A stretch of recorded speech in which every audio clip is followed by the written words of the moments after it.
Chapter 93, 037 Longsword Incident, Update tomorrow noon, _3 It was a neatly tied bow.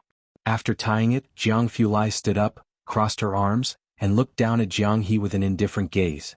It was then that Jianghu slowly spoke, "There's a performance at the school celebration, Sister Bai." As he said this, he took out his own ticket. "I only have one ticket." Jianghu looked at him coldly. She took out her phone while heading upstairs to change clothes. She tapped on Director Chen's profile picture. As a result, Director Chen, who had just awakened, received the 4 cold words from Jianghu.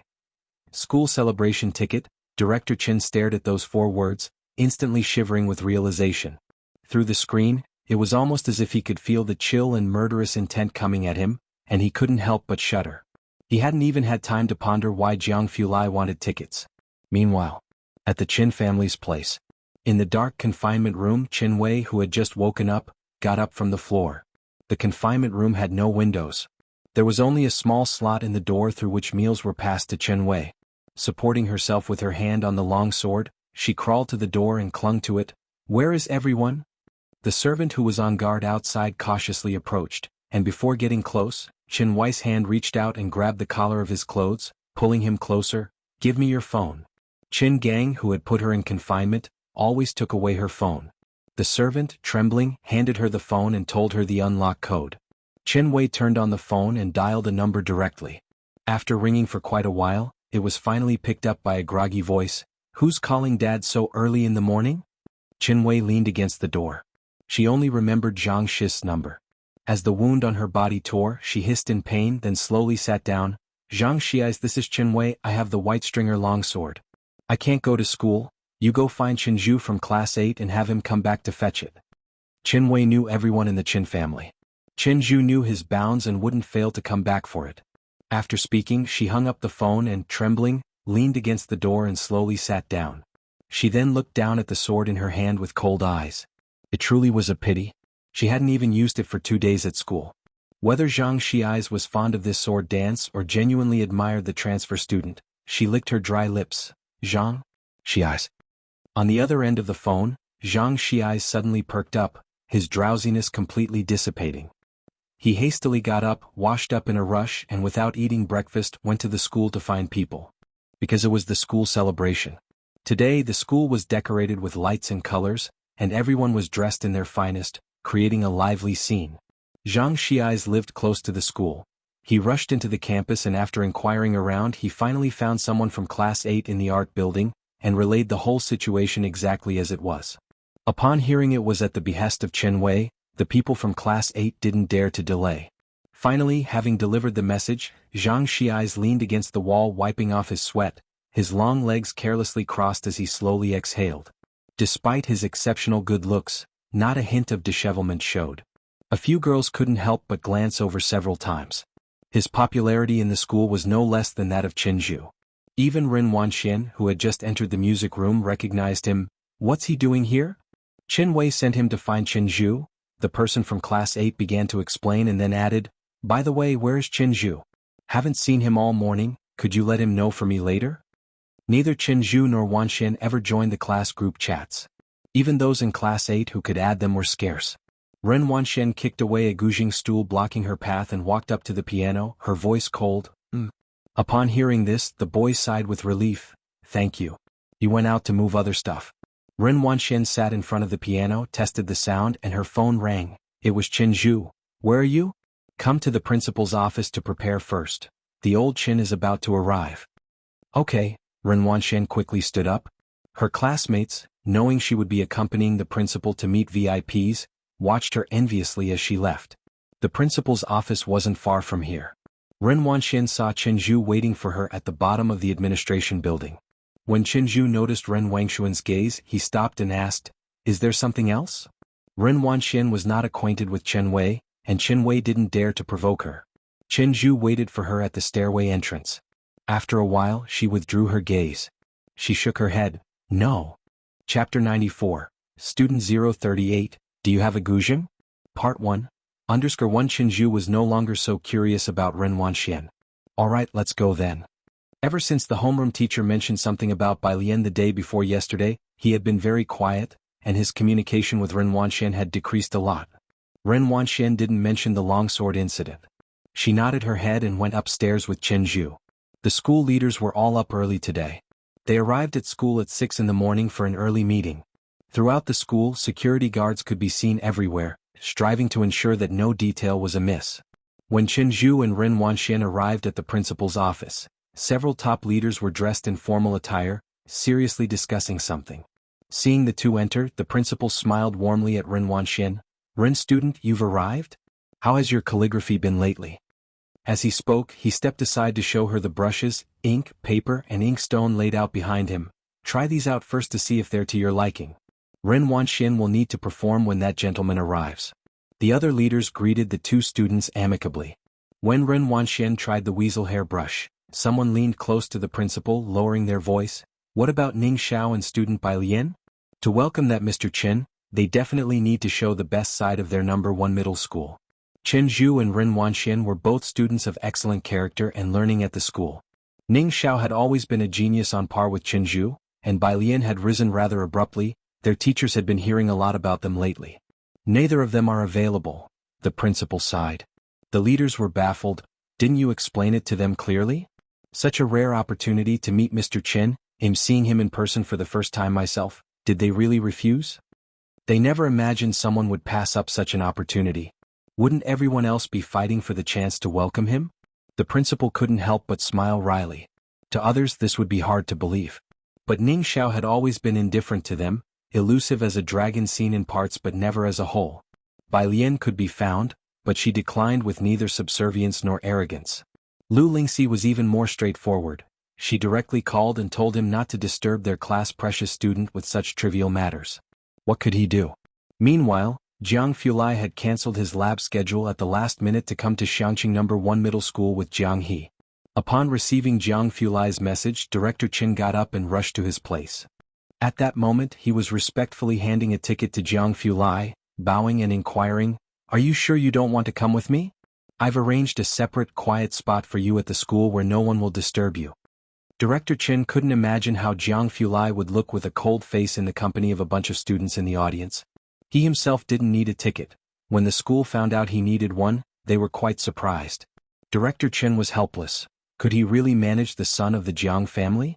Jianghu's pale fingers hooked onto a black face mask, fastening a black cap on his head, his expression haughty and indifferent. "No need." He glanced at Jianghu, his demeanor as noble and aloof as ever. His eyes lacked any hint of emotion. Jianghu climbed into the car. Director Qin dared not look around, standing still, waiting respectfully until the car had driven far away before daring to look up and letting out a deep breath, turning to the servant beside him to ask, "What's with the young master today?" Why so forbidding? He hadn't dared to make eye contact with Jianghu from the start to end. Bai Lian was waiting for Jiheng. So they let Pu Xiaohan meet Jianghu first. Ning Xiao and Pu Xiaohan were waiting for Jianghu at the school gate. When the black car stopped, Pu Xiaohan lifted her hand about to call Xianxia brother, when she saw the tall, black figure descending from the car. The person was slightly looking down, wearing a black cap. Even without a glimpse of the face, Pu Xiaohan just couldn't bring herself to utter Xianxia brother. The alarm bells ringing in her brain made her forget the school's infamous, "Keep away from strangers," Ning Xiao, and she hastily turned her head, nervously grabbing Ning Xiao's arm. "Scholar?" Then she realized, originally standing next to her with one hand in his pocket, a brooding Ning Xiao abruptly withdrew his hand, both hands hanging by the seams of his pants, his stance suddenly becoming constrained. "Pu Xiaohan, student Bai hasn't arrived." Ning Xiao led the way for the two, the cold and somber scholar acting as their guide. "He'll take you to the auditorium's viewing area first." "Thanks," Jianghu spoke.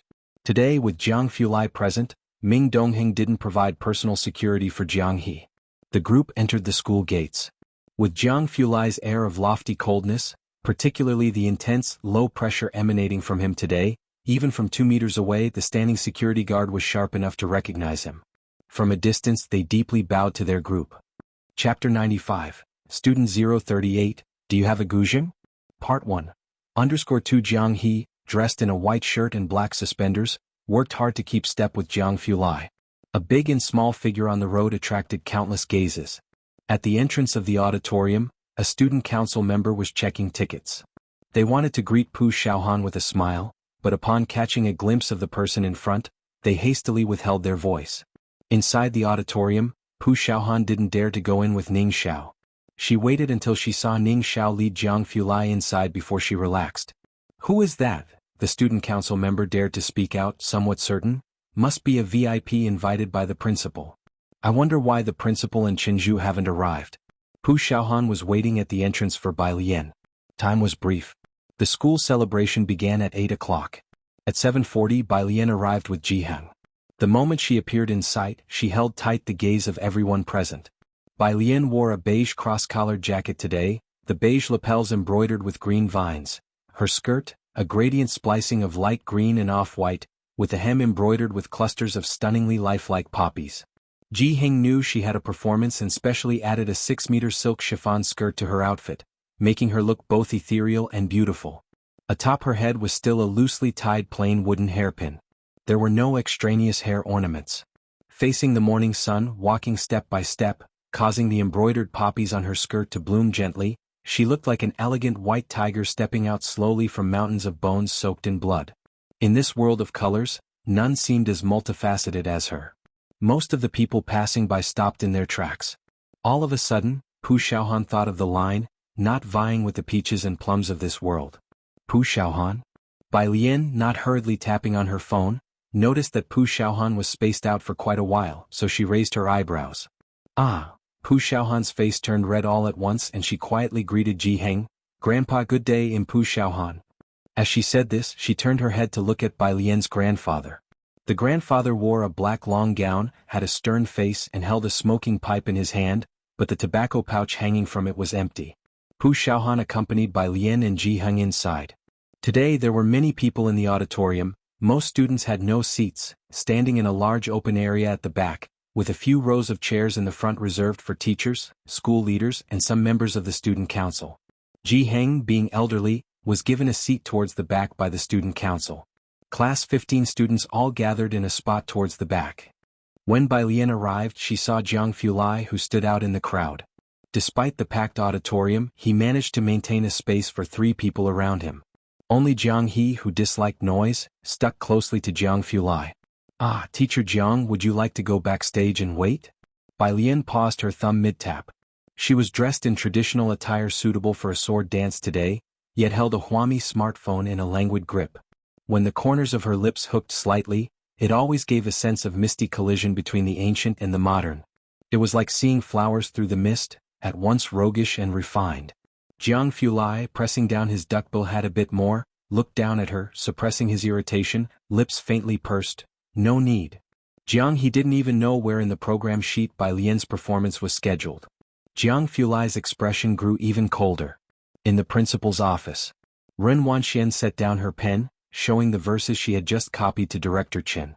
Director Qin glanced over and saw the line green tassel entering the temple hall. At the auction house, Ren Wanxian had taken a photo. Although she couldn't capture the original, she copied that genuine script every day.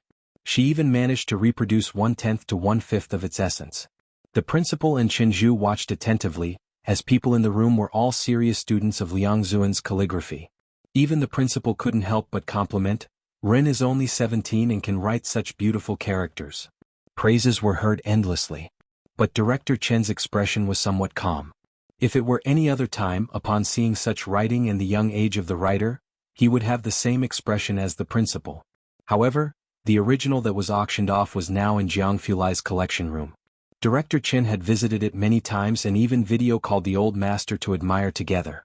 Even the modest Liang Zuan, esteemed as an imperial teacher through the ages, could not bear to do without it, preferring to resort to sneaky acts of thievery to take the calligraphy that was about to be burned. This illustrated just how extraordinary that piece of writing was. These past few days he had been spoiled by the masterpieces, and now looking at Ren Wangshuan's characters felt like chewing on wax. Director Qin, with hands clasped behind his back, evaluated slowly, "The character shapes are good but they lack vigor. You need to work harder on wrist strength, though it's common for girls to lack force in their wrists. To write like this is already quite impressive." Ren Wanxian, who had expected praises, was somewhat surprised. Chapter 96, Student 038, "Do you have a guzheng?" Part 1, _3 She paused, then lowered her head. "Wanxian knows, thank you Mr. Chen for the pointer." Ren Wanxian had grown up in an environment where she was always praised, she was sufficiently diligent and smart. At her age she could write such characters, even teachers would say the younger generation might surpass us, it's inevitable she'd be proud. The school leaders, big and small, all gave her extra praise. She found it hard to accept Director Chen's evaluation. Director Chen naturally could see that Ren Wanxian was somewhat resentful towards his assessment. He only smiled. It was undeniable that at 17 years old, the writing she produced truly surpassed her peers by a large margin. But that piece of writing, collected by Jianghu, when their ancestor Bai Xiangjuan wrote it, he was only 15 years old. Not to mention the numerous poems he wrote at 15, just his handwriting alone, Ren Wanxian might not be able to achieve that kind of spirit even after another 10 years of study. In the eyes of the Bai family, the Qin family seemed like those fervent, mindless fans. You may write well, but if you compare yourself to the Bai family, sorry, you couldn't reach their ancestors' level even if you were on a rocket. It wasn't just about comparing to the ancestors. Even Su Yajun from Jianghu wrote better than Ren Wanxian. Director Chen didn't seem that impressed. The school authorities naturally noticed. They felt a sudden urge and quickly took Director Chen to see the school anniversary celebration. Eager in anticipation, Director Chen also wanted to see the students of Xianxia now. A group of people headed to the auditorium. When they arrived, it was already 7:55. The principal led a group of people in. The student association members checking tickets at the door saw the principal respectfully following a middle-aged man and couldn't help but gape. Wasn't that the person the principal invited as a distinguished guest? The first row of the auditorium seats was reserved for school leaders. Director Chen walked inside while covertly observing the crowd, knowing Jianghu was also there today. Finally, he saw someone standing in a corner of the auditorium and Director Chen was startled. "You really came? You wasn't supposed to be free? Mr. Chen?" The principal was somewhat stunned. Director Chen quickly averted his gaze. "It's nothing." He thoughtfully wondered if Miss Bai had a performance? School anniversary programs, every class took it very seriously. Not a single school leader in the front row had left, especially since one of them was regarded as Mount Tai. To protect that dignitary, there were nearly bodyguards every 10 meters, with a tense atmosphere spreading throughout the whole auditorium. At 11 o'clock, it was almost time for the finale. The last few performers all went backstage to prepare, Pu Xiaohan accompanied by Lian along with the arts committee member. "You're not nervous?" Pu Xiaohan calmed down her own heartbeat, comforting Bai Lian. Looking up, she saw Bai Lian walking while earnestly memorizing words. The last of her word Zhang was swallowed into her own belly. Alright then, the big shot doesn't need to be anxious. Bai Lian's clothing was her own, no need to change. "Miss, help us touch up the makeup." Pu Xiaohan pushed Bai Lian to the makeup artist. The backstage makeup artist, holding a powder puff, stared at Bai Lian's face. After a long while, she asked Pu Xiaohan in a faint voice, "You're not asking me to jokingly dab a powder puff on a bowtie's face, are you?" The exceedingly nervous Pu Xiaohan. She calmed herself down, telling herself not to be so anxious. The arts committee member went to fetch the longsword. Just then the arts committee member ran in from outside, looking pale at Pu Xiaohan, her voice trembling unstoppably. "Xiaohan, where's the longsword?" Pu Xiaohan's heart, just calmed down, violently surged. She pushed through the crowd and ran straight into the storage room. Indeed, she didn't see the longsword there. Everyone backstage knew how important today was, and the student council members began their search. The commotion was anything but small, and Class 15 soon caught wind of the situation. Among the crowd, Xianxia received the news, his face changed instantly and he hurried backstage. Backstage. Almost everyone was there. Xianxia grabbed the collar of that person from Class 8. "Didn't you say you'd pass the message to Jianghu for me?" The Class 8 student was also startled.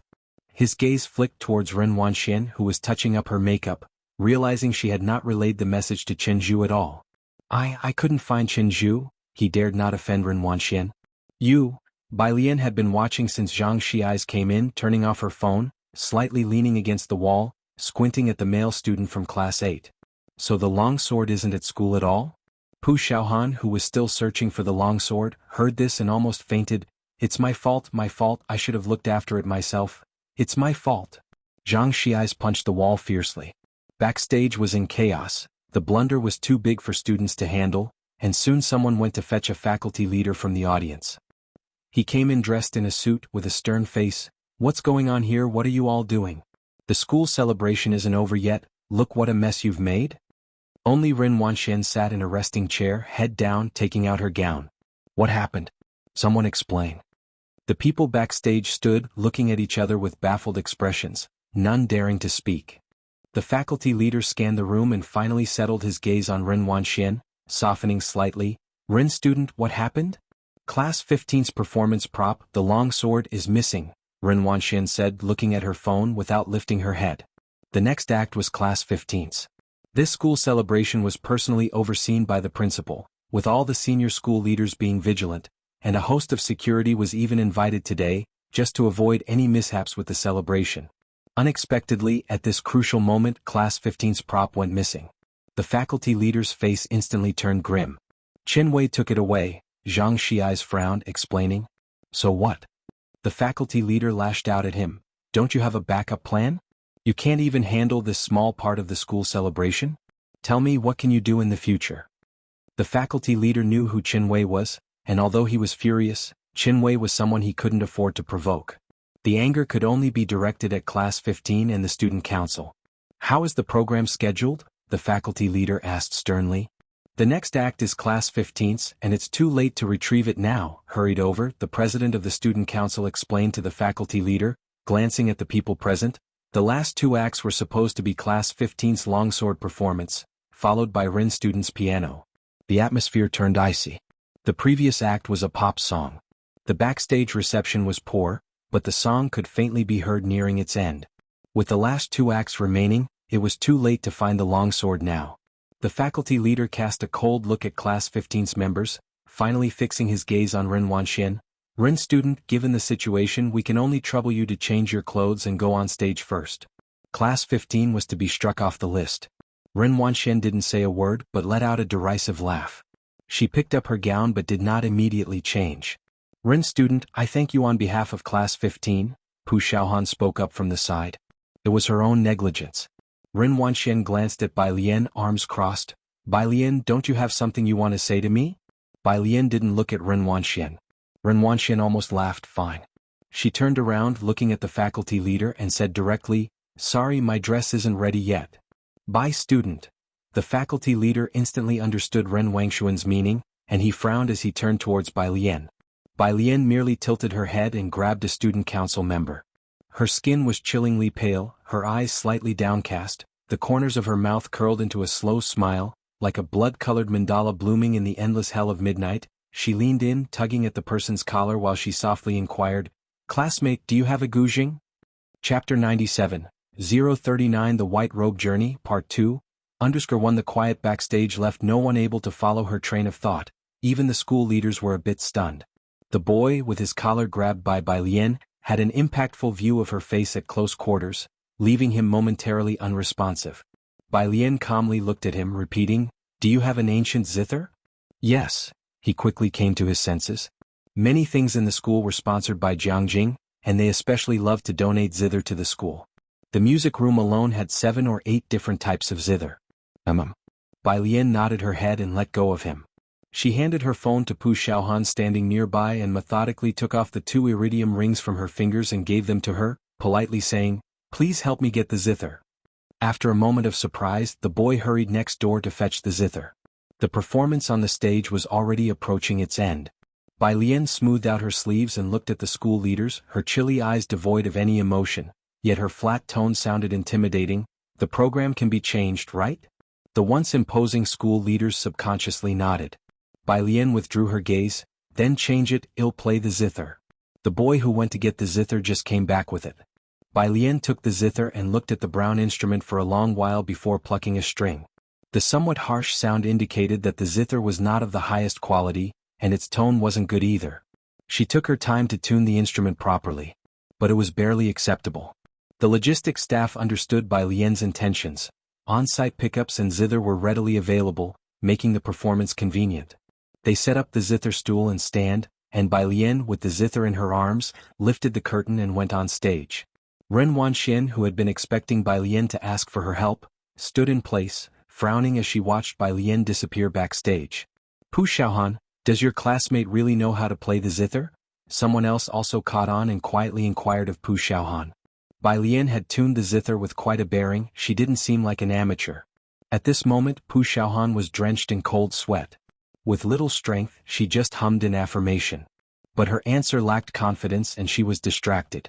Most people present could tell from her state, and after exchanging glances, they seemed to understand that Bai Lian probably wasn't proficient with the zither.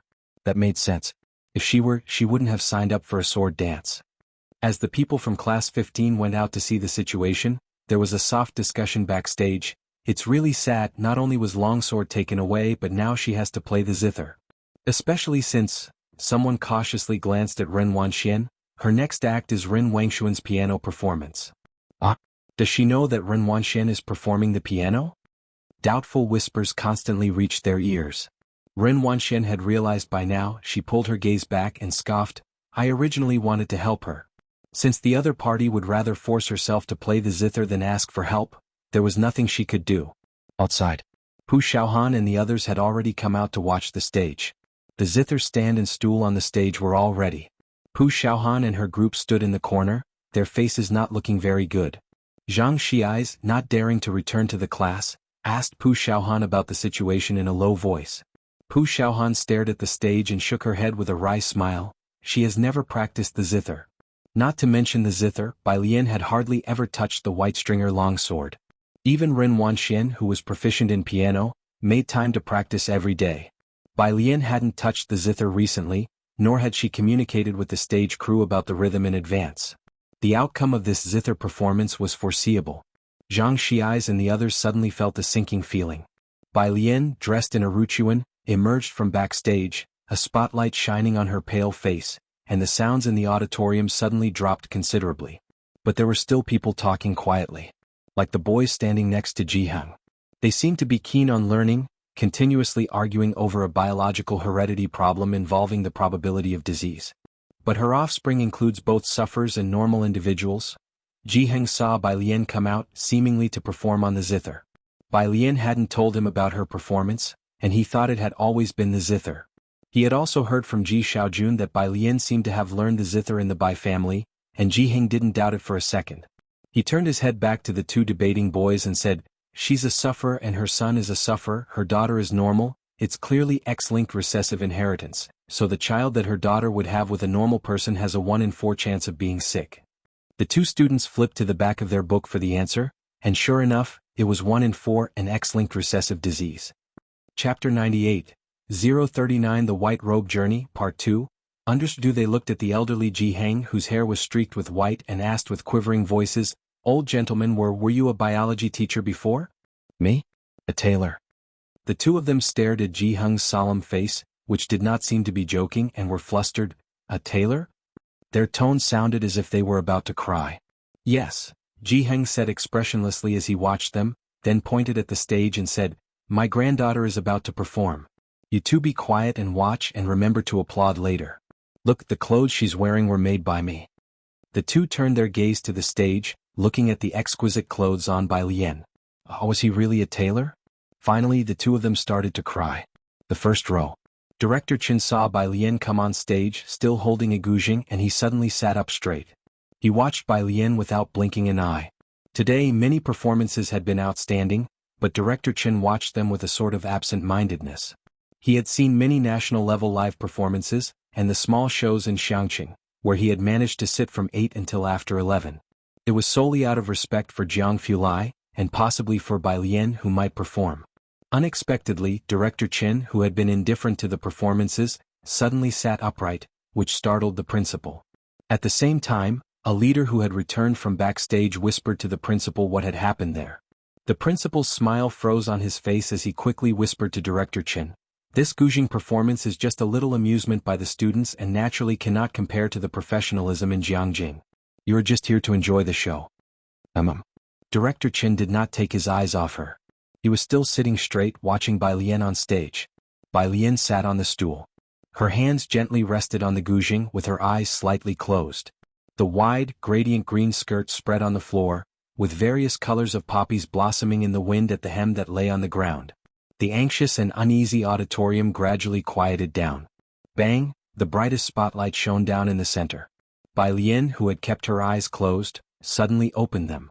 Her eyes were no longer casual and indifferent, but dark and cold, brimming with a murderous air. She raised her hands, her fingers poised on the strings, and started to pluck them from top to bottom. The incredibly fluid arpeggio cascaded effortlessly from her hands. The sound of the guzheng was reserved and powerful, like a commanding presence. Even those without an understanding of music could feel the tension related by the guzheng, one note at a time. Director Chen in the first row abruptly stood up. He stared at Bai Lian, his hands trembling. It was just the prelude, but he recognized it. It was White Robe Army. It was the Bai family's army. Zeng, the sound of the guzheng became more and more urgent. Bai Lian raised her wrist, with her index finger and thumb ready, pressing the strings with decisive and crisp strums. Although she wasn't wearing artificial nails, the sound of the guzheng was not soft at all, but became firmer instead.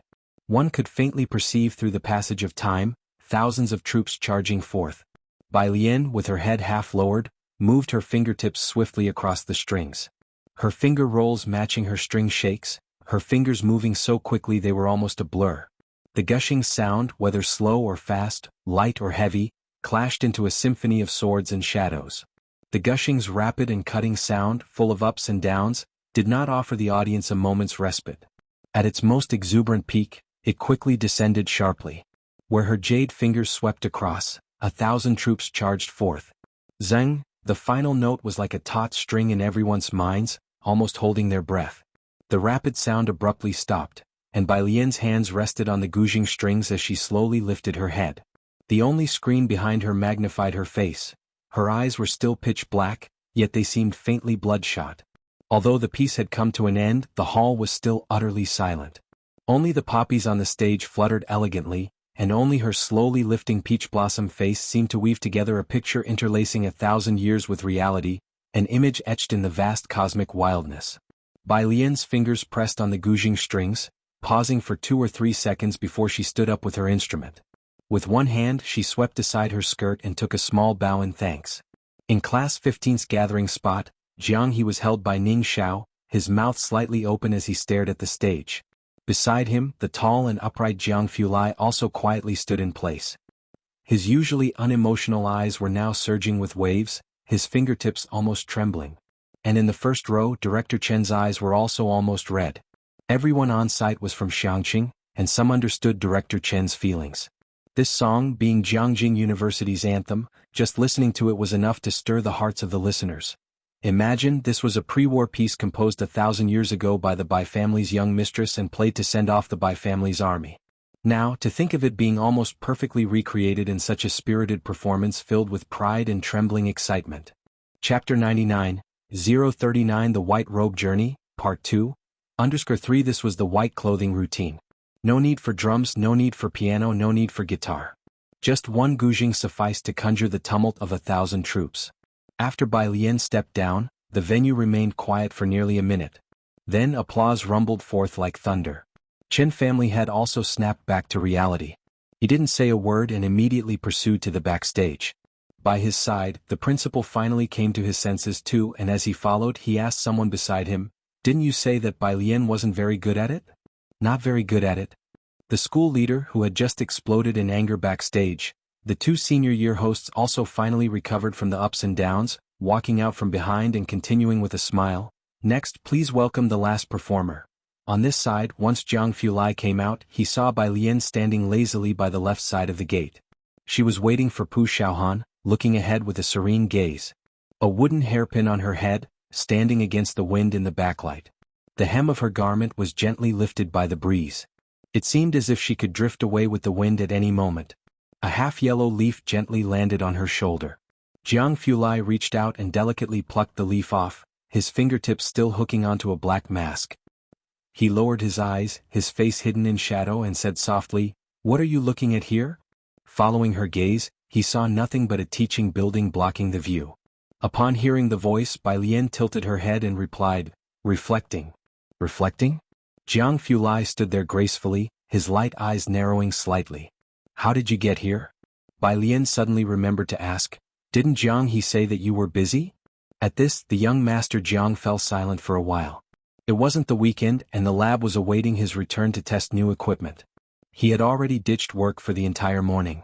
Yet no one dared to question young Master Jiang on this matter. Bai Lian was the first to ask, Chen family head didn't even dare to glance at Jianghu Lai that morning, let alone have the audacity to ask, for if he did, he wouldn't have time to cry before being sent off to the fighting ring by young Master Jiang. If he saw how bold Bai Lian was, he would certainly view her in a new light. During the silence of young Master Jiang, the Chen family head also came out from behind. Miss Bai, he always addressed Bai Lian with respect. But now, his respect came intermingled with indescribable excitement and admiration. After uttering, Miss Bai, he looked up and saw Jianghu Lai by her side. The keep away or perish coldness from the morning was gone from him, but those faintly sweeping eyes were still chillingly aloof. Chen family head's next words were choked back in his throat. Bai Lian tilted her head lightly towards Chen family head, raising an eyebrow. Miss Bai, Chen family head braced himself to inquire, you play the guzheng very well. May I ask where you studied? He only listened to music. It seemed like the Chen family members were all missing a screw in their heads, failing to master the liang technique and lacking talent for music. Even though Chen Beixin was as clever as they come, his guzheng playing was as grating as sawing logs. The same went for the Chen family head. But not being able to play didn't mean not understanding. Having followed the old master, he had heard countless professional-level performances, yet none had been as shocking as today's. Aside from seeming a bit esoteric at the start, the performance had become increasingly exquisite as it progressed. The Chen family had paid attention to various guzheng schools under different associations, but there was no style like Bai Lian's, and he wanted to know where exactly she had come from. The Chen family head was genuinely curious. However, Bai Lian looked at him somewhat quizzically and responded, play very well. Chapter 100, 040 Butcher's Edition. Prescription 3:1 Bai Lian in her 2 lifetimes combined, had nearly gone a year without touching the guzheng, so it was understandable that her proficiency was lacking. The main issue was that the guzheng given to her by the student council had 21 strings. But the guzheng she was previously accustomed to had only 18 strings, so she had just found it very awkward to play. Her performance was not even 1/10 of her normal standard. Fortunately, she played The White Robe Journey. If it had been something else, it might have been even more unpleasant to listen to. Who was her teacher? She chose not to disgrace her mentor. Bai Lian silently wondered if the founding master had received her reflections and repentance. Isn't that so? Chief Chen looked at Bai Lian as if she were dissatisfied with herself and couldn't help but exclaim in surprise. He didn't understand guzheng, but he could still feel the music's power. With her performance, Bai Lian could now join the Jianghu Guzheng Association, and with another 2 years of practice, it was not impossible for her to become a concert-level guzheng performer. Is Bai Lian setting such high standards for herself? Chief Chen wanted to continue questioning, but the slow, deliberate gaze of the person beside him made him shudder all of a sudden. Looking back, he indeed met Jianghu Lai's faint gaze. Chief Chen stiffened. Thankfully, the arrival of Pu Xiaohan and others eased Chief Chen's stiffness at that moment. Pu Xiaohan and Zhang Xi's were just as puzzled as Chief Chen, but with Jianghu Lai standing next to Bai Lian, not a single person dared to utter a word. Tell my grandpa I'll go ahead to the school cafeteria and wait for him, Bai Lian said as she took over her phone and 2 pieces of iridium. Pu Xiaohan nodded. Only after Bai Lian and the others had left did Zhang Xi's wipe his sweat, looking at Pu Xiaohan and relaxing slightly. Who was that just now? He didn't specify whom, but Pu Xiaohan knew he meant Jianghu Lai. Her lack of surprise at Zhang Xi's timidity was because even the top students would. Pu Xiaohan did not answer, instead frowning. What's the deal with that longsword anyway? It's about Qin Wei calling me this morning. Zhang Xi's also calmed down. Over at the auditorium. Because only a faint sound of the guzheng could be heard backstage. They missed the grand, overwhelming atmosphere of the live performance. When Bai Lian came out, she returned the guzheng to that boy, her calm face revealing nothing. No one backstage knew she had played The White Robe Journey. The logistics staff removed the guzheng, and several people lifted the piano for Ren Wangxuan's performance onto the stage. Ren Wanxian, stroking her gorgeous custom dress and lifting the hem, stepped onto the stage and bowed slightly to the audience. As she sat down, her eyes lifted, and the smile at her lips suddenly froze. The first row of school leaders' seats in the auditorium were almost all empty. Even Elder Qin was gone. For whom was she performing then? Not knowing what had happened, Ren Wanxian played a piece with a disturbed mind, and sparse applause followed from the auditorium. This had never happened before. Even if she hadn't put her heart into it today, Ren Wanxian knew her piano performance had met the standard. Why was the auditorium's reaction so lukewarm? She was puzzled in her heart but showed no sign of it as she walked backstage, dragging her dress, feeling vaguely uneasy. The Chen family and the Ren family had both been busy with Chief Chen's underground market affairs lately. Nobody had found the time to come today. Ren Wanxian changed into her regular clothes and went outside to find Chen Zhu. Students passing by were excitedly checking their phones, and she could distantly hear words like, "Gujing," and "so cool." A bad premonition faintly formed in Ren Wangshuan's heart. Chen Zhu was still sitting in the first row, quietly sitting with his phone, lost in thought. Where did the principal and the others go? Ren Wanxian looked around. Chen Zhu came to his senses and looked up. They probably went to find Bai Lian, I guess? Bai Lian. Ren Wangshuan's heart clenched, yet her face remained indifferent. What do they want with her? Chen Zhu didn't respond, just tossed his phone to Ren Wanxian. See for yourself. Ren Wanxian caught the phone reflexively, looked down. It was the school's forum with the hottest post just published. Ah. Bai Lian's Gujing performance was epic. I got goosebumps. You really missed out if you weren't there to see her live today. Video attached. Just 5 minutes long. There were already over 200 replies. As Ren Wanxian scrolled further, all the posts were about Bai Lian's performance. She didn't see a single one about her piano. The entire school forum had been completely taken over by Bai Lian. Ren Wangshuan's hand holding the phone was a bit unsteady. She started to understand why the atmosphere had been so tepid during her piano performance. But how could Bai Lian play the guzheng? She didn't return the phone to Chen Zhu. Instead, she stood still and directly opened the video. Chapter 101. 040 Butcher's Edition. Prescription 3_2 The canteen of number 1 middle school. Bai Lian got her meal and waited for Pu Xiaohan to bring Jiheng back. Jianghu was called away by a phone call halfway there, so Jianghu followed Bai Lian to the number 1 middle school canteen. Xianxia arrived before Pu Xiaohan. He brought that male student from class 8 and apologized to Bai Lian. I'm sorry, Bai student. Was it you who took longsword? Bai Lian was memorizing words. Hearing the apology, she looked up slightly, leaning gently against the canteen chair, her emerald green skirt spreading over the stool in full bloom, the peonies blossoming in luxurious and extravagant beauty. The boy from class 8 was a bit stunned. Don't be nervous, Bai Lian smiled, her lips curling up. She was always breathtakingly beautiful, usually lazy and not aggressive, and now, methodically pressing on her phone, she said, I just want to understand what happened. Nervous about what? Xianxia gave him a glance. Our Bai classmate here is such a sweet student, not like Chen Wei, she's straightforward. The boy from class 8 looked at Bai Lian at her, I just want to clear things up, otherwise I won't know who to annihilate, expression.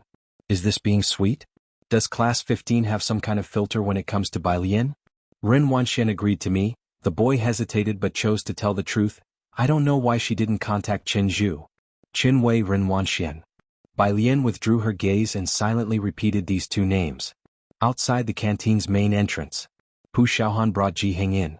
Pu Xiaohan was sweet-tongued, and Jiheng, carrying a big smoking pipe, looked at this gathering of students, likely all Bai Lian's good friends, and his usually stern face softened a lot. Upon seeing Jiheng, Bai Lian gestured with her hand for Xianxia to take the boy away. Right, she was originally going to perform a sword dance. And then her zither playing turned out to be even more amazing.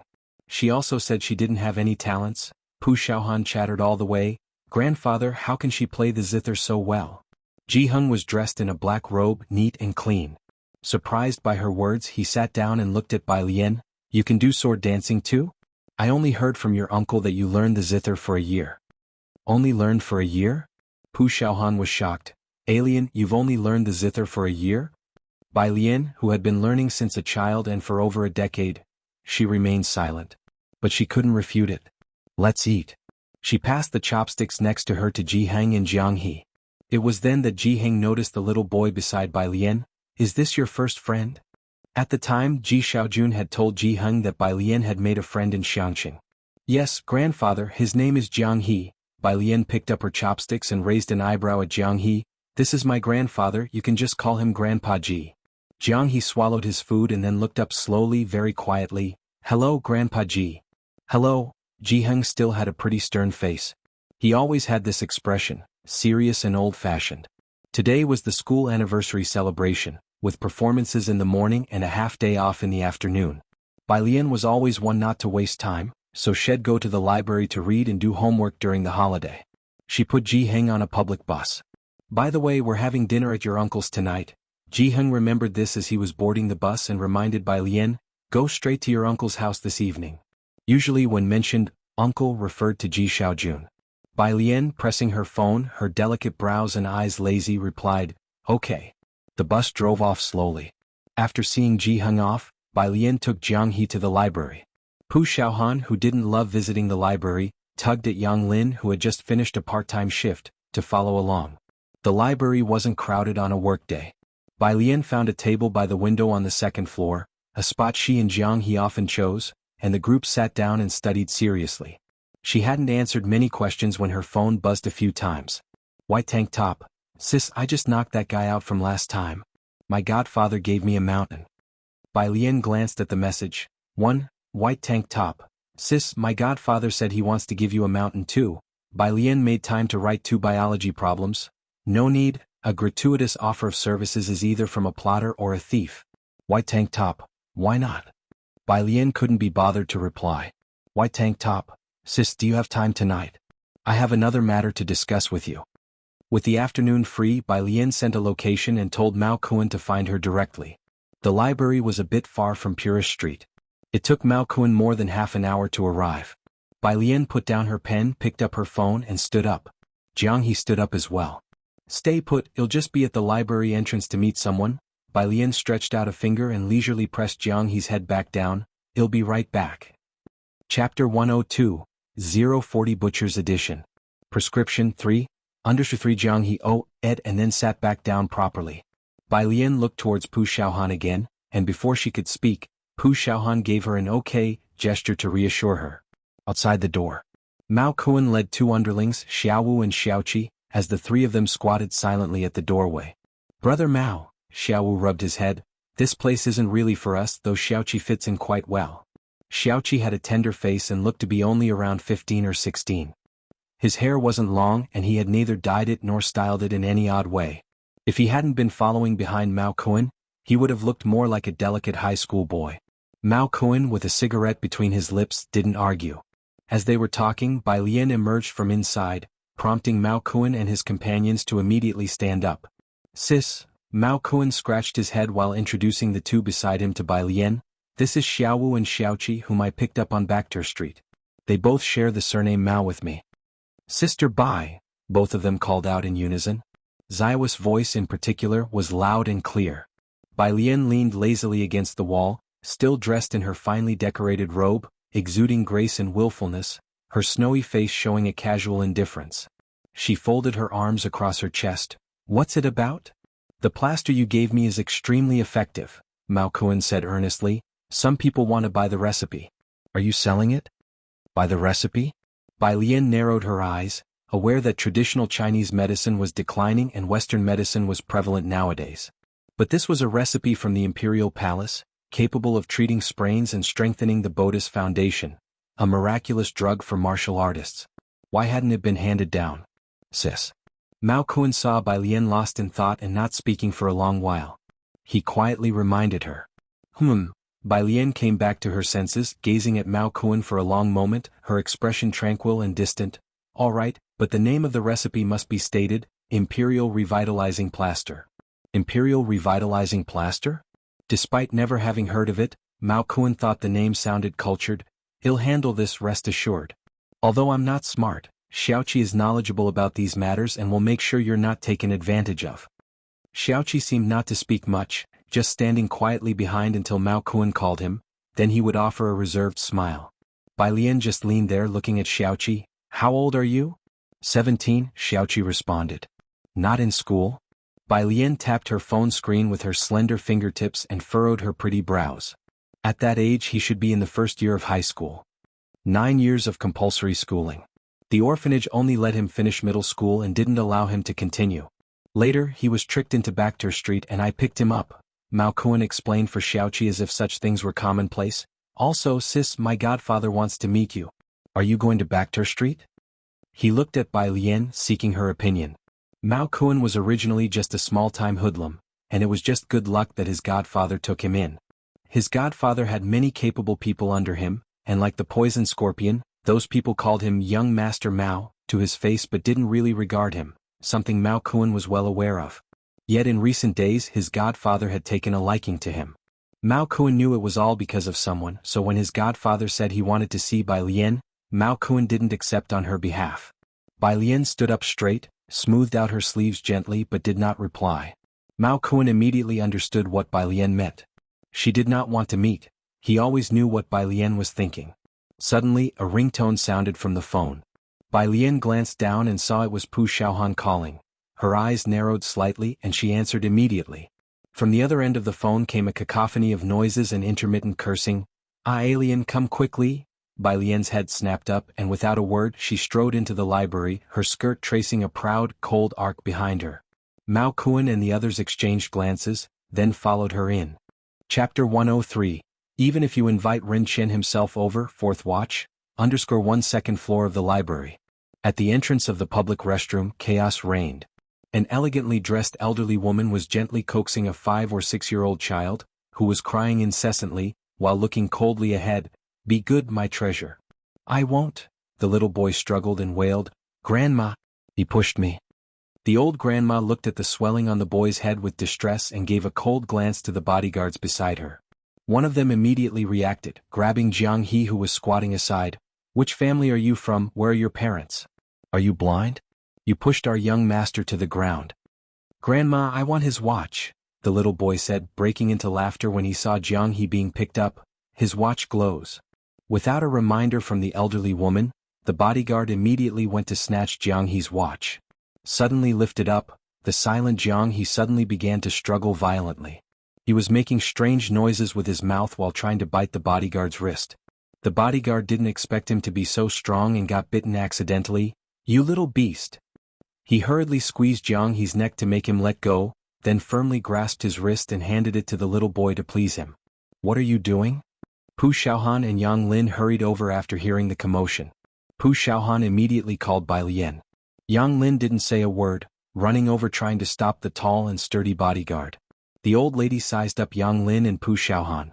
Yang Lin's hair almost covered her entire face, a dead air emanating from her. She was wearing the most ordinary school uniform. The old lady quickly withdrew her gaze, indifferent to the two of them. Seeing her grandson struggling to remove Jianghu's watch, the old lady walked over and forcibly tore it off Jianghu's wrist. As soon as Bai Lian came upstairs, she saw Jianghu being choked and controlled by a man. He kept kicking and punching the man, making strange noises, and it was evident that he was on the edge of a breakdown.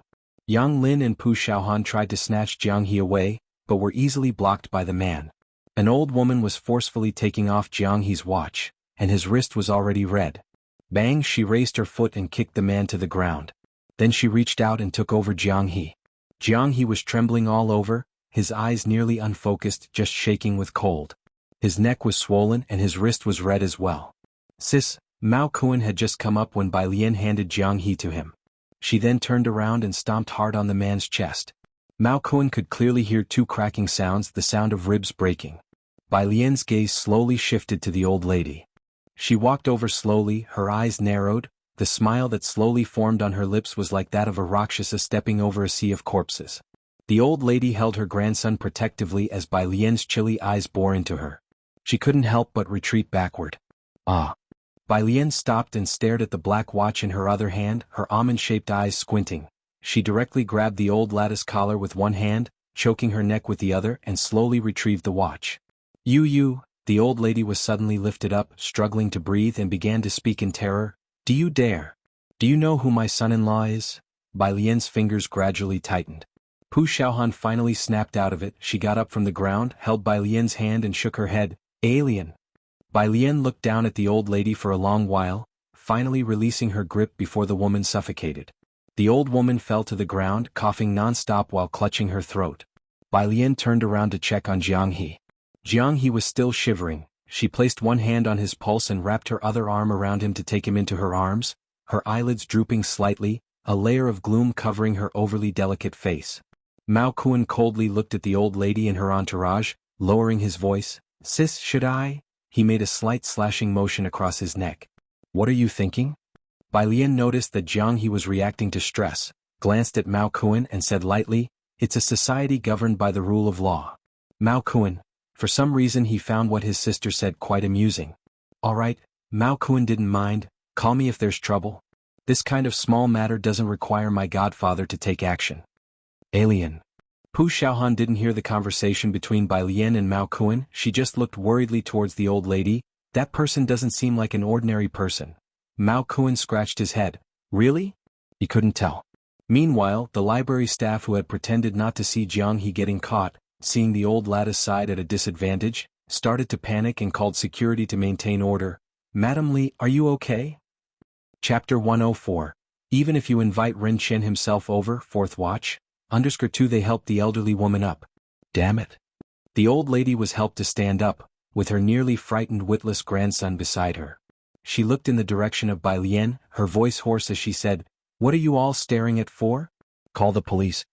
The police arrived quickly and took everyone involved in the incident to the police station. Bai Lian with Jianghu cooperated fully throughout the whole process. In the police car, Jianghu's body trembled continuously as he lay across Bai Lian's legs, while Bai Lian slowly patted his back. Parental contact information. The officer was taking notes in a small notebook. Jianghu was still laying across Bai Lian's legs. Bai Lian squinted her eyes. With her pupils still holding an unvanished fierceness, she sat there in her robe, her striking eyebrows and eyes relaxed lazily.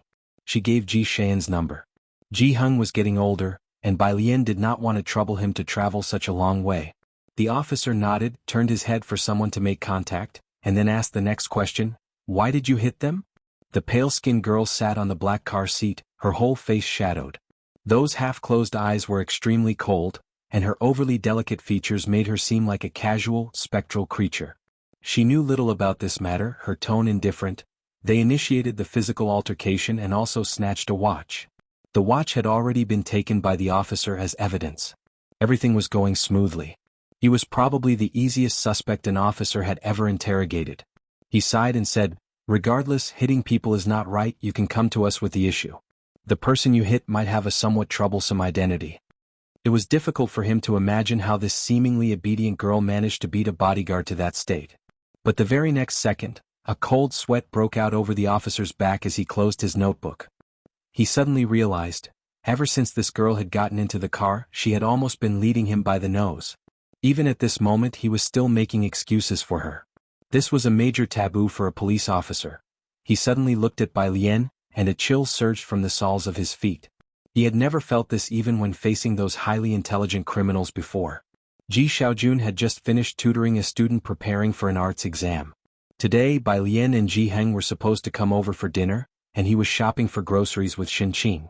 Having spent so much time together, Ji Xiaojun had also learned from Jianghu which dishes Bai Lian liked to eat. Strange, Xianxia commented on the dishes, quite surprised. "I thought she would prefer Beijing cuisine, but it turns out she still likes Xiangqing cuisine."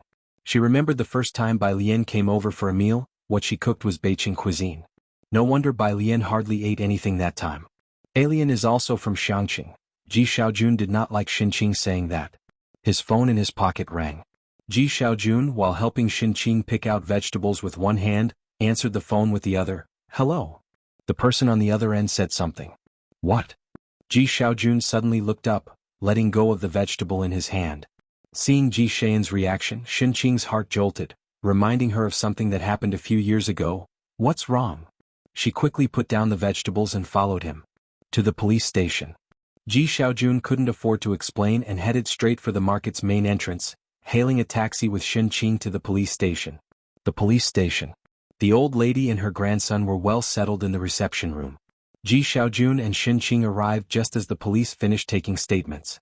"Alien?" Seeing that Bai Lian was unharmed, Ji Xiaojun let out a huge sigh of relief. "What on earth happened?" Jianghu was still looking down. Ji Xiaojun saw Bai Lian half embracing Jianghu and recognized him as her friend. Since the police had taken Bai Lian's phone, she looked up at Ji Xiaojun, touched her nose and admitted her fault. "I beat someone up." "You hit someone?" Xianxia looked at the beautiful Bai Lian with furrowed brows, quickly turned to the police and said, "Officer, you mustn't wrongly accuse people. Look at this child, does she look like someone who would hit others?" She was loud and when she spoke, it was a bit like an unreasonable shrew. She had forgotten that when Bai Lian first visited their home, she had said Bai Lian was a wastrel who only knew how to eat, drink and be merry. The officers were stunned on the spot by her unreasonable tirade. Bai Lian blinked innocently on the side. Thank goodness she wasn't that good at fighting.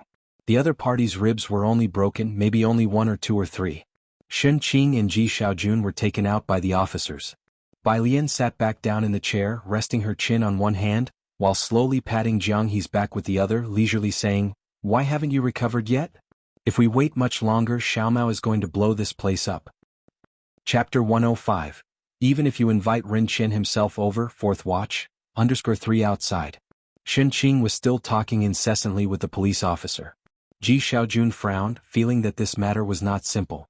The police officer took Ji Xiaojun to the resting room to meet the old lady, and looking at Ji Xiaojun as if he were calm, he lowered his voice to remind him, "It would be best for both of you to ask for each other's forgiveness." Bai Lian was still a student, and Jianghu was now having a stress reaction, so they separated the two parties. The resting room at the end of the corridor. It was the same old Mrs. Li and her grandson from earlier. As the police officer opened the door to the resting room, Xianxia felt an unusual atmosphere inside. "Chief," said the police officer who opened the door with great respect, "I've brought the person." The chief did not reply, he was busy keeping up a placating smile. "Mrs. Li, rest assured I will handle this matter impartially." Old Mrs. Li was holding her grandson. If Bai Lian were here he would definitely see. The watch that they said was taken for evidence was now being played with by the little boy. Old Mrs. Li's eyes, sharp as hawks, swept over Xianxia and Ji Xiaojun. She set down her teacup with a clack. "Why have you brought them here?" Xianxia, who was previously overbearing, changed her expression upon hearing the police officer address the person inside as chief. She didn't dare to say another word. Facing ordinary policemen she could raise her voice, but a chief was not someone ordinary people could meet, usually only seen on TV news. She subconsciously grabbed Ji Xian's clothes. "Didn't you hear what Mrs. Li said?" The chief did not look at Ji Xiaojun or Xianxia but glanced at the police officer. "Now take them away quickly." The police officer hurriedly took the two of them out. "Police, comrade officer." Xianxia's voice was tense. "Auntie." The police officer lifted his eyelid, giving Xianxia a look and said gravely, "It seems you haven't grasped the situation.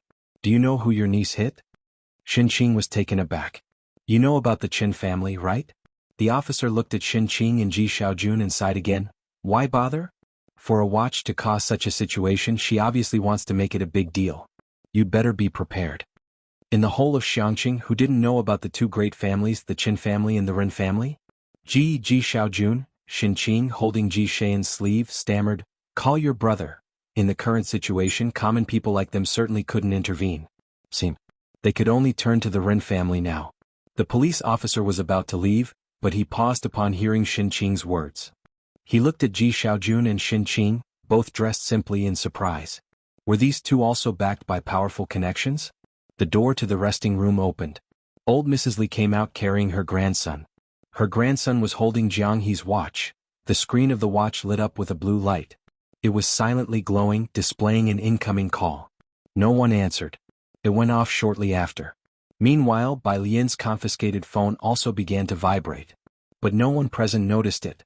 The little boy, holding the watch in one hand and posing with the other as if it were a little pistol, arrogantly shot at Ji Xiaojun and Xianxia. Old Mrs. Li had obviously also heard what Xianxia had said to Ji Xiaojun. She almost sneered.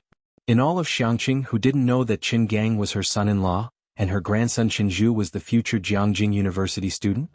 Especially Qin Gang, who had been so influential in Xianxia over the past month, even the Ren family had to curry favor with him. Even Ren Qian had to treat her with respect when he saw her. "You want to make a phone call?" Old Mrs. Li set down her grandson, looked at Ji Xiaojun and Xianxia, and touched her neck with one hand, as if she could still feel the choking sensation when Bai Lian had grabbed her neck, her voice hoarse and sinister. "Call whoever you want, but let me tell you this. I will not let go of this matter today, and I definitely won't spare those two, even if you bring over the Ren family or Ren Qian himself. My words stand." Chapter 106. 042 Ordinary background. Who would dare to provoke him? _1 The people at the station stood to one side, quite accustomed to the scene. Just because she dared to mention the name Ren Qian. After the elderly lady finished speaking, the chief of police barely smiled and said to her, "The young master was frightened along with you, ma'am.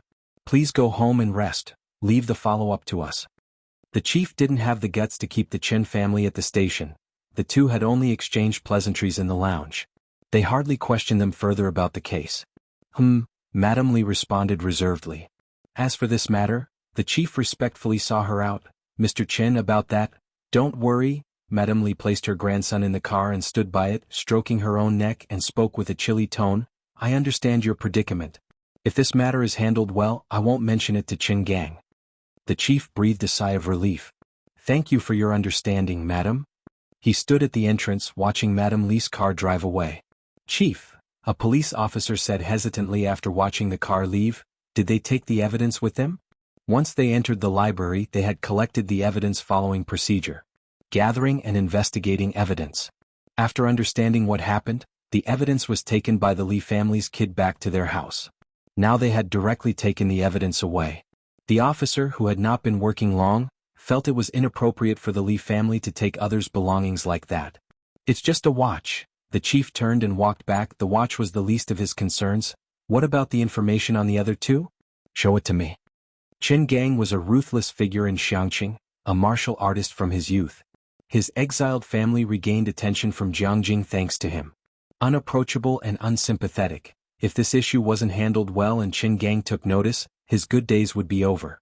The officer promptly handed over the recently gathered information and the written record. The chief skimmed through it on the way. All information was narrated by Bai Lian, a student at Xianxia High School, with grandfather Ji Heng and uncle Ji Xiaojun. A very ordinary student from a very ordinary family. He casually closed the notebook with his hand, recalling multiple times but unable to find a family surname Ji in Xianxia. Not one of the big shots on Backter Street had the surname Ji. Recently the surname Bai had been added to Blackter Street, but that had nothing to do with Ji. Madame Li was shrewd, she wouldn't dare to provoke someone truly influential. The chief and the officer walked on. Shen Qing and Ji Xiaojun, who were waiting in the lobby, hurried over to speak with the chief. I'm sorry, an officer blocked them sternly, our chief has other matters to attend to. The chief wasn't someone ordinary people could see whenever they wished. If it had not been for this matter concerning Madame Li, such a trivial issue wouldn't have required his attention. Watching the chief's retreating figure, Shen Qing wondered, what can we do now? She had clearly heard what Madame Li said, even seeking Ren Qian would be useless. In Shen Qing's knowledge, Ren Qian was the most powerful person she could think of. Let's first ask Alien exactly what happened. Don't tell Dad to avoid worrying him, Ji Xiaojun said calmly. Instead of panicking like Shen Qing, he spoke with a composed voice. As for going to the Ren family, Ji Xiaojun didn't consider it for a moment. He held his phone deep in thought. Shen Qing had begun like a headstrong brat, but compared to Madame Li she was far outmatched.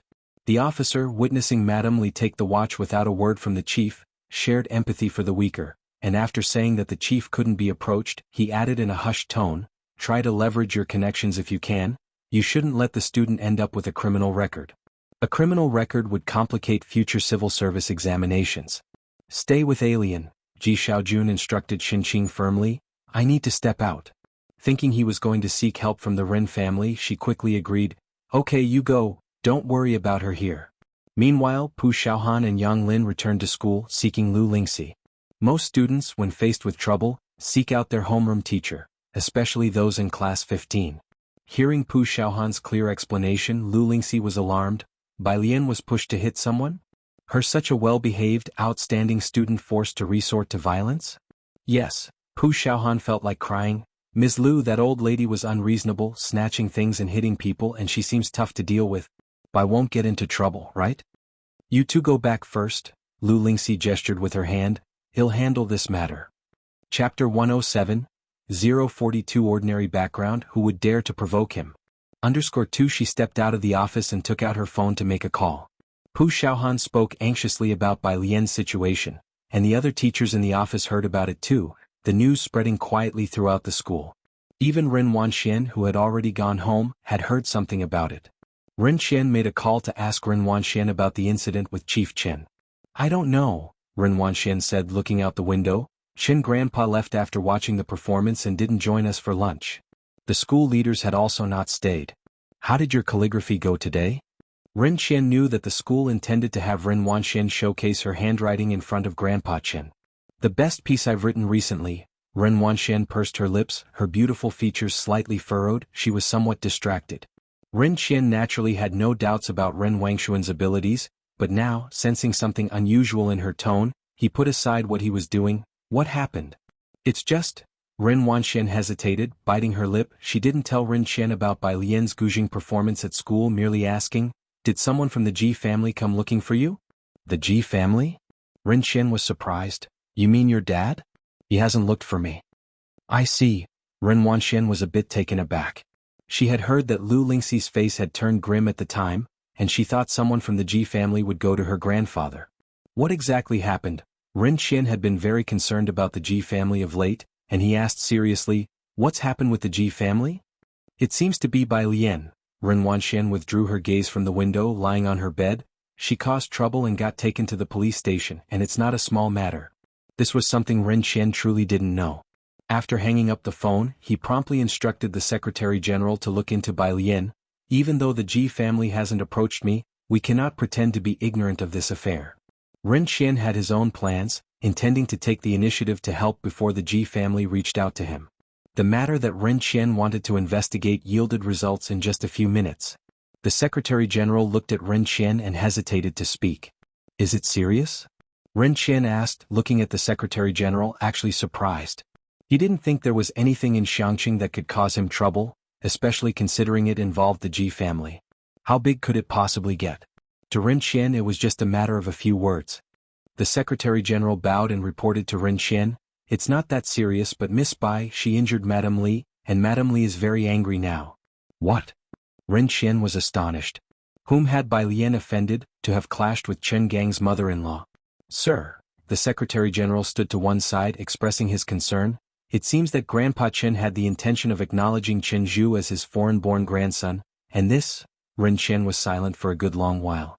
He knew the importance of the Chen family and Bai Lian was worth the investment, but Grandpa Chen, even if given several more decades, he wouldn't find a chance to connect with the Chen family of Jianghu. Eventually he waved his hand. Ren Qian slowly said, "Let's not deal with this matter for now. If the Ji family calls, you help me find an excuse to delay them." "Understood." The Secretary General lowered his head. Xianxia CRFS Dark Matter Research Institute. Jianghu took off his glasses, his black coat open, his cool gaze fixed on the data, the fluorescent marker being slowly tapped between his fingers. No interaction between dark matter particles and other particles detected. Expand the variety of particles. "Got it?" Hewen noted down the important points. Standing behind Jianghu, he observed him covertly, estimating the mood of young Master Jiang. Eventually the quest for knowledge overcame the fear of young Master Jiang, and Hewen, holding his notebook, spoke cautiously, "Young Master Jiang, have you done the new questions from the app recently?" Jiangjing University's app training camp has a basic question bank and a challenge question bank, with 20 new questions released each month. They cover mathematics, physics, chemistry, and biology with 20 basic questions every month. Getting all the questions right grants 10,000 base points. The scores are determined by the system. The challenge question bank is composed of questions set by a group of tutors from Jiangjing University, randomly refreshed. Solving one question multiplies the monthly score by 1. The number of questions solved is equivalent to how many times the score is multiplied. The question bank is refreshed each month. The basic question bank is generally manageable, but for the challenge question bank, no one aside from young Master Jiang has completed it. The system's best answer is still young Master Jiang's. However, Jianghu hasn't logged into the system for 2 years. He hadn't realized how Hewen and the others had spent these 2 years. Unable to finish the challenge questions, they dared not ask. A few days ago, someone downloaded the app and even followed someone. The people from several laboratories were almost brought to tears. But after waiting 2 weeks, Jianghu neither brushed the questions nor left any answers. What kind of questions? Jianghu picked up his phone and looked at the time. It was just past 4. Chapter 108. 042 Ordinary Background. Who would dare to provoke him? Underscore 3. Hewen quickly perked up. "There's a question about photons?" He spoke succinctly. But after he finished, Hewen had a vaguely bad feeling. Sure enough, the next second, Jianghu looked at Jianghe's lack of response, clenched his phone, and with calm and indifferent, emotionless 3 words, "High school question? He'll look into it further." Hewen hastily attempted to remedy the situation. Jianghu looked at Hewen, his lips slightly pursed in coolness, wanting to say something but ultimately held back. He turned and left the room, sometimes really doubting what kind of people he was spending his time with in the same laboratory.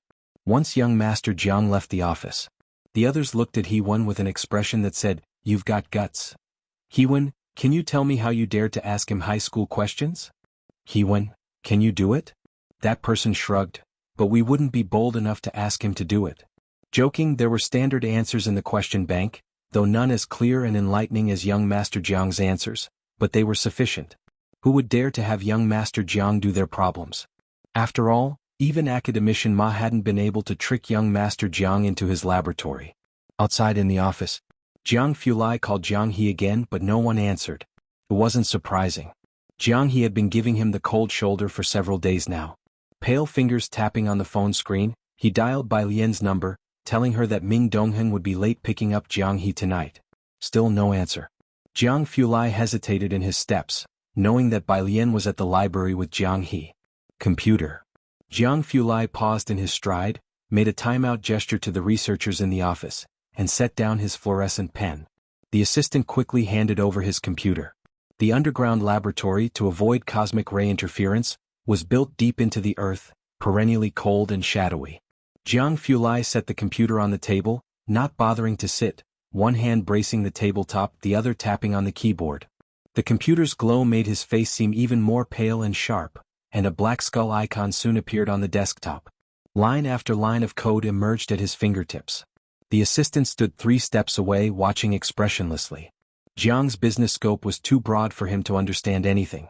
Pale fingertips struck the enter key with a snap, and a large map of Xianxia popped up on the computer screen with a small red dot moving slowly.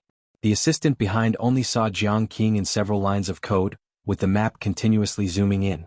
It finally stopped on a street. He was tracking the location of Jiang He's wristwatch. Jiang He often disappeared without reason due to his personality. In all of the Jiang family, even Shijue couldn't outplay the young Jiang He. Jiang Fulai had taken special time to make a wristwatch for him with a tracking feature. Under normal circumstances, Bai Lian and Jiang He should be in the library reading. But now they appeared in an unknown location, still slowly moving. Jiang Fulai pulled up the previous movements of the watch to confirm that the last appearance was at the police station. He stared at the route, closed the laptop lid with a cold snap. Postpone the meeting to tomorrow, give half a day off. He straightened up slowly, picked up his phone, and left carrying an air of frost. The entire office fell silent all at once. Someone looked towards the assistant. What happened to young Master Jiang? The assistant pushed up his glasses, making a profound guess. Probably someone who's looking for trouble messed with the young master. The son of academician Jiang Sui? Hewen walked in just in time to hear the assistant's words and was quite astonished. After Jiang Sui's parents passed away, Jiang He was mistreated by a group of relatives who danced with demons. Jiang Fulai took Jiang He from Jiang Sui home and severely dealt with that bunch of relatives. It was a well-known event throughout Jiangjing. They would rather provoke Jiang Shijue, who didn't blink an eye when killing someone. Who would be so bold as to provoke Jiang Fulai? Jiang Fulai took the elevator up, looking down at his phone as he dialed Ming Dongheng. Ming Dongheng was with Chief Chen. When he received Jiang Fulai's call, Chief Chen was exchanging pleasantries with someone. Is this drug really not for sale on a large scale? He had heard that there was a miraculous plaster on Bakhtur Street, which had a significant appeal to the Qin family and various special forces, no less than Wang Yufeng's minerals. The other person smiled. Sorry, there's no news from Dr. Bai at the moment. Chief Chen looked at the person and cursed inwardly, thinking they were tough nuts to crack and playing the old game of holding their goods dear. Had better not find that Dr. Bai, or he would kidnap him no matter the cost. Ming Dongheng glanced at them and then stepped outside to answer the call, his tone respectful yet puzzled. Young master. Where are you? Jiang Fulai didn't wait for the driver. He picked up the car keys with his eyes downcast, his voice indifferent. But Ming Dongheng on the other end of the phone heard it with a shock. Bakhtur Street. Meet me at the police station.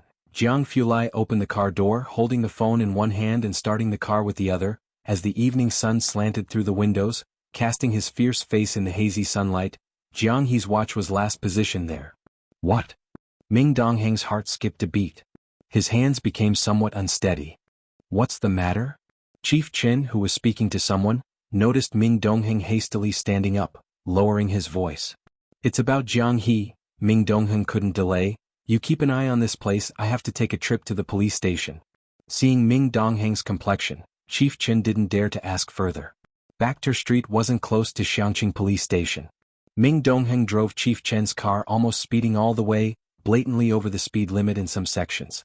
Passing policemen recognizing the license plate number, dared not stop him. Xianxia Police Station Headquarters. Ming Dongheng parked the car. His car was eye-catching, and as soon as it appeared, someone saw it and quickly reported it upstairs. In the police station office. The chief heard the report and immediately stood up, shocked. Chief Chen's car? Why has he come here? Chief Chen's car was provided by Xianxia and he was always low-key. But anyone in Xianxia with some connections knew what car Chief Chen drove. The chief quickly put on his coat and went to the police station entrance.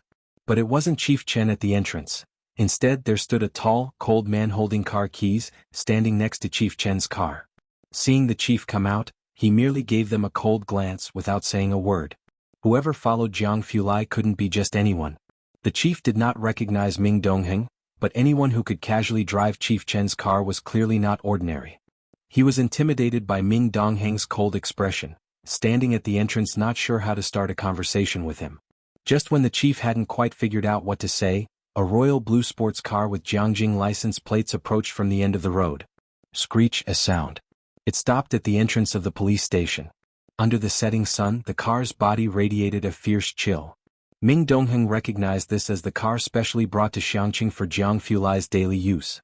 He strode to the driver's side, and as the car came to a steady stop, he opened the door to let Jiang Fulai out. The chief glanced and saw a man in a black overcoat getting out of the driver's seat. Just a stately silhouette, simplistic in black, reflecting dark gleams in the setting sun. The entrance of the police station fell silent for a moment. Chapter 109. 043 If the handover isn't done well, send Shen Yongquan rolling back to Jiangjing. Second update. _1 Jiang Fulai didn't look at anyone, he merely tilted his head slightly to gaze at the sign above the entrance. Then he strode towards the police station. His trench coat swept behind him in a haughty swirl. Young master. Ming Dongheng hurriedly followed him. The chief and others at the entrance were completely ignored, exchanging bewildered looks. This was probably the first person who dared to dismiss the chief so blatantly. Chief? Someone voiced out in silence. Did those two not recognize the chief, or were they simply too indifferent to pay any attention? While still uncertain, they vaguely felt it was the latter. The chief suddenly felt uneasy. Without uttering a word, he followed them directly. Outside the police station. Xiaowu scratched his head, looking at Mao Kuan in the back seat. Brother Mao, are we going inside? Mao Kuan pulled open the car door. Of course my sister is still in there. These people really don't know how formidable I, Mao the Younger, am without being shown some color. Xiaoqi, with his hand on the steering wheel, sighed while rubbing his forehead. Brother Mao, Xiaowu, don't rush in yet. Xiaoqi, have you forgotten how you got to where you are today?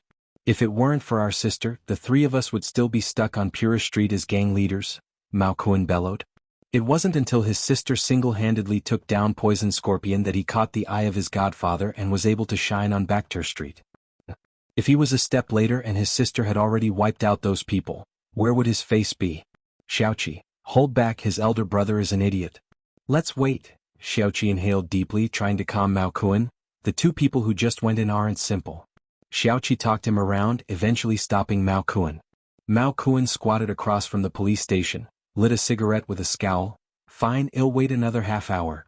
Xiaowu also squatted down beside him. Xiaoqi turned his head away, not wanting to witness their foolishness. As soon as Jiang Fulai entered the lobby, the bustling crowd fell silent. He scanned the room. Ming Dongheng immediately grabbed a police officer by the collar, asking, "Is there a brother-sister pair here?" The officer was startled by Ming Dongheng's stern gaze. "Yes, there are." "Take us to them." Ming Dongheng let go. There weren't many cases today, mostly old ones. Speaking of a brother and sister, it had to be Bai Lian and Jiang He who were still in the interrogation room. The officer hurried to take them to Bai Lian and Jiang He. Shen Qing was with Bai Lian, her hands clutching her skirt, sitting on one side uncomfortably, anxious and restless, and frequently checking her phone. Bai Lian had to comfort the constantly trembling Jiang He while also trying to reassure Shen Qing.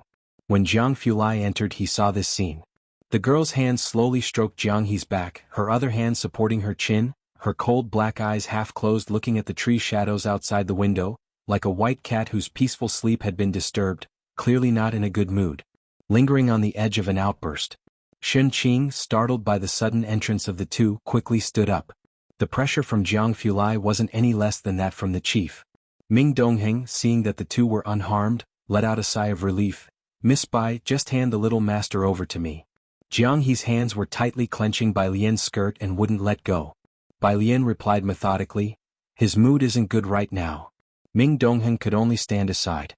Jiang Fulai stood 2 steps away from Bai Lian, glanced at her, then lowered his gaze to the still clinging Jianghu, and for once refrained from making a sarcastic remark. He simply asked, did you win? He didn't even ask if she had been fighting. Even Xinqing didn't think she seemed like someone who would fight. Bai Lian, Emicha. Bai Lian's gaze drifted out the window. Then that's fine. Jiang Fulai nodded, sweeping a look around the interrogation room environment. As soon as Bai Lian entered the room, she knew that the old lady had connections. She had expected Mao Kuan to arrive before her patience ran out, but to her surprise, Jiang Fulai came first. How come you're here? Jiang Fulai was in a bad mood but tried to speak gently. No one answered your 2 phones, where are they? They were confiscated. Bai Lian crossed her legs nonchalantly, not seeming too concerned. Jiang Fulai's cold glance swept to the side. Ming Dongheng immediately grabbed someone from behind. The phones? The person, frightened, didn't dare to ask anything and hastily retrieved Bai Lian's phone. Bai Lian took her phone only to see many missed calls, 2 from Jiang Fulai, 5 from Ji Xiaojun, and over a dozen from Mao Kuan. She opened WeChat. White Vest. Sis? White Vest, haven't you come out yet? White Vest, I've arrived, don't do anything rash, sis. Bai Lian, 1, then she turned to look at Xinqing. Where's uncle? Xinqing was startled by the sudden arrival of Jiang Fulai and another person. She didn't dare to look at Jiang Fulai and answered in a low voice, he's gone out to find someone. Bai Lian lowered her head again to send a message to Ji Xiaojun. Uncle, it's all good now. Ah, this is my aunt. She looked up and introduced Xinqing to Jiang Fulai. This was her first time calling someone aunt, and despite still being nervous in the police station, Xinqing instinctively puffed up her chest. Yes, she is my niece. At this moment she finally understood Ji Xiaojun a bit more. Ren Wanxian had never once called her aunt. Jiang Fulai looked at Xinqing and paused. The aloof young master Jiang finally softened a bit and greeted her in a very polite manner. Hello. Ah. Xinqing didn't know where to put her hands. Oh, and little Wenmeng's watch. Bai Lian frowned. Why didn't you bring it along with you? Having investigated the watch's trail, Jiang Fulai naturally knew where it was. Without asking, he could guess what had happened between the 2. Someone will bring it back, Jiang Fulai said lightly, glancing at the door, then his tone softened when he looked at Bai Lian again. Let's go out first. Ming Dongheng reached out, wanting to take Jianghu from Bai Lian's hands. Jianghu weighed at least 50 kilograms, which was not light for a frail girl. He had just stretched out his hand when he saw Bai Lian easily lift Jianghu up. Ming Dongheng? He remembered. Miss Bai, do you still have a piece of iridium in your hand? Jiang Fulai coldly watched Jianghu, who was burying his face, and he held back. The station chief was still waiting at the interrogation room door, and when he saw Jiang Fulai leaving with people, he hurried over, stiffly addressing Xinqing with a much nicer tone than before. Please wait a moment, the procedure isn't finished yet, you can't leave for now. He didn't dare to speak to Jiang Fulai. So he had to approach Xinqing, who seemed the easiest to talk to among the group. Jiang Fulai stopped, interrupting the chief with 3 chilly words. Who are you?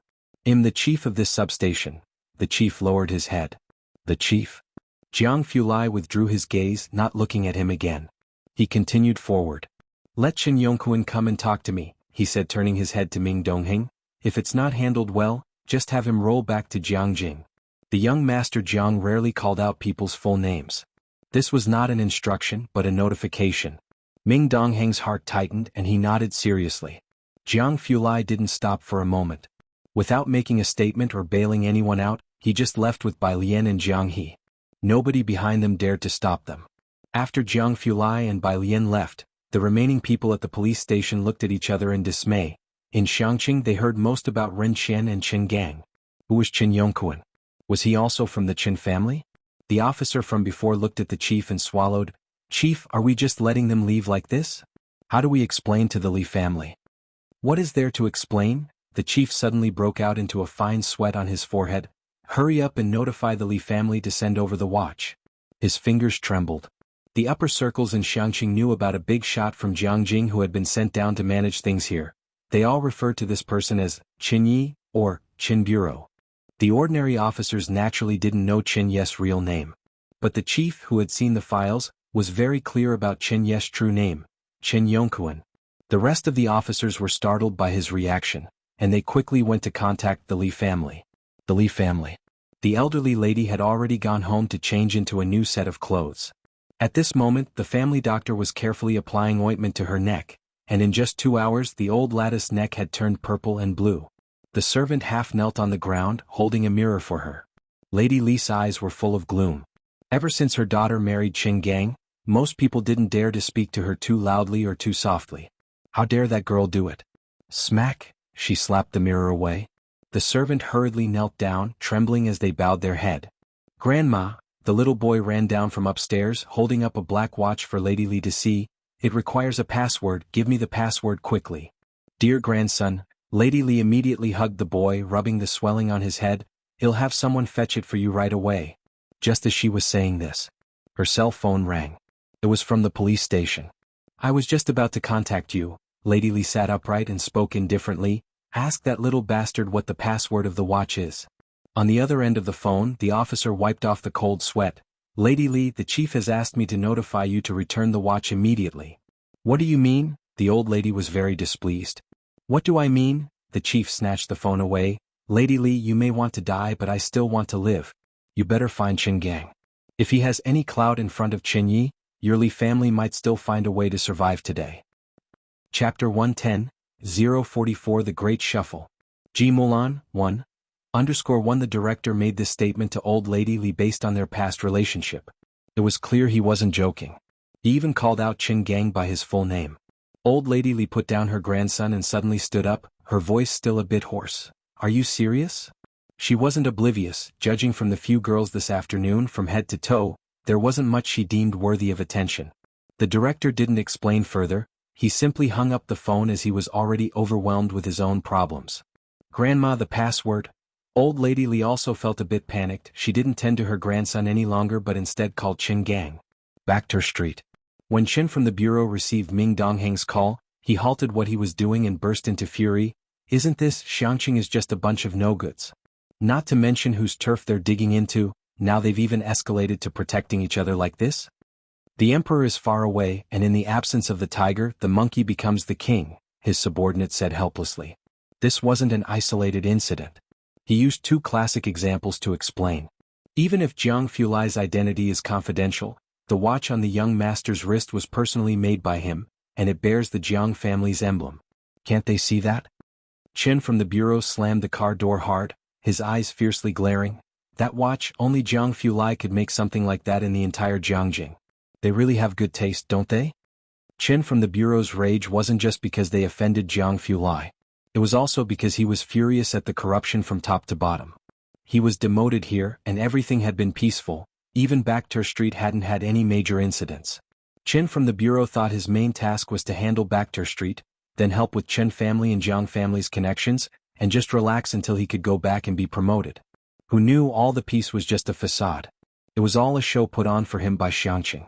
It was even possible that even before they had arrived, Xianxia had already started putting on these facades. If it weren't for what happened today, he wouldn't have known that Xianxia was only seemingly peaceful on the surface, but was actually riddled with problems to the core. There's nothing that can be done. The driver looked in the rearview mirror as he tried to pacify Qin from the bureau. You know, both Jianghu Li and the young master's identities are highly confidential. Not to mention Xianxia, there aren't many in Jiangjing who could be granted an audience with Jianghu Li. Expecting these people from Xianxia to recognize it right away is truly asking too much of them. But one thing the bureau chief said was correct. The watch Jiang he wore was indeed rare. There was only one like that in the entire Jiangjing. That's why there's the saying, possess a treasure, become a target. They indeed knew how to pick, landing right on Jiang He's head. The subordinate wiped sweat from his brow as he looked in the rearview mirror at Qin from the bureau's dark expression. Just how they were going to endure Qin from the bureau's wrath, he didn't know. Is it okay for us to just leave like this? Shen Qing asked as they walked out of the police station's main door. It still felt surreal to her. She subconsciously looked back at the solemn and imposing doorway. Only a sliver of the setting sun was left overhead, its color a deep red, almost not blinding, but Shen Qing still felt dazed. We just walked out like that? It's fine. Ming Dongheng saw Jianghu Li treated Shen Qing with respect, so he lowered his posture and with a cold gaze glanced back before saying, you can leave with peace of mind, they wouldn't dare to trouble you again. That's good. Xianxia let out a sigh of relief. As soon as Bai Lian walked out, she saw two people squatting across the street, with Xiaoqi standing expressionless beside them, looking up at the sky. She paused for a moment, then turned to look at Jianghu Lai and handed Jianghe over to him. I will wait for my uncle, you take Jianghe back first. The sunset outlined her figure sharply, her plain clothes seeming even more assertive than the twilight sky. Jianghu Lai looked at her, then reached out and took Jianghe from her. As a researcher, Jianghu Lai's hands could definitely be considered a work of art, distinctively articulated yet wrapped in a faintly cold jade-like chill.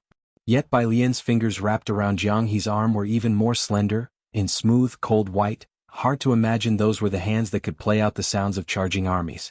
When he took Jianghe, he unavoidably touched that cold white. He let go upon contact, not as cool as the palm of his hands. Jianghe clung tightly to Bai Lian's sleeve and wouldn't let go. Jianghu Lai lightly glanced at his tightly closed eyes. Xiaoyao.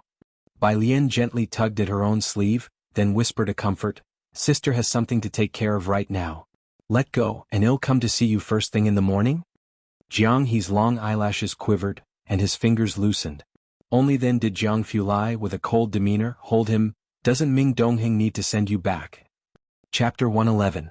044 The Great Shuffle. Mulan 1. No need.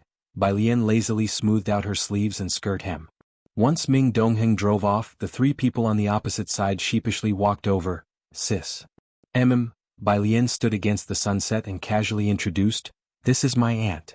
Mao Kuan and the others spoke up loudly, Auntie hello. Xiaomao. Xianxia was startled. Mao Kun's bleached hair always made him seem a bit untrustworthy, but compared to Ming Dongheng, Mao Kuan couldn't be more normal. Xianxia relaxed a lot. Xiaomao, are you also friends with Alien? Yeah, Mao Kuan scratched his head somewhat guiltily. Not far away. Ji Xiaojun, who was on the phone, walked towards them. On the other end was a woman's voice. She's back in Xiangqing? Ji Mulan, what kind of tone is that? Ji Xiaojun frowned and scolded. I left her with the Bai family because they have a big family business. With her antics, who else could protect her but the Bai family? And what does she do? Just to gratify a whim, she pats her butt and heads back to Xiangqing, causing trouble for me everywhere. Ji Xiaojun stopped walking. This has nothing to do with her. Do you think you know better than I do? Ji Mulan interrupted him, listing the many issues Bai Lian had caused throughout her life. You reaching out to me is less effective than a single word from Bai Qiming. You have a new family? Ji Xiaojun suddenly asked. Ji Mulan went silent. Found your so-called true love again? Ji Xiaojun, noticing Bai Lian standing not far ahead, looking obedient and charming, sneered. Once this matter is settled, we won't need to mention Bai Qiming. You disappeared for over 2 years without a word. You should at least come back to see your daughter and your father when you have the time. Ji Mulan, you're no longer the capricious teenager you once were. Dad is getting old, don't do something you'll regret. He finished speaking and hung up without waiting for her reply. His expression soured. He had only one sister, and most of the time he was stuck between Ji Mulan and Ji Heng.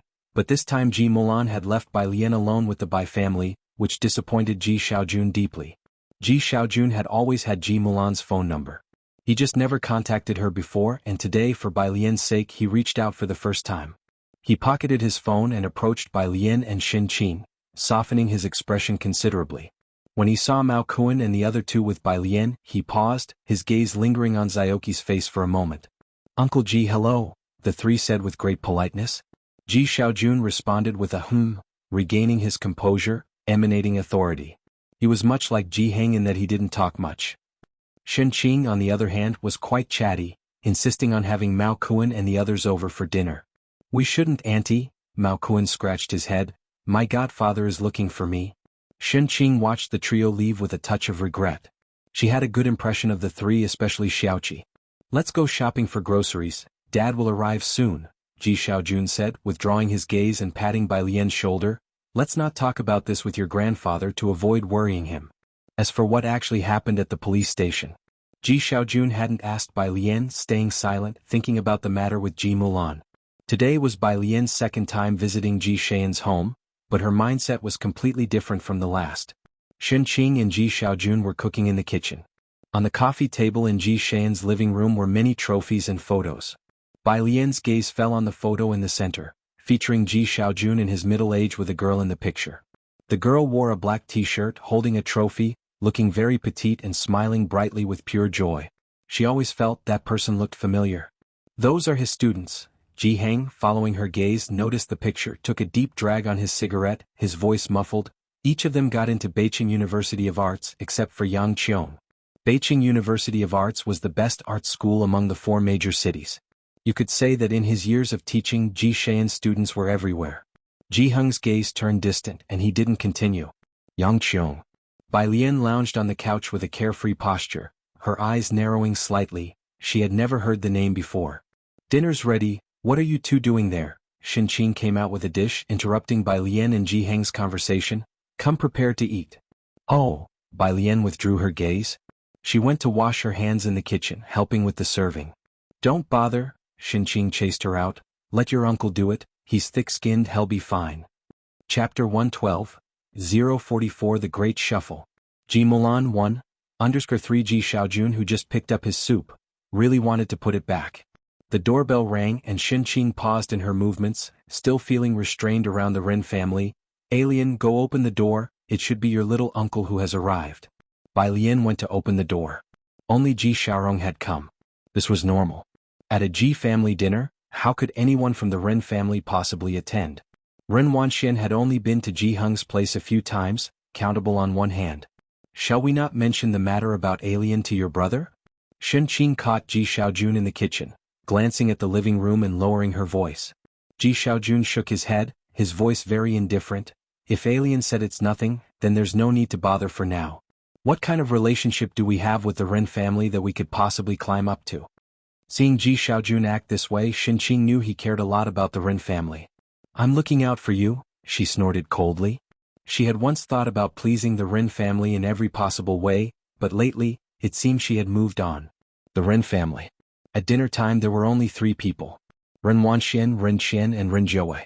Today was Ren Wangshuan's school anniversary, and not a single person from the family had attended. If it were any other time she would have been angry about it. Therefore Ren Jiawei and Ren Qian had both brought her gifts and had made a special effort to have dinner with Ren Wanxian. But today Ren Wanxian was surprisingly well behaved and did not get angry. Did Teacher Cho and your senior brother come back? Ren Qian suddenly remembered this and asked Ren Wanxian. Teacher Cho was Ren Wangshuan's calligraphy teacher. Highly accomplished in the Liang style, she had significant influence in the calligraphy world. Although she was from Xianxia, she had moved to Beijing a long time ago and rarely returned. It had cost Ren Qian and Ren Jiawei a great deal to hire her as a teacher for Ren Wanxian. Ren Wanxian nodded. Yeah, they should arrive in Xianxia tonight. Ask Teacher Cho when she's free for me to visit. Ren Qian spoke seriously. He'll let Mr. Qin know when it's time. The entire Ren family did not dare to neglect this matter. As the two of them were talking, Ren Qian hadn't seen Ji Xiaorong yet and turned to Ren Jiawei. Where's Xiaorong? Ren Jiawei reached for a tissue, leisurely wiping her hands. He's gone to the Ji family for dinner, no need to wait for him today. Gone to the Ji family for dinner? Ren Qian had no objections to Ji Xiaorong dining at the Ji family's home. He wasn't too concerned with the Ji family members. What surprised him was the timing of it today. Quite inconveniently, right after the incident with Bai Lian, Ji Xiaorong was having dinner at the Ji family, which made Ren Qian inevitably overthink. Across the table, Ren Wanxian also looked up at Ren Qian. After dinner, Ren Qian, holding his teacup, planned to discuss the matter about Teacher Cho and Mr. Chen with Ren Jiawei. Suddenly, a servant's voice came from outside. The master has returned. It was Ji Xiaorong. Ren Qian paused in his step, glanced outside, then suddenly set down his teacup and headed upstairs. Jiawei, I'm a bit tired. If Xiaorong needs anything, let him come find me tomorrow. Having said that, he vanished at the staircase. Ren Jiawei looked puzzledly at Ren Qian's retreating figure. What's wrong? Ji Xiaorong came back only to see Ren Jiawei deep in thought.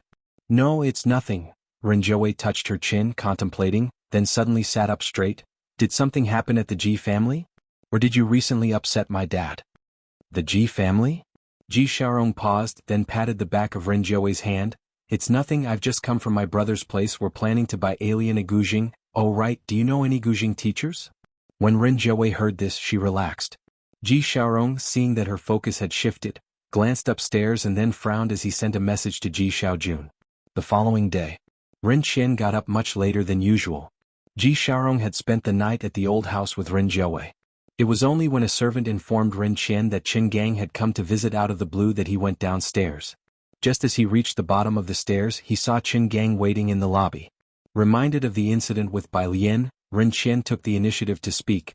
"Rest assured, no matter what happens, I'm on your side." "Uncle Qin." Ren Wanxian also came down with her school bag. Qin Gang managed only a weak smile. He was not in the mood to joke with Ren Wanxian, focusing only on Ren Qian.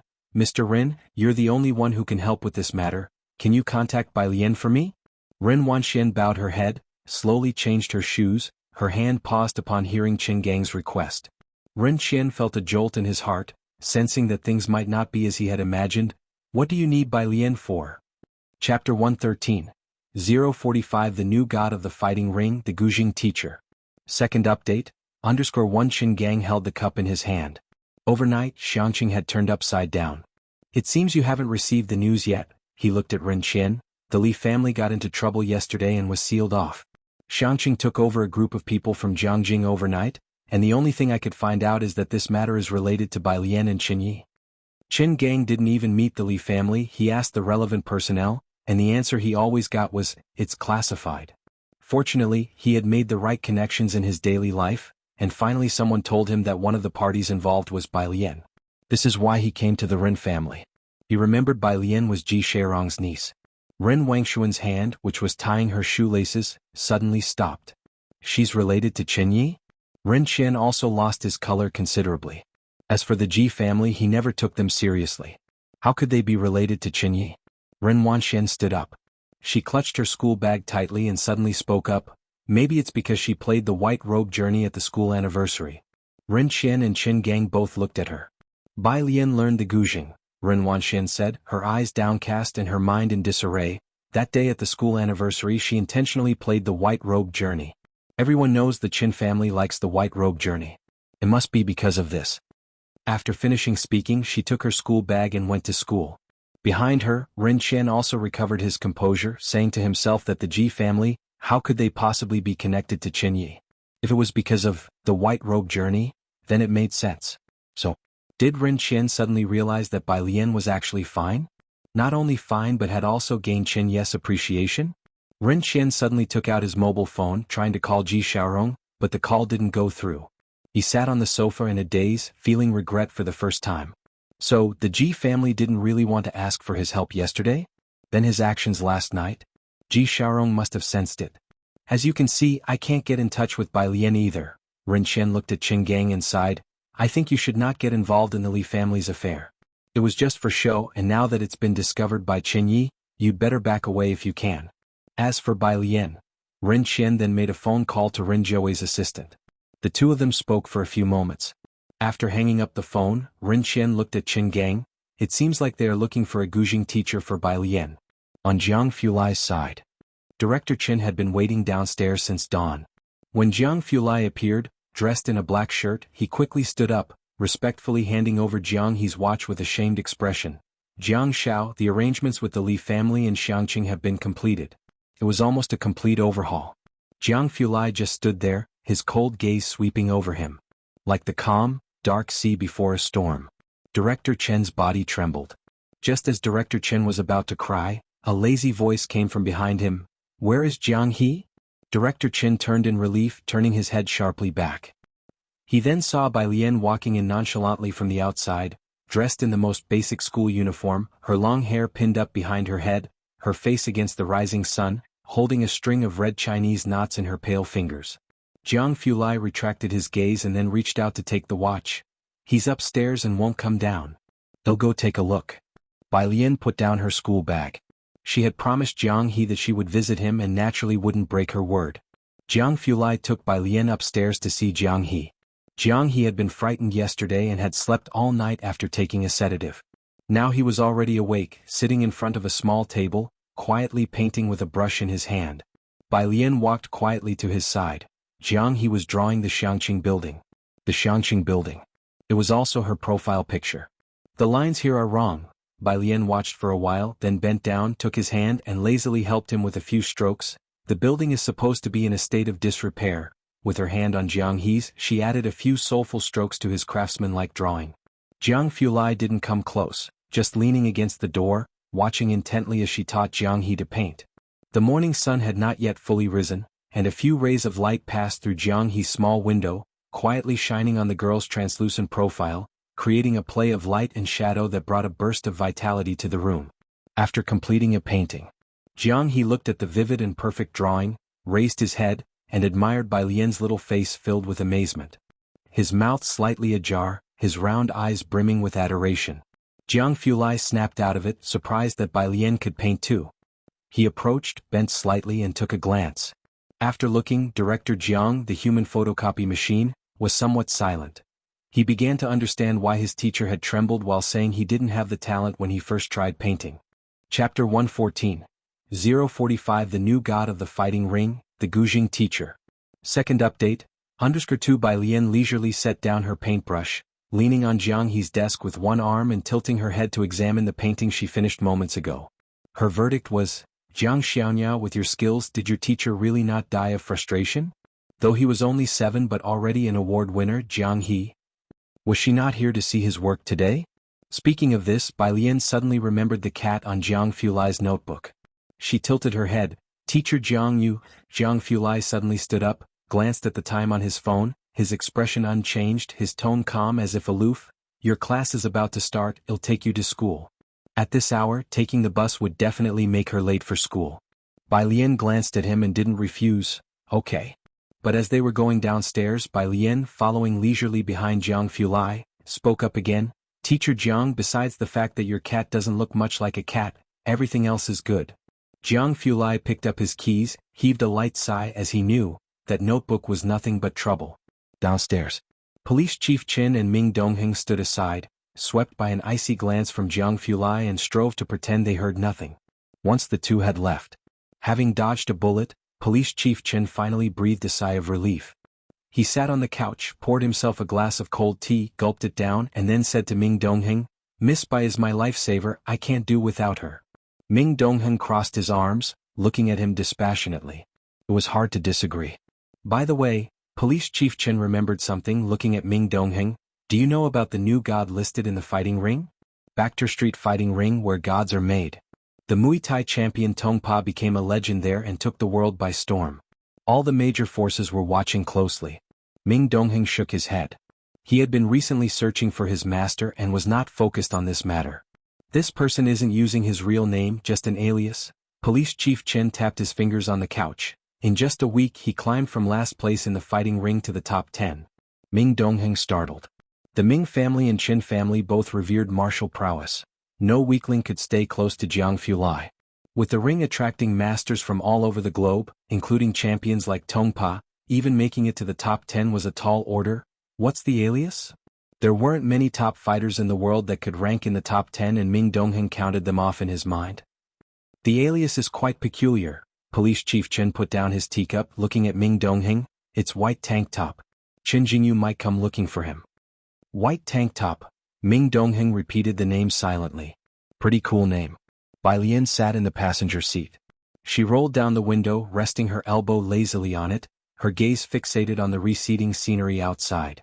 Every time she rode in a car, it felt as fresh and exciting as the first time. Haven't you been doing the problems on the app? At a red light, Jianghu stopped the car, recalling that morning when he checked and saw someone still had a 0 for their score at the very last place. Bai Lian leaned back in her seat, supporting her cheek with her palm. It's difficult, Teacher Jiang. Isn't a score of 0 quite embarrassing for you? Inside there were biology and chemistry problems, and as luck would have it, the first question she encountered this month was chemistry. What a pain. No. The light turned green. Jianghu glanced at her and earnestly explained, they wouldn't dare. Shortly after, they arrived at the entrance of the first high school. Jianghu parked the car. Bai Lian waved at him before blending into the sea of students entering the school. It was the busiest time for the school rush hour. Jianghu didn't drive off immediately, watching Bai Lian's figure until she was out of sight. It was apparent that she was quite popular at school, especially after the weekend celebration. No sooner had Bai Lian joined the crowd than a burst of exclamations erupted from the students.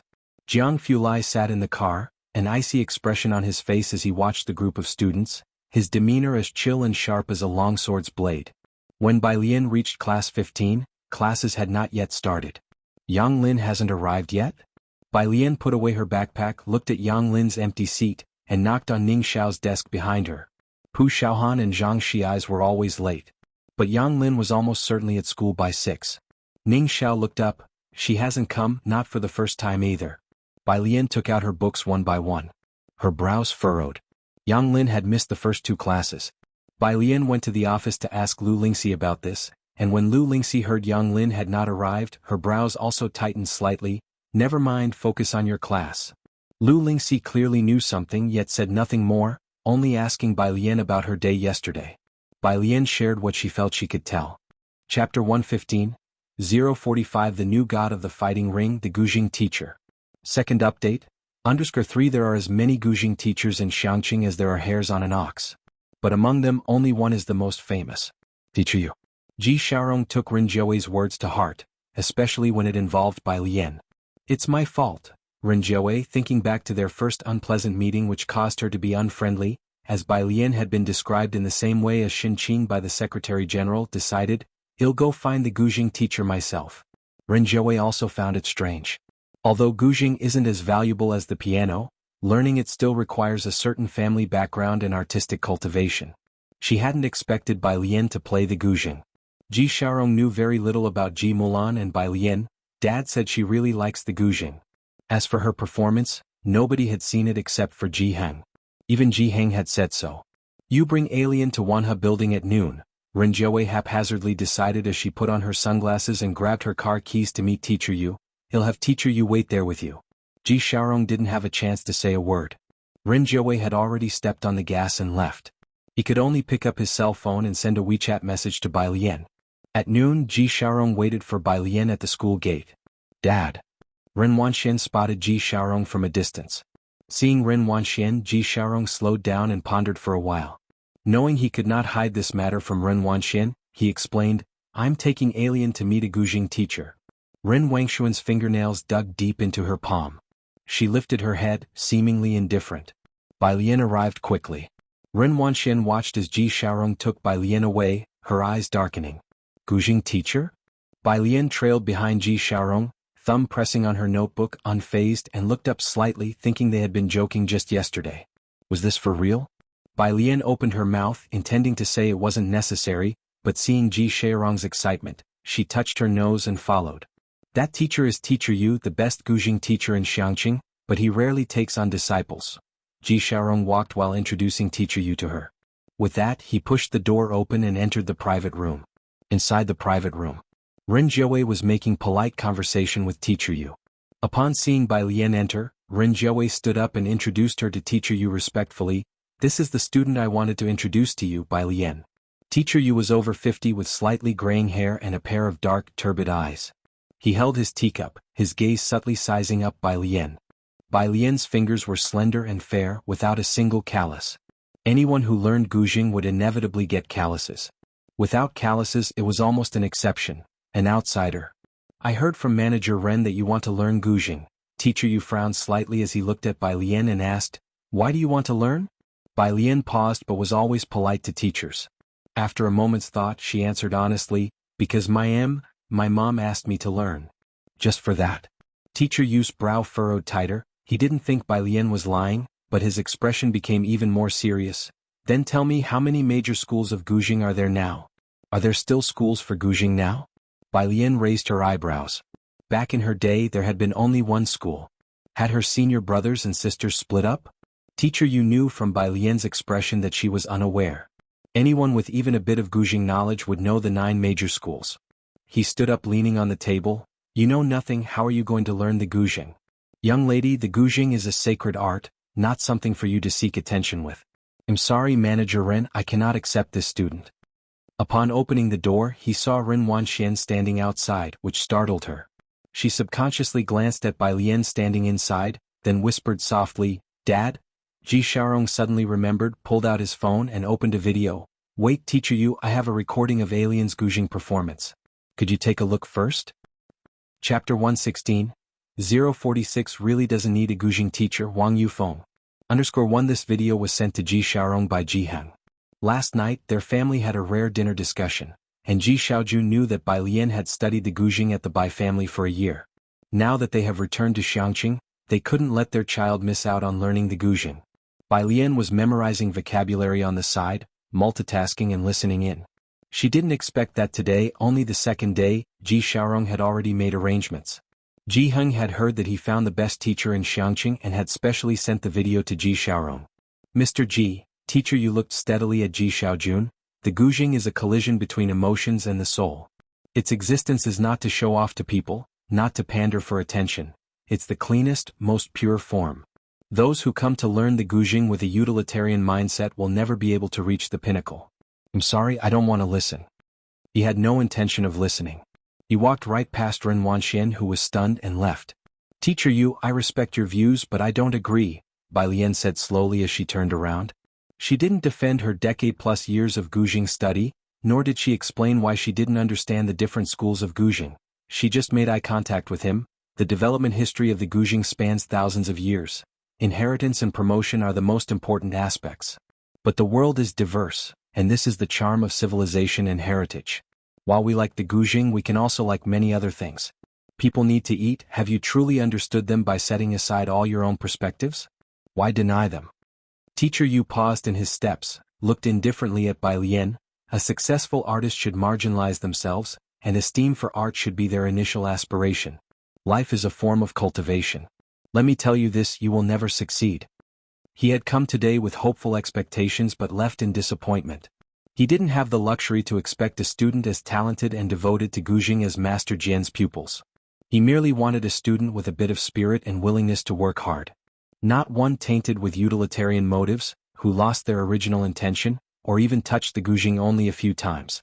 Xianxia had produced many renowned Guzheng masters since ancient times, and Teacher Yu was one of the well-known ones. Even Ren Wanxian had heard of him. Ren Wanxian had come to find out which master teacher Ji Xiaorong and Ren Jiawei had found for Bai Lian, and upon learning it was Teacher Yu, Ren Wanxian could not help but feel a pang of jealousy. But at this moment, this teacher, unlike others, did not acknowledge Bai Lian, did not think she was good at the Guzheng, and even thought she would never succeed. The slight feeling of jealousy that had just arisen suddenly dissipated. The praises for Bai Lian in the school's online forum that had accumulated in her heart for a long time finally scattered into nothingness. Her head bowed, she suppressed the urge to let her mouth curve upward. Dad, I came to tell you there's a parent-teacher meeting this week. Since you're busy, I will be taking my leave first. After saying this, she forcibly held back, then left. What artist? Ren Jiawei sat down crossing her arms and scoffed, then couldn't help but say to Bai Lian, this Mr. Yu is just like your grandfather, useless in his loftiness and bad temper. Don't listen to him, look at your grandfather, busy with art and tradition every day, what has that brought him? He's speaking without feeling the pain. I'd like to see him perform in public without taking a penny. Enough, Ji Xiaorong said, his head aching as he looked at Ren Jiawei. Don't say that anymore or you will be heavily criticized. Ren Jiawei was indifferent. She was a worldly person after all. To her, all art was the same. Weren't all those art students burning through money? Bai Lian, with her brows and eyes downcast, was multitasking by memorizing vocabulary while listening to Ren Jiawei talk, occasionally nodding along. She sat politely, her slightly loose hair softly framing her face and eyes. Quiet and serious. Accustomed to her own way at home, Ren Jiawei had never seen someone who listened to her so seriously and responded. She paused, then started to say, don't worry, I'll find another master for you in Beijing. Bai Lian's wrist rested on the table as she leisurely traced a word. After a few seconds of contemplation, she seriously said to the two, thank you for going through all this trouble for me, but I really don't need a Guzheng teacher. Her teacher had already taught everything that was needed. The rest was up to her and how much she could comprehend on her own. Got it, Ren Jiawei waved dismissively, not really paying attention. Let's eat first. After finishing her meal, Bai Lian returned to class. Teacher Yu's words had no impact on her. Chapter 117, 046 really doesn't need a Guzheng teacher, Wang Yufeng. _2 She was only thinking about the ancient zither.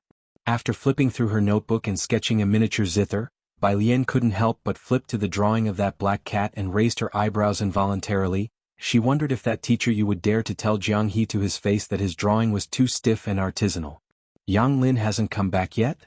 Ahead, Pu Xiaohan looked back, glanced at Yang Lin's usual spot and frowned slightly. What does she always go off to do? You don't know either? Bai Lian came back to her senses and pulled out a pen, looking towards Pu Xiaohan. Pu Xiaohan shrugged her shoulders. Having been classmates for over a year, Pu Xiaohan knew almost nothing about Yang Lin. Yang Lin never spoke to others, even more introverted than Ning Xiao. The only bit they knew was because of Bai Lian. They roughly knew that Yang Lin's family situation wasn't good and she was always working part-time. Other than that, they didn't know much about her. Bai Lian opened her pen cap and glanced at Yang Lin's empty seat. She considered asking Lu Lingxi about it tomorrow. With the pen in her hand, she didn't start on her homework immediately. Instead, recalling something, she lowered her eyes and drew a line on the blank paper, then pushed the wet ink around with her clean fingertips, quickly completing the drawing. After looking at it, she opened her phone, took a picture and sent it to Jianghu Lai. As Jianghu Lai was reviewing results, he saw the message on WeChat, casually opened it and saw a black and white cat. Its entire body was low to the ground, lazily sprawled out and sleeping with its tail curled up, revealing its fluffy fur spread out lazily. Jianghu Lai was somewhat silent, typing the words, "Your drawing is very good." Before he could send it, the next second, another message from Bai Lian came through. It was good, the cat he had drawn before. The contrast was stark. Jianghu Lai looked at the words he had typed and deleted them one by one. He opened the image of the lazy cat again. Then he placed his phone on the desk, glancing at it from time to time. Such a beautiful ink painting. He, who passed the laboratory report to Jianghu Lai, immediately saw it on Jianghu Lai's phone left open on the desk. He was somewhat astonished. Jianghu Lai's cool fingertips accepted the report, giving him a glance and spoke indifferently, "This was drawn with a black pen." "Really?" He took a closer look and realized it wasn't an ink painting after all. He was even more amazed. As a result, that afternoon, all the team members who came to see Jianghu Lai learned that the young master Jiang had received a beautiful ink-style painting drawn with a black pen. It was very attractive.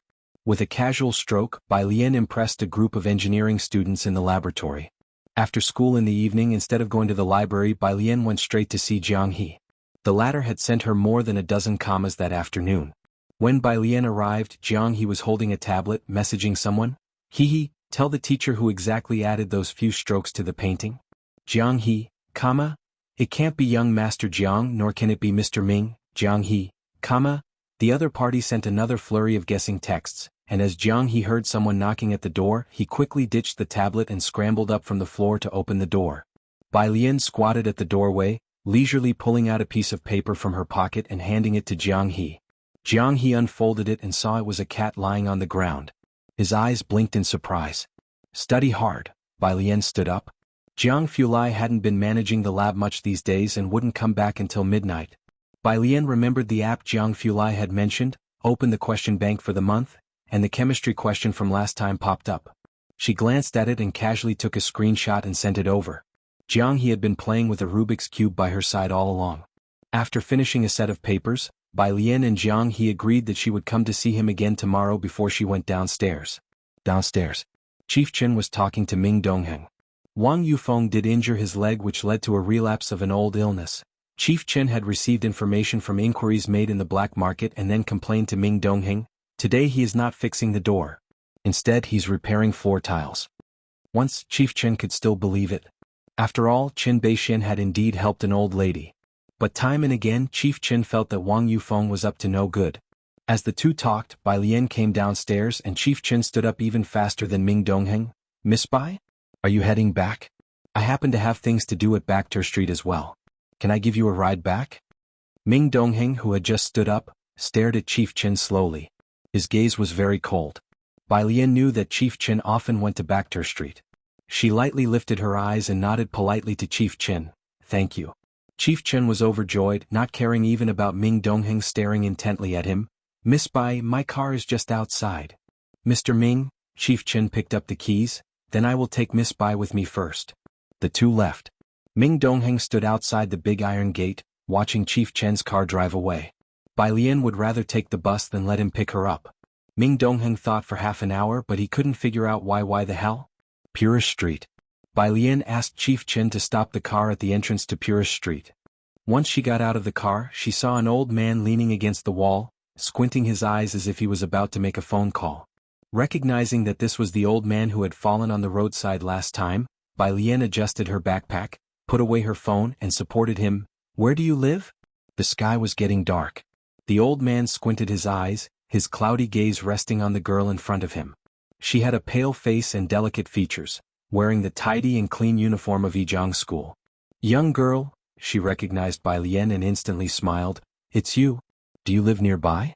Bai Lian supported her with ease and tilted her head slightly. "I'll walk you home. When you get old you get a few aches in your legs." The old lady hesitated. "Will it trouble you? I was just about to call my grandson to pick me up." "It's fine." Knowing that the old lady lived in a nearby alley, Bai Lian helped her to walk slowly forward. Chief Chen slowly drove towards Bacter Street, and seeing Bai Lian supporting an old person in the rearview mirror, he couldn't help but sigh. Miss Bai is truly a good student. But Chief Chen looked into the rearview mirror. Didn't that old person look a bit familiar? Before he could recall anything in the rearview mirror, the two of them turned a corner and were no longer visible. In less than 10 minutes' walk, Bai Lian found out that the old lady was Grandma Wang, whose family had lived on Purist Street for generations. Alien look, wearing a baggy camouflage outfit that made her look even more frail, Grandma Wang pointed at the small yard ahead and said with a smile, "That's my home, come in for a cup of water." She patted Bai Lian's back of the hand. As the two approached the gate, someone in the yard heard the noise. He was in his 30s or 40s with a light beard on his face and bare-chested, revealing a blue and white tiger tattoo on his chest and shoulders. One hand holding a shovel and biting a cigarette in his mouth, he swung open the half-shut door.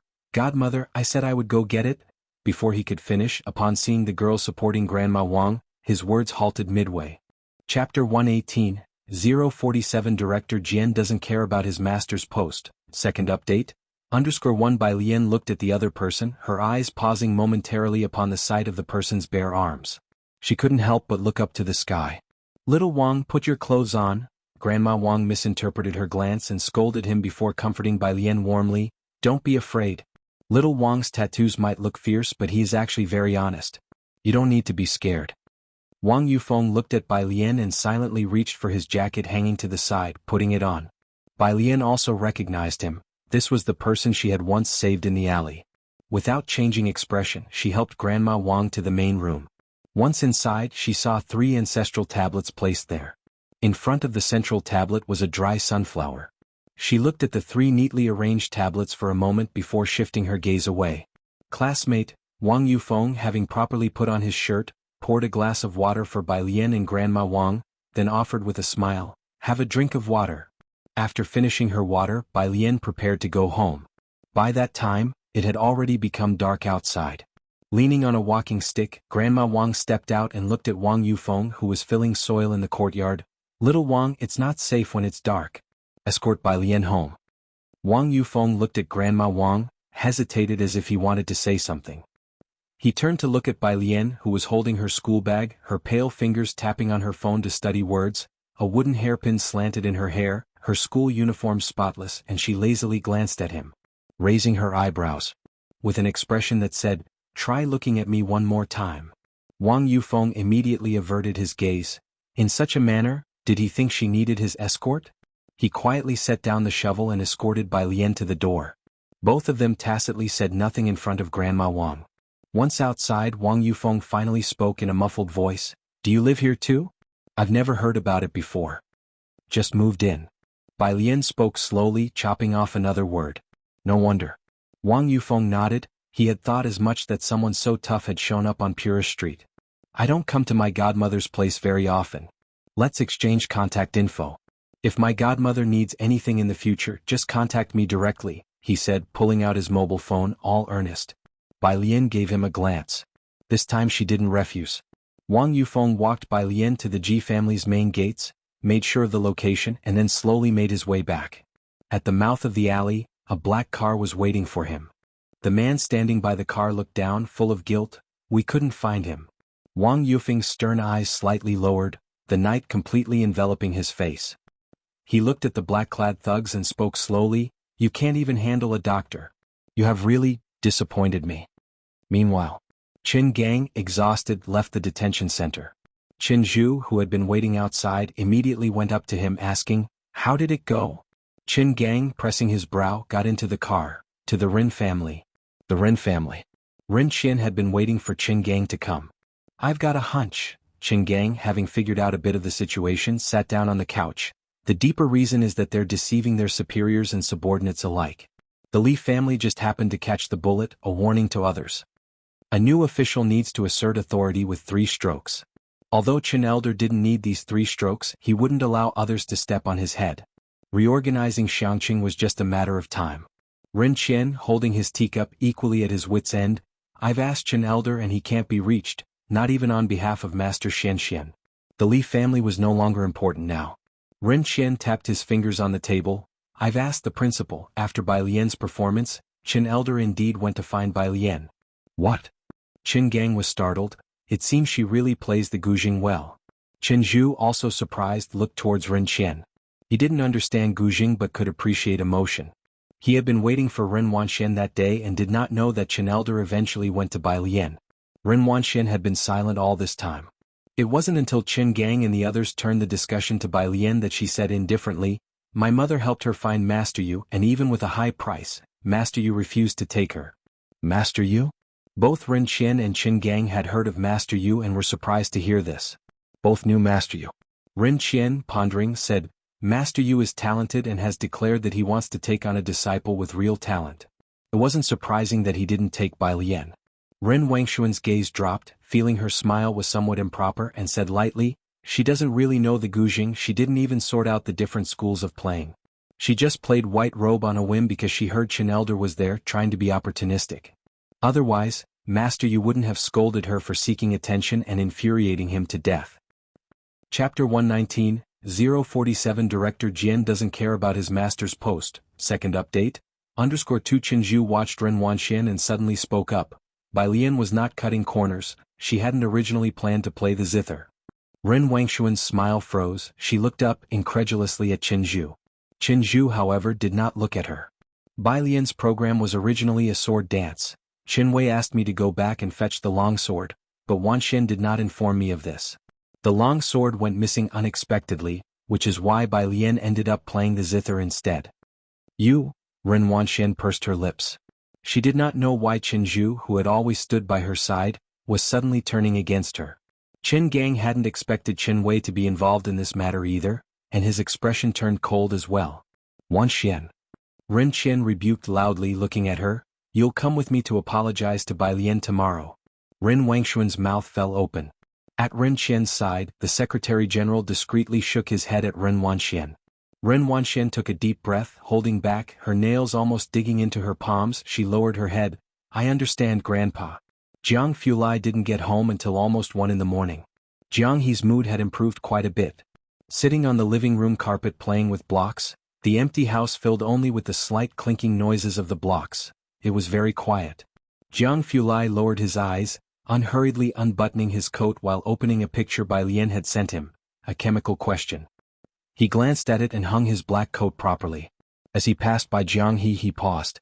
Jiang He was sitting cross-legged by the blocks, attentively arranging them, with a piece of white paper by his feet. On the paper was a lazily sprawled cat.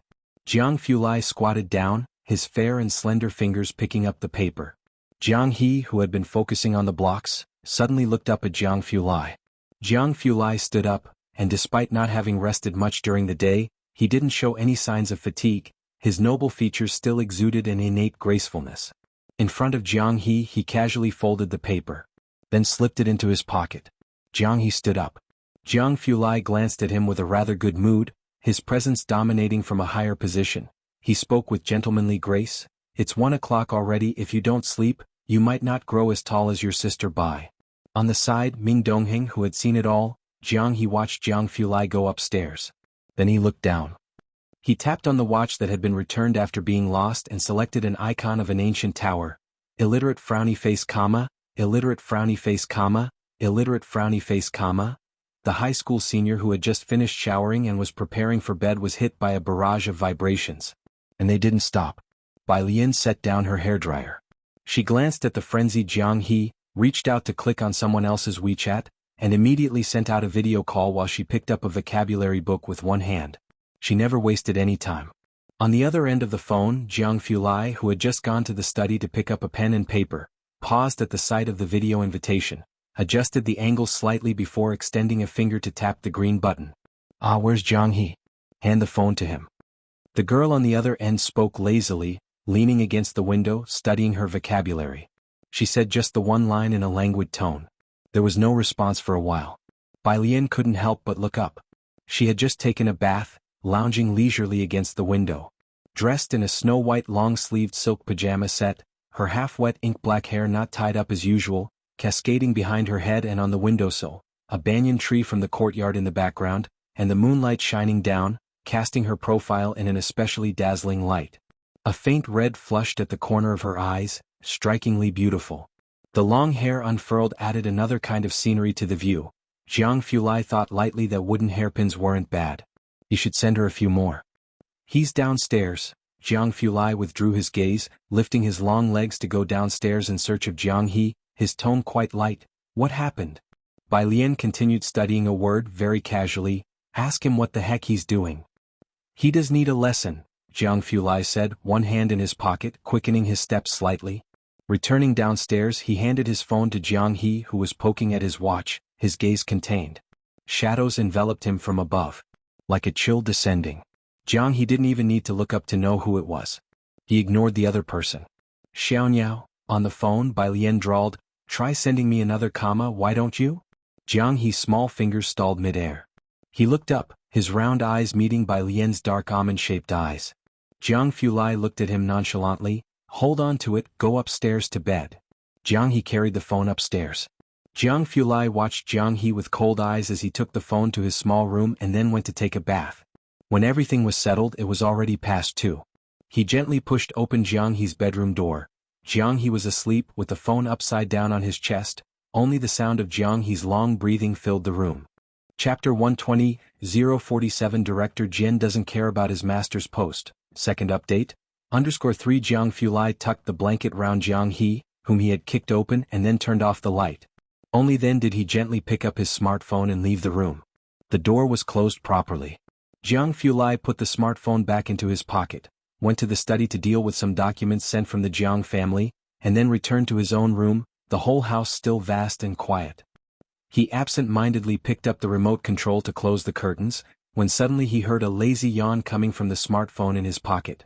You last longer than I do. He was startled and looked down to light up the screen. On the other end of the phone, Bai Lian was laughing lazily. I'm going to sleep first. The video call ended. Jianghu realized belatedly. So there had been someone there all along. The next day, Bai Lian got up a little later than usual. Ji Heng, who hadn't been woken up by anyone for the first time, was slightly unaccustomed. Bai Lian sent Jianghe a period and then went straight to school, without the time to make a detour to see him in the morning. Yang Lin was still absent from class today. Bai Lian slowly took out her books and homework from her school bag, starting to ponder. Outside the door, Ren Wanxian suddenly appeared. A person from the Crown Prince class, it was Ren Wanxian. The students of class 15 suddenly fell silent. Ren Wanxian did not look at anyone, she just looked indifferently at Bai Lian. Bai Lian, the principal wants you to come to his office. Having said that, she left directly. After she left, Xianxia's looked at Bai Lian.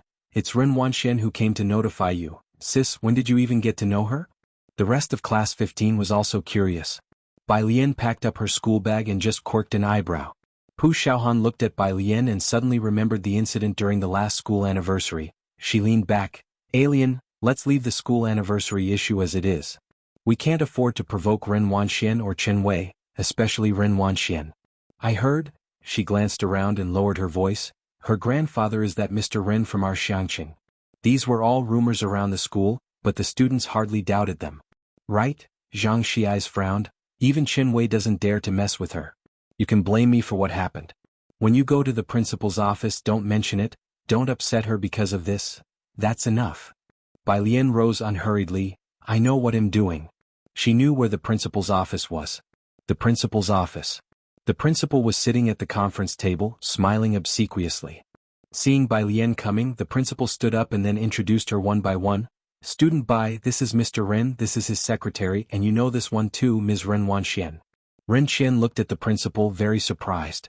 He hadn't expected that no one in the school was aware of Bai Lian's relationship with the Ren family.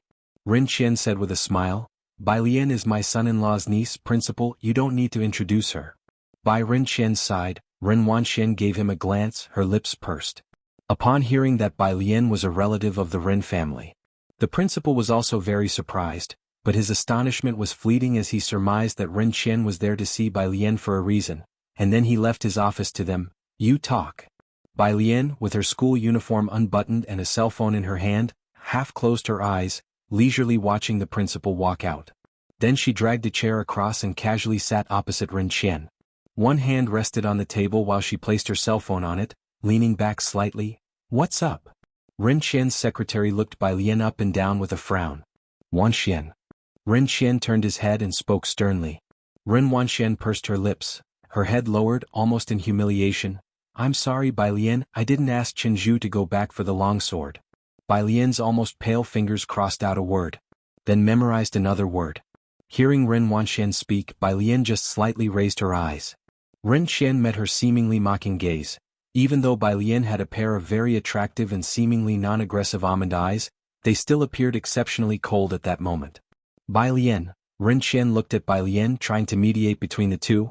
I heard from your uncle that you're learning the ancient zither. I have a zither teacher from Xianxia who's quite well known there. If you mention my name, you'd be able to study under him.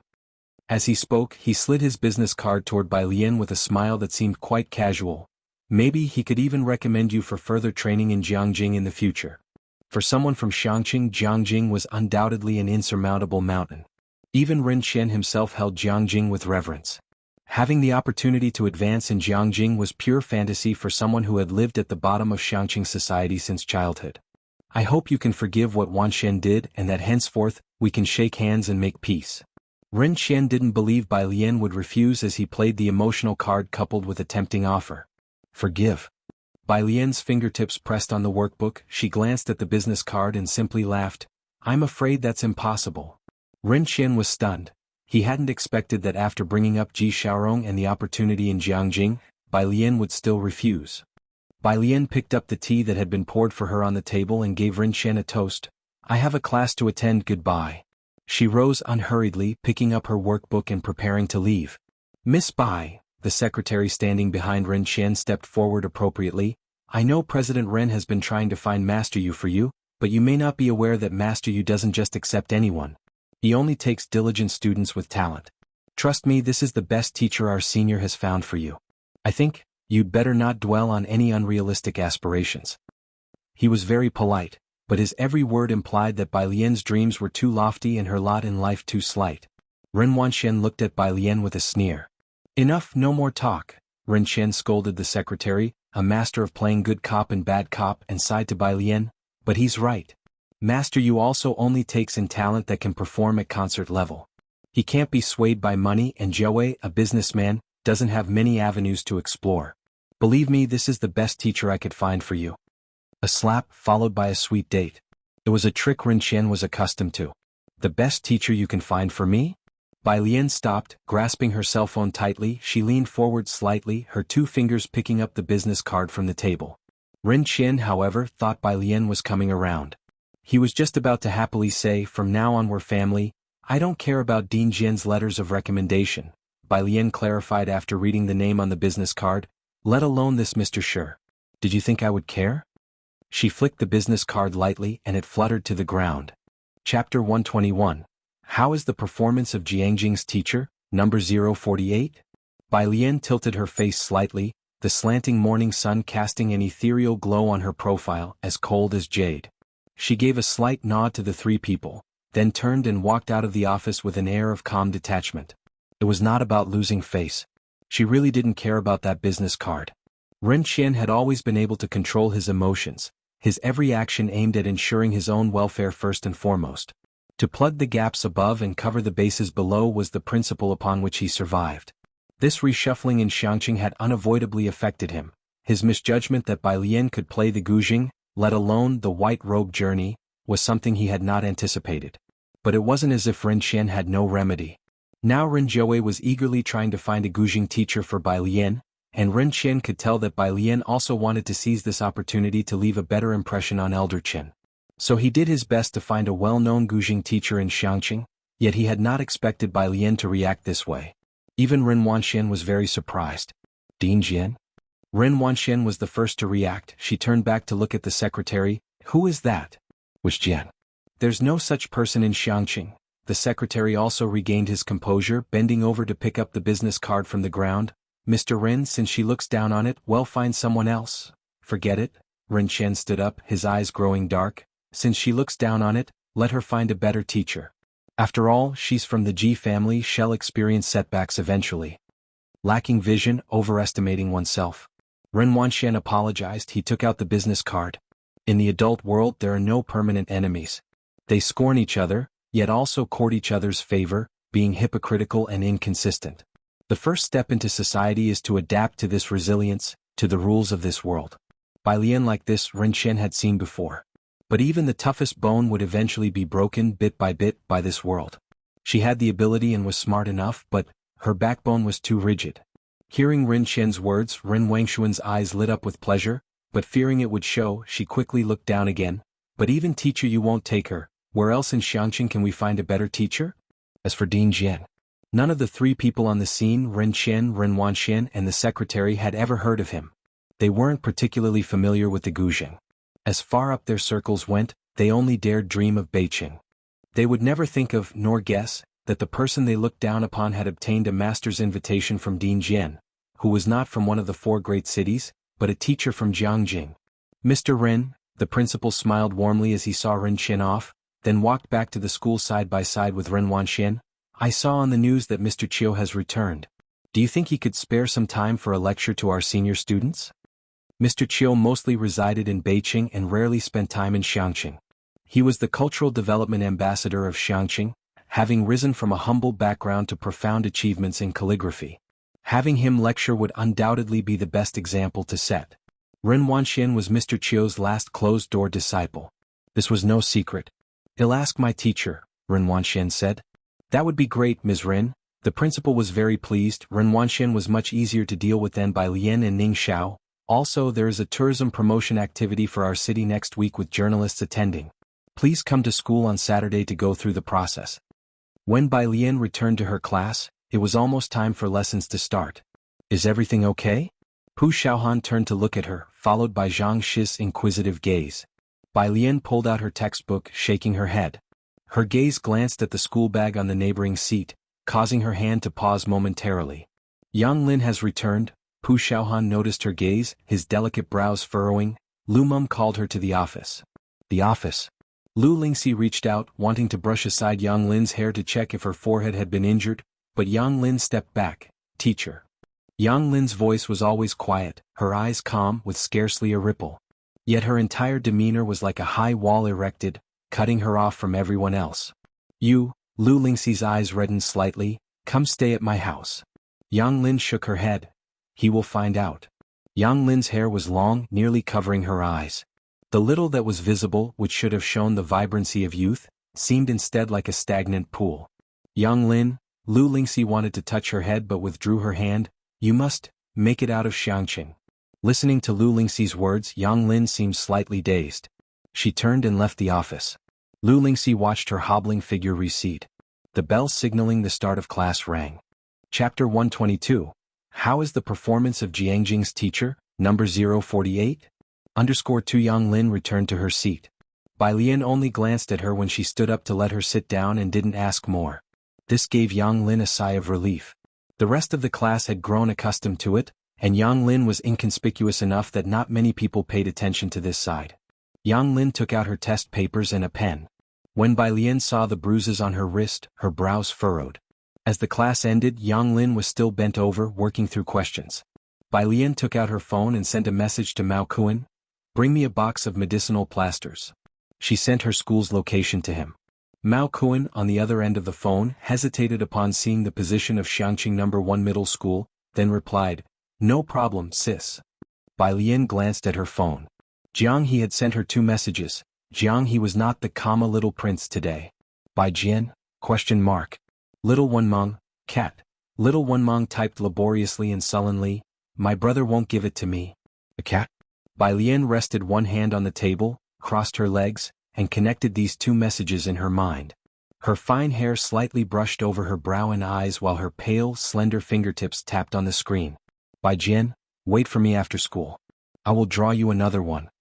Bai Lian took out another piece of paper and started drawing anew. At noon, after Bai Lian finished eating, she went to wait for Mao Kuan outside the school gates. But this time it wasn't Mao Kuan who came. It was Xiaowu and a woman in black. She was dressed in tight leather clothes with a denim jacket over them, standing at the school gate looking at the entrance, the sunlight casting specks of light on her face. Xiaowu squatted on one side, smoking. "I've told you I can do it alone. You should be guiding Xiaoqi's design." Sun Chun withdrew her gaze and smiled seductively. "I'm just worried about you being clumsy." Xiaowu wanted to argue his case, but he caught sight of Bai Lian coming out. He hurriedly stood up. "Sis." Bai Lian in her school uniform walked towards them, facing the light. Xiaowu, with a ruffian's appearance, had even dyed a tuft of hair red. The gatekeeper had been staring at them for a long time. Now, seeing a good student like Bai Lian actually walking over, the gatekeeper wished his eyes were glued on Xiaowu. Xiaowu, it was totally absurd. Heiress the medicine. Xiaowu handed a box of ointment to Bai Lian, then looked at Sun Chun and said, "This is Sun Chun, whom you met on Bakter Street last time. She and Xiaoqi are working on a design flaw. It's a logo, a brand," corrected Sun Chun, glancing at Xiaowu with a pure English accent. She looked at Bai Lian. "Well, show it to you once the two of us get it sorted." "All right." Bai Lian accepted the round, deep green box of ointment, twirling it in her hand and nodded casually, "Just show it to me when you're done." Her response was crisp and decisive. Sun Chun was momentarily stunned as she watched her. "What's up?"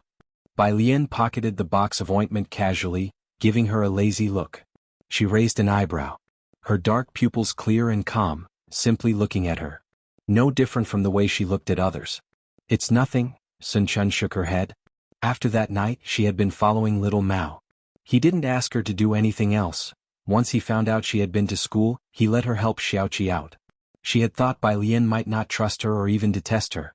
Bai Lian waved them off and went back with the ointment. The gatekeeper, seeing her return, even asked, "Is everything okay, student? They didn't bully you, did they?"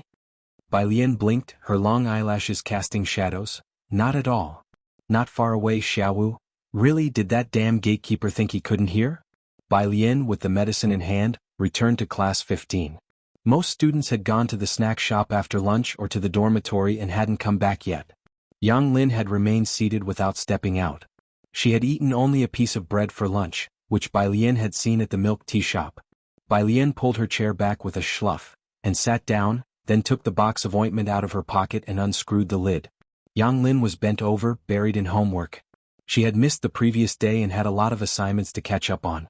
Just as she was writing a word, her left hand was suddenly grabbed. Yang Lin looked up in surprise to see Bai Lian looking down, left hand grasping her wrist, right hand dabbed with brown ointment, methodically pressing it onto the injured part of her arm. "You?" Yang Lin started to speak. Bai Lian lifted her head slowly, corner of her mouth curving into a slight smirk, though her eyes held no laughter. "Don't talk. I feel like cutting someone." She said it with an air of nonchalance. Her eyes narrowed, and the face that typically exuded grace now seemed devilishly charming, as though she had emerged from a sea of corpses. Yang Lin whispered very softly, "Okay." The bruise on her arm had spread a day later, a shocking expanse of purple. Bai Lian's touch was neither too light nor too heavy, and even somewhat soothing. Chapter 123. How is the performance of Jiangjing's teacher, number 048? _3 Yang Lin was already used to this kind of pain. Her body had become immune to it long ago. Yet now, she felt a faint pain where the ointment had touched her skin. After applying the medicine to the visible injuries on Yang Lin's arms, Bai Lian took a tissue and, at a relaxed pace, wiped her fingers clean before screwing the lid back on the container. "Take this," she said, handing the medicine box to Yang Lin with an indifferent expression. Yang Lin, holding the medicine box, looked at Bai Lian. "This is—" Bai Lian tilted her head, crossed her legs, pointed her index finger in the air towards the green medicine box in her hands, and flashed her a wicked smile. "See this? A product with no brand, no producer, and no ingredients listed. Slather this on for 2 more days and you'll be ready to meet King Yama." Yang Lin, after a long while, she seemed to explain in a low voice, I accidentally fell down the stairs." Be careful next time," Bai Lian said, her gaze lowered as she pulled out a book. With such a calm tone, it was hard to tell if she believed her or not. The last class of the day was chemistry. Usually the teacher revises worksheets, but today, after glancing at Bai Lian, the chemistry teacher decided to take the students to the laboratory to experience the magic of chemistry. The lab was located on the third floor of the comprehensive building and was seldom used. It was perennially gloomy and cold. The teacher unlocked the door and went in. The high school chemistry lab was practically ornamental, hardly used, with a bunch of equipment placed around. Bai Lian followed the others in and took a look around. Glass cabinets were placed alongside, with glass bottles inside labeled with various chemical substances, most of which were unrecognizable. Two to a group. The chemistry teacher put on gloves and took a beaker, slowly pouring diluted sulfuric acid into it before adding copper sulfate. The transparent solution suddenly turned green. After glancing at Bai Lian, the teacher methodically added aluminum foil and ignited it, the blue flames instantly leaping up in a beautiful and spectacular dance. Everyone watched the blue flames, and the chemistry teacher was very pleased with their reaction. He leaned on the lectern, fixing his gaze on Bai Lian. Classmates, if you study it earnestly, chemistry is a very interesting subject, much simpler than physics or math. Next to him, Pu Xiaohan had her head buried and was on the verge of dying from laughter. Xianxia raised his hand. Teacher, you don't have to say classmates. The others, who had been holding back their laughter, finally burst out laughing. Everyone knew that Bai Lian got perfect scores in physics and was now buried in biology books every day. But chemistry? She didn't even glance at it. The chemistry teacher was rendered speechless by these students. He taught several classes, but class 15 always had the best atmosphere. Of course, as we all know, learning makes no distinction between high and low, rich and poor. While the teacher lectured, Zhang Xiai's lowered his voice to Bai Lian. Did Teacher Lu tell you about coming to school on Saturday to record some material? She said we need good-looking people, so both of us have to go.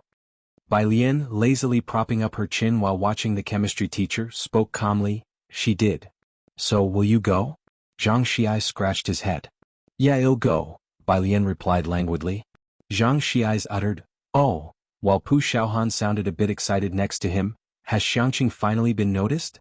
Are they coming here to promote tourism? Don't get excited, it's not the first time, Ning Xiao pointed out coldly. The previous attempts didn't attract any investors. Zhang Xiai and Pu Xiaohan glanced at Ning Xiao, feeling that the student genius was a buzzkill. But they didn't dare to say it to his face. School was dismissed not long after. The lab emptied quickly, but Bai Lian didn't leave. She was actually quite curious about the act the teacher had performed and asked the chemistry teacher for the materials to try it herself. The chemistry teacher was beyond delighted, leaving the lab at her disposal. No worries, feel free to use it, and if you have any questions, come to me. He left humming. Zhang Xiai and Pu Xiaohan stayed back, helping Bai Lian clean up the aftermath. After being cooped up for 2 days, Jianghu finally ventured outdoors today. He squatted on the left side of the milk tea shop, holding his little bok choy, staring in the direction of the No. 1 middle school gate. By his side, Jianghu stood half-hunched, his trench coat reaching past his knees, one hand tucked into its pocket, the other holding a phone, scrolling through his email inbox with an air of indifference. With his tall, slender silhouette, natural nobility, and aloof demeanor, even the sunlight scattered in the air seemed to shatter into ice and snow around him.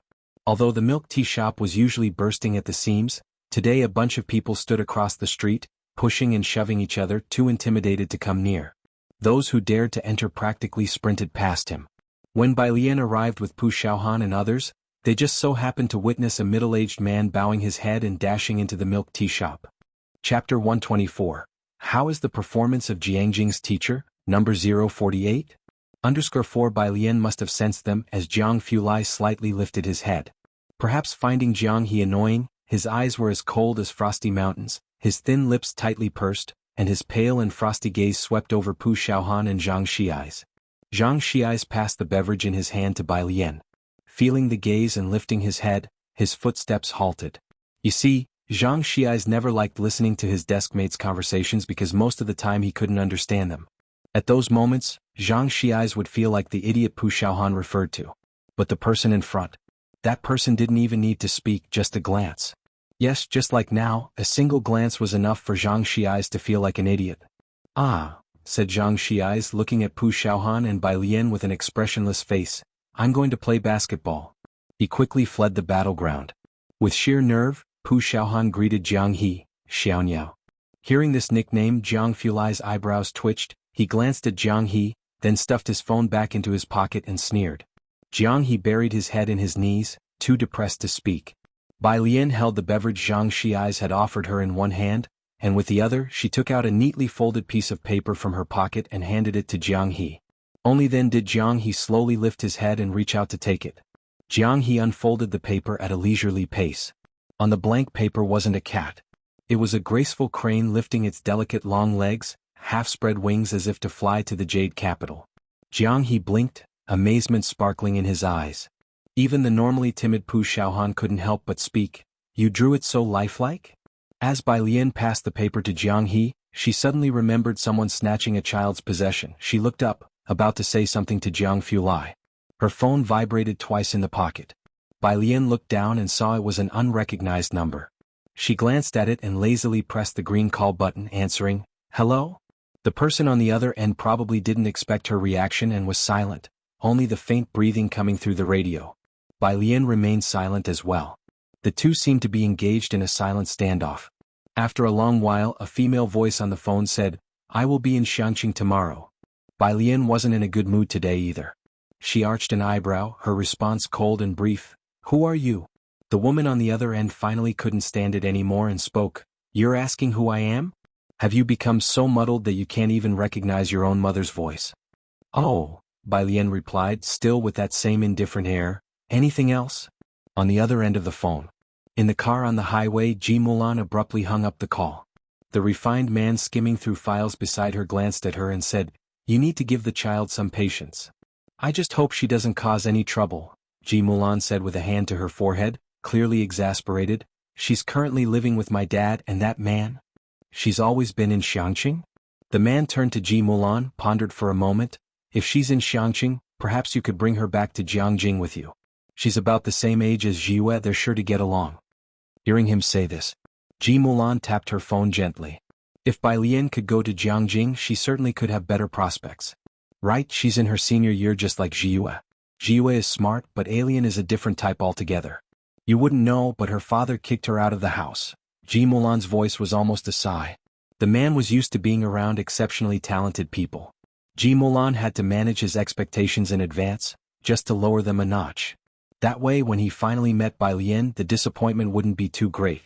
"She's in her senior year too," said the man, surprised. "How are her grades?" Chapter 125. Ji Mulan's desire for control, the handwriting of Bai Lian. _1 She's studying arts. Ji Mulan couldn't help but recall the frustrating past as she had originally intended for her to study sciences. Ji Mulan was naturally competitive and naturally hoped her daughter would stand out from the crowd. Since she was young, she forced Bai Lian to learn everything. But Bai Lian seemed to be inherently rebellious. The more she was pushed, the more she would go against her, resulting in hanging out with a bad crowd and indulging in all sorts of hedonistic activities. Ji Mulan looked out the car window and didn't bring up the topic any further. "Her grades are really average. When you see her, please be a little more lenient with her."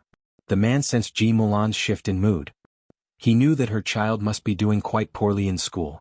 Thoughtfully, he did not press further, only offering a comforting smile. "Grades aren't everything. Every child is different, and as parents, we have to accept all of their achievements." Ji Mulan smiled without saying anything. But it was more than just grades. She forcefully sent Bai Lian to the best science class, and in less than a day the science class rejected her. If not good at academics, then what else? She went to great lengths to get a letter of apprenticeship from Master Jian, hoping she would practice the guzheng diligently. But Bai Lian slept during guzheng lessons, angering the teacher so much that she never returned to the Bai family's home. She provided Bai Lian with the best environment and hired the best tutors for her, but to no avail, which also led to Ji Mulan's breakdown. Ji Mulan had been outstanding since childhood, and she really couldn't accept that her own child could be so mediocre, especially when, Bai Kaiming's two illegitimate sons were so exceptional. "Once I finish up with things in Xianxia, I'll take her to Jianghu." The man closed the documents, comforting Ji Mulan. "Let's find her an international private school. Everything will be fine." Hearing this, Ji Mulan did not respond. Of course, neither of them had considered that Bai Lian might disagree with going to Jianghu with them. Not to mention Ji Mulan, the man hadn't thought about it either. They hadn't even arrived in Xianxia yet, and were already planning Bai Lian's life in Jianghu afterwards. Meanwhile, Bai Lian hung up the phone. She was utterly unaffected by Ji Mulan's call.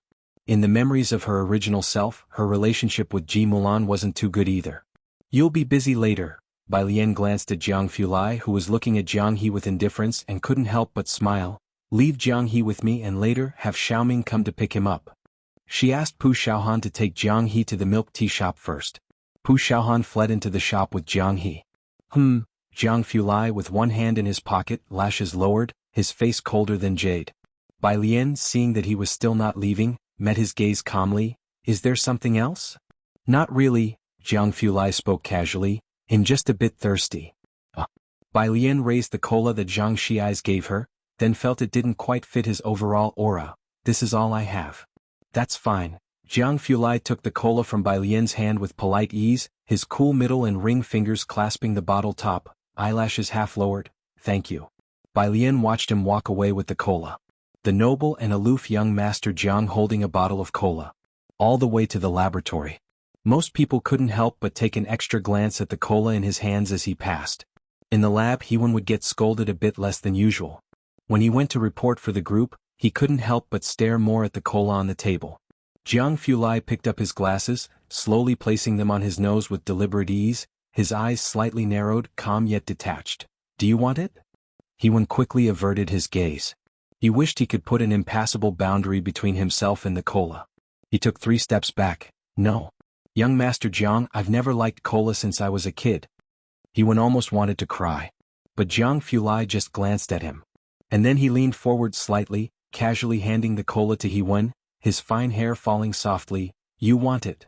This time young Master Jiang's statement was declarative, not interrogative. Hewen confusedly took the cola. Anything else? Jianghu withdrew his gaze, his icy look sweeping over through the lenses. Hewen quickly shook his head, holding the cola as he left the office with some bewilderment. Only then did Jianghu leisurely open his computer to check on the experiment's progress. Cola too unhealthy for his taste, he coldly thought. The following day, Saturday, Bai Lian got up early, first taking her backpack to the library and entrusting Jianghu with Ning Xiao and Tang Ming. She went to the school first. Today the school had a dress rehearsal for Xianxia's promotional video. Zhang Xi's, who lived next to the school, arrived at the recording room at the same time as Bai Lian, yawning. Chapter 126. Ji Mulan's Desire for Control, the handwriting of Bai Lian. _2 When they arrived, the photography crew responsible for the shoot was already there, including Bai Lian, Zhang Xi's, Ren Wanxian, and Chen Zhu. At that moment they were shooting the segment where Ren Wanxian was writing large characters. What Xianxia is most famous for is its ancient capital as well as the inscriptions left on the city walls by Xiangjuan. Both the Liang-style calligraphy and the Guzheng are extremely popular. To attract investors, naturally they had to showcase the elegance of Xianxia, and the recording staff was teaching Ren Wanxian the best angles. When Bai Lian and Zhang Xi's entered, Ren Wanxian and Chen Zhu were startled. Neither party had expected the other to be there. The staff members brightened up when they saw Bai Lian. Today Bai Lian was wearing a 2-height long dress that reached her ankles, with delicate orchids embroidered on the hem and sleeves, and a pale aqua waistband tied loosely at the waist, accentuating her slender figure. Besides that elegant yet simple attire, she wore no other accessories. The hem of her dress swayed gently with her steps, like a misty ink-washed painting of Xianxia. Our school really does produce good-looking guys and girls, a female worker whispered, looking at the planning book, and said to someone next to her, the 2 who came later are even better looking. What are they here to shoot? Nothing specific, just reading poems from the city tower, mainly because they look good, you know. That's it? Aren't they just background props? The female worker asked in surprise. The focus isn't on them, the main thing is Master Chio's apprentice. Let's shoot the calligraphy first. As long as they are good looking, they're like living advertisements. Bai Lian, Zhang Xi's, you're here, please wait a while, have a seat over there. The principal, while watching Ren Wanxian write, smiled and turned his head to Bai Lian and Zhang Xi's. Let's finish shooting these students first. After speaking, he quickly turned back, fixating his eyes on Ren Wanxian's writing. Bai Lian could study at any time and any place. She nodded, found a spot, took out her phone, and began memorizing vocabulary in an unhurried manner.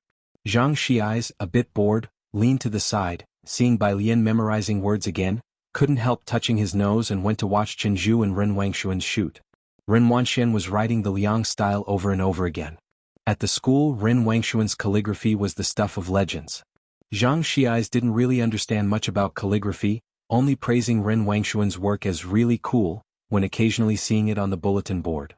Today was the first time he saw her writing large characters with a brush. The characters were still bold and unrestrained. An uninhibited expression of personality. He glanced at it and thought it looked quite good.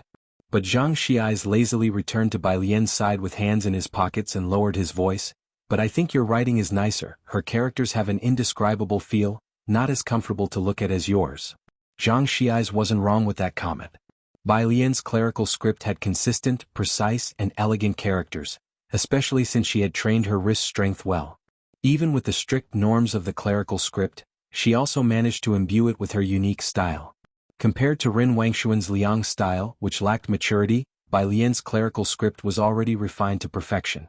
Over the past month, Class 15 had been tormented by Bai Lian's calligraphy, especially Xianxia's. Because after most teachers saw Bai Lian's writing, they started to pick on other students' work. Bai Lian idly flicked through vocabulary words, and upon hearing him she replied without looking up, "Is that your excuse for writing chicken scratch?" Xianxia's looked to the heavens, wondering why he even bothered speaking with Bai Lian. He went to talk to the principal. "Don't you think Bai Lian writes well too?" Xianxia's was popular at school because he was handsome, participated in many activities and got along well with the principal and teachers. Why not let Bai Lian give it a try as well? The principal was standing just a few steps away from Ren Wanxian and Chen Zhu. They both heard that sentence. Ren Wangshuan's lifted wrist halted. Bai Lian knows how to write large characters? A trace of inquiry crossed her face. The principal, hearing someone praising Bai Lian's calligraphy for the first time, looked at Xianxia's with surprise. Really? Why hasn't anyone mentioned this? Chen Zhu looked up at Xianxia's. He had seen Bai Lian's characters. Bai Lian writes clerical script. Clerical script? Ren Wangshuan's thoughtful expression disappeared, and the corners of her mouth twitched upwards. Bai Lian practiced clerical script, which was actually looked down upon in the calligraphy world. Xianxia's was still trying to sell Bai Lian's clerical script to the principal. He glanced at Ren Wangshuan's characters. Bai Lian writes much better than the student from Class 8. Principal, you can't be biased. After Ren Wanxian finished a character, the photographer collected her work and laid down a new sheet of paper for her to write on. She remembered Bai Lian even saying that the Bai family's Liang style was mediocre at best. Birds of a feather flock together after all. She didn't want to talk much with Xianxia's. After all, he had never studied calligraphy and explaining it to him would be like playing the lute to a cow. But he was trying to raise Bai Lian up by belittling her calligraphy.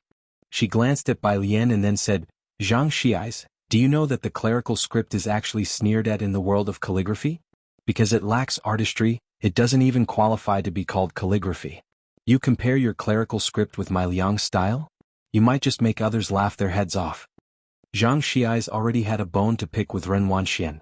Last time, if it hadn't been for Bai Lian's gouging skills, Wanxian would have made a fool of herself. He was deliberately targeting Ren Wanxian today and upon hearing this sarcastically said to her, "Then the calligraphers need to wash their eyes, your writing is not even close to our Lian's clerical script." He glanced at the large character placed to the side, puts his hands in his pockets and mouthed to Ren Wanxian, "Trash, far inferior." "You."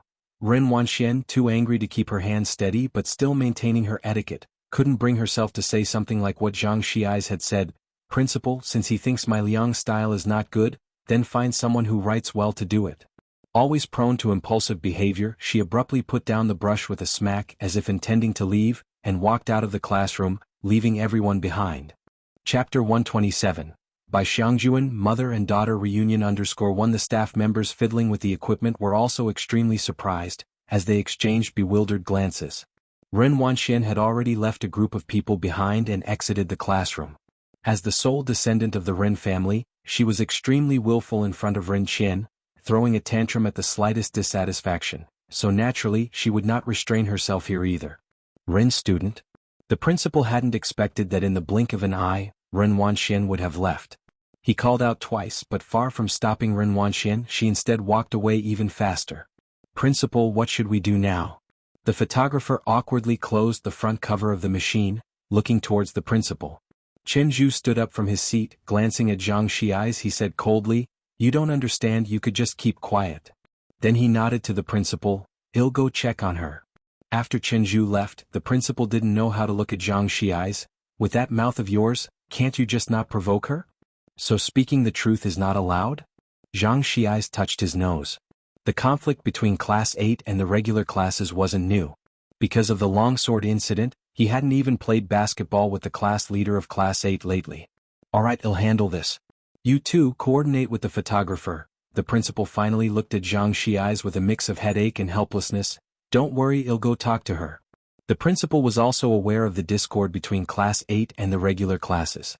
He had assigned Teacher Li to lead Class 8, hoping it would resolve the conflict between Class 8 and the other classes, with limited success. This time, Xianxia's cultural tourism promotion was very important. They couldn't afford to miss anyone, especially not Ren Wanxian. In an instant, 3 people had left, and Xianxia's eyes looked at Bai Lian. Fellow students, the photographer quickly spoke up, breaking the awkward silence. Let's go downstairs and take some pictures of the school's Millennium Stone stele. On this side. The Ren family's car was parked by the school gate. Ignoring the words of Chen Zhu and the principal, Ren Wanxian got straight into the car, to the teacher's house.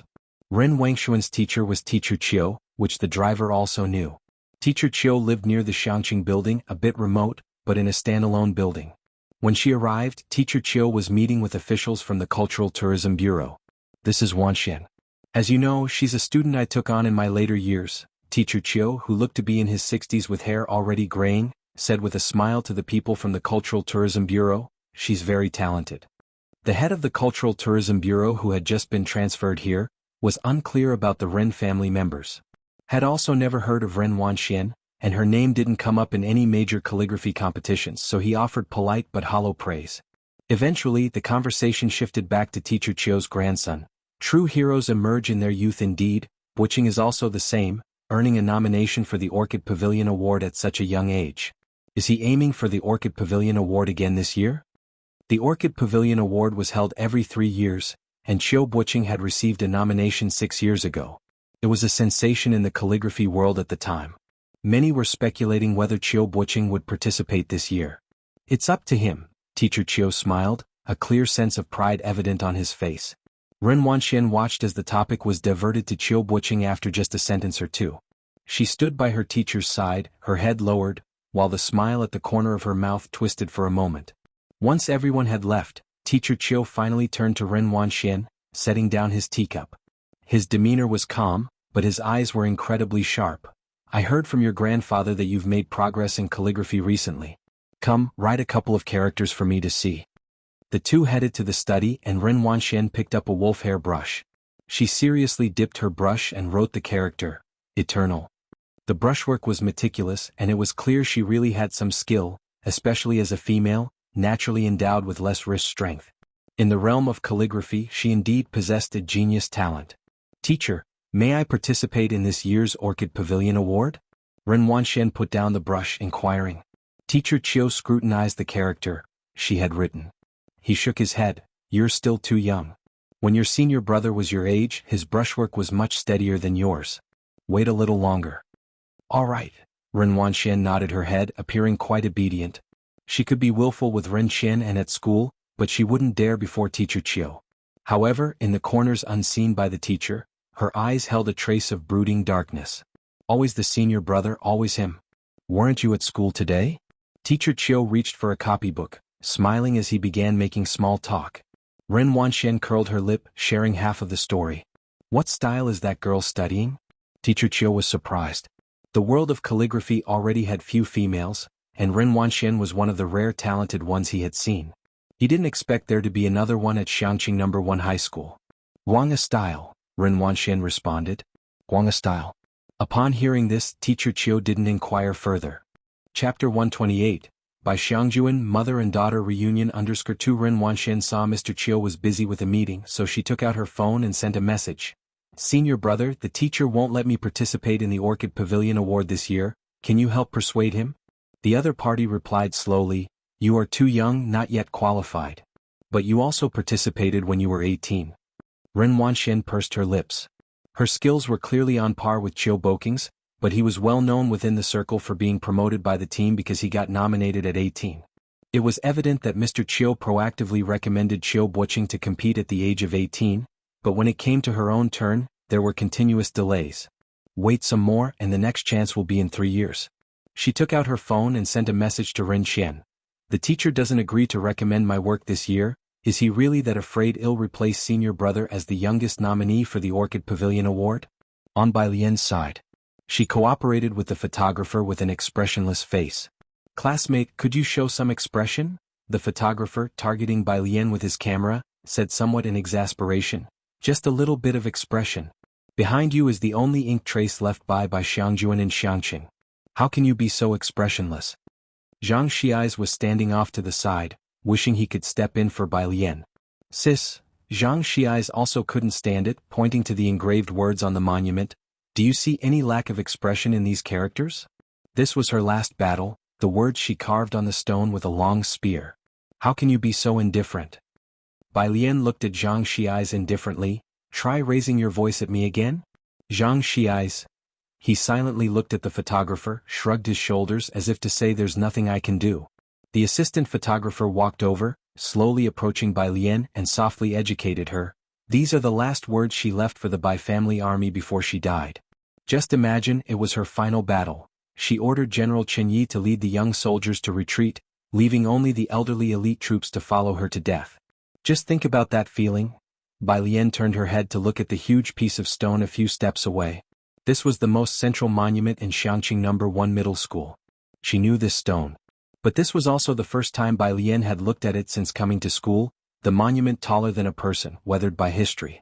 The characters that the long spear had carved into the stone were deepened by people, leaving only one sentence: "Drinking wildly as I fight my enemies, one man, one arrow daring to storm Fengdu." Every character was deeply embedded, the spear strokes wild and unruly, with each character dancing furiously, and at a glance all one could feel was the fierce aura rushing towards them, the heroic and wild sentiments fully displayed. Under the sunlight, it seemed as if the next moment, they could break free into the air. Bai Lian looked at the row of characters for the first time. The sunlight was dazzling. The girl looked sideways at the massive stone quietly, the cold gleam reflected by the sunlight making her appear excessively hazy, her graceful figure faintly visible. She was dressed in clean, plain clothes, wearing a wood hairpin. At this moment, it was as if she had traversed millennia, stepping through the mists of history and overcoming numerous dangers to witness this magnificent scene before her. "Got it?" The assistant quickly looked at the photographer. The photographer had already seized the opportunity and captured the moment. "Indeed, this is perfect, this scene is too good. This scene alone can be used for the promotional film, no editing needed. Both of you did really well." The photographer looked repeatedly at the scene he had captured and then looked up, smiling with his eyes. "Your camera presence is just too good. With these two attributes, they could make it big in the entertainment industry, especially this girl." The emotion in that one fleeting moment was simply incredible. After the shoot, Bai Lian and Zhang Xiais exited the school gate. Today is Saturday and the milk tea shop still had many customers. The two had just come out when Yang Lin was leaving the milk tea shop, her hand almost entirely healed. "Hi," Zhang Xiais greeted Yang Lin. Yang Lin glanced at him but didn't speak. Zhang Xiais was used to it. Bai Lian withdrew her gaze from Yang Lin. The three of them walked forward together with Zhang Shi's home not far ahead. Bai Lian was heading to the bus station while Yang Lin went to Zhang Shi's home's flower shop, picked up a lily and left money. Yang Lin lived in a two-building. She walked up the long, dark staircase, where untidy garbage was scattered about, and even in this weather flies buzzed around. Her family was on the 4th floor. There were many households on each floor of the two-building, with over a dozen families on the 4th floor alone. Yang Lin's home was on the left side of the staircase. Just as she reached the 4th floor, an elderly lady from the right side opened her door and saw Yang Lin, whispering, "I just saw your dad come back." Chapter 129, by Xiangjuan, Mother and Daughter Reunion _3. Yang Lin nodded, her dark eyes undisturbed. The old man sighed, then handed a bun to Yang Lin. "It seems he didn't drink too much today. It'll be better once you're grown up." Yang Lin shook her head.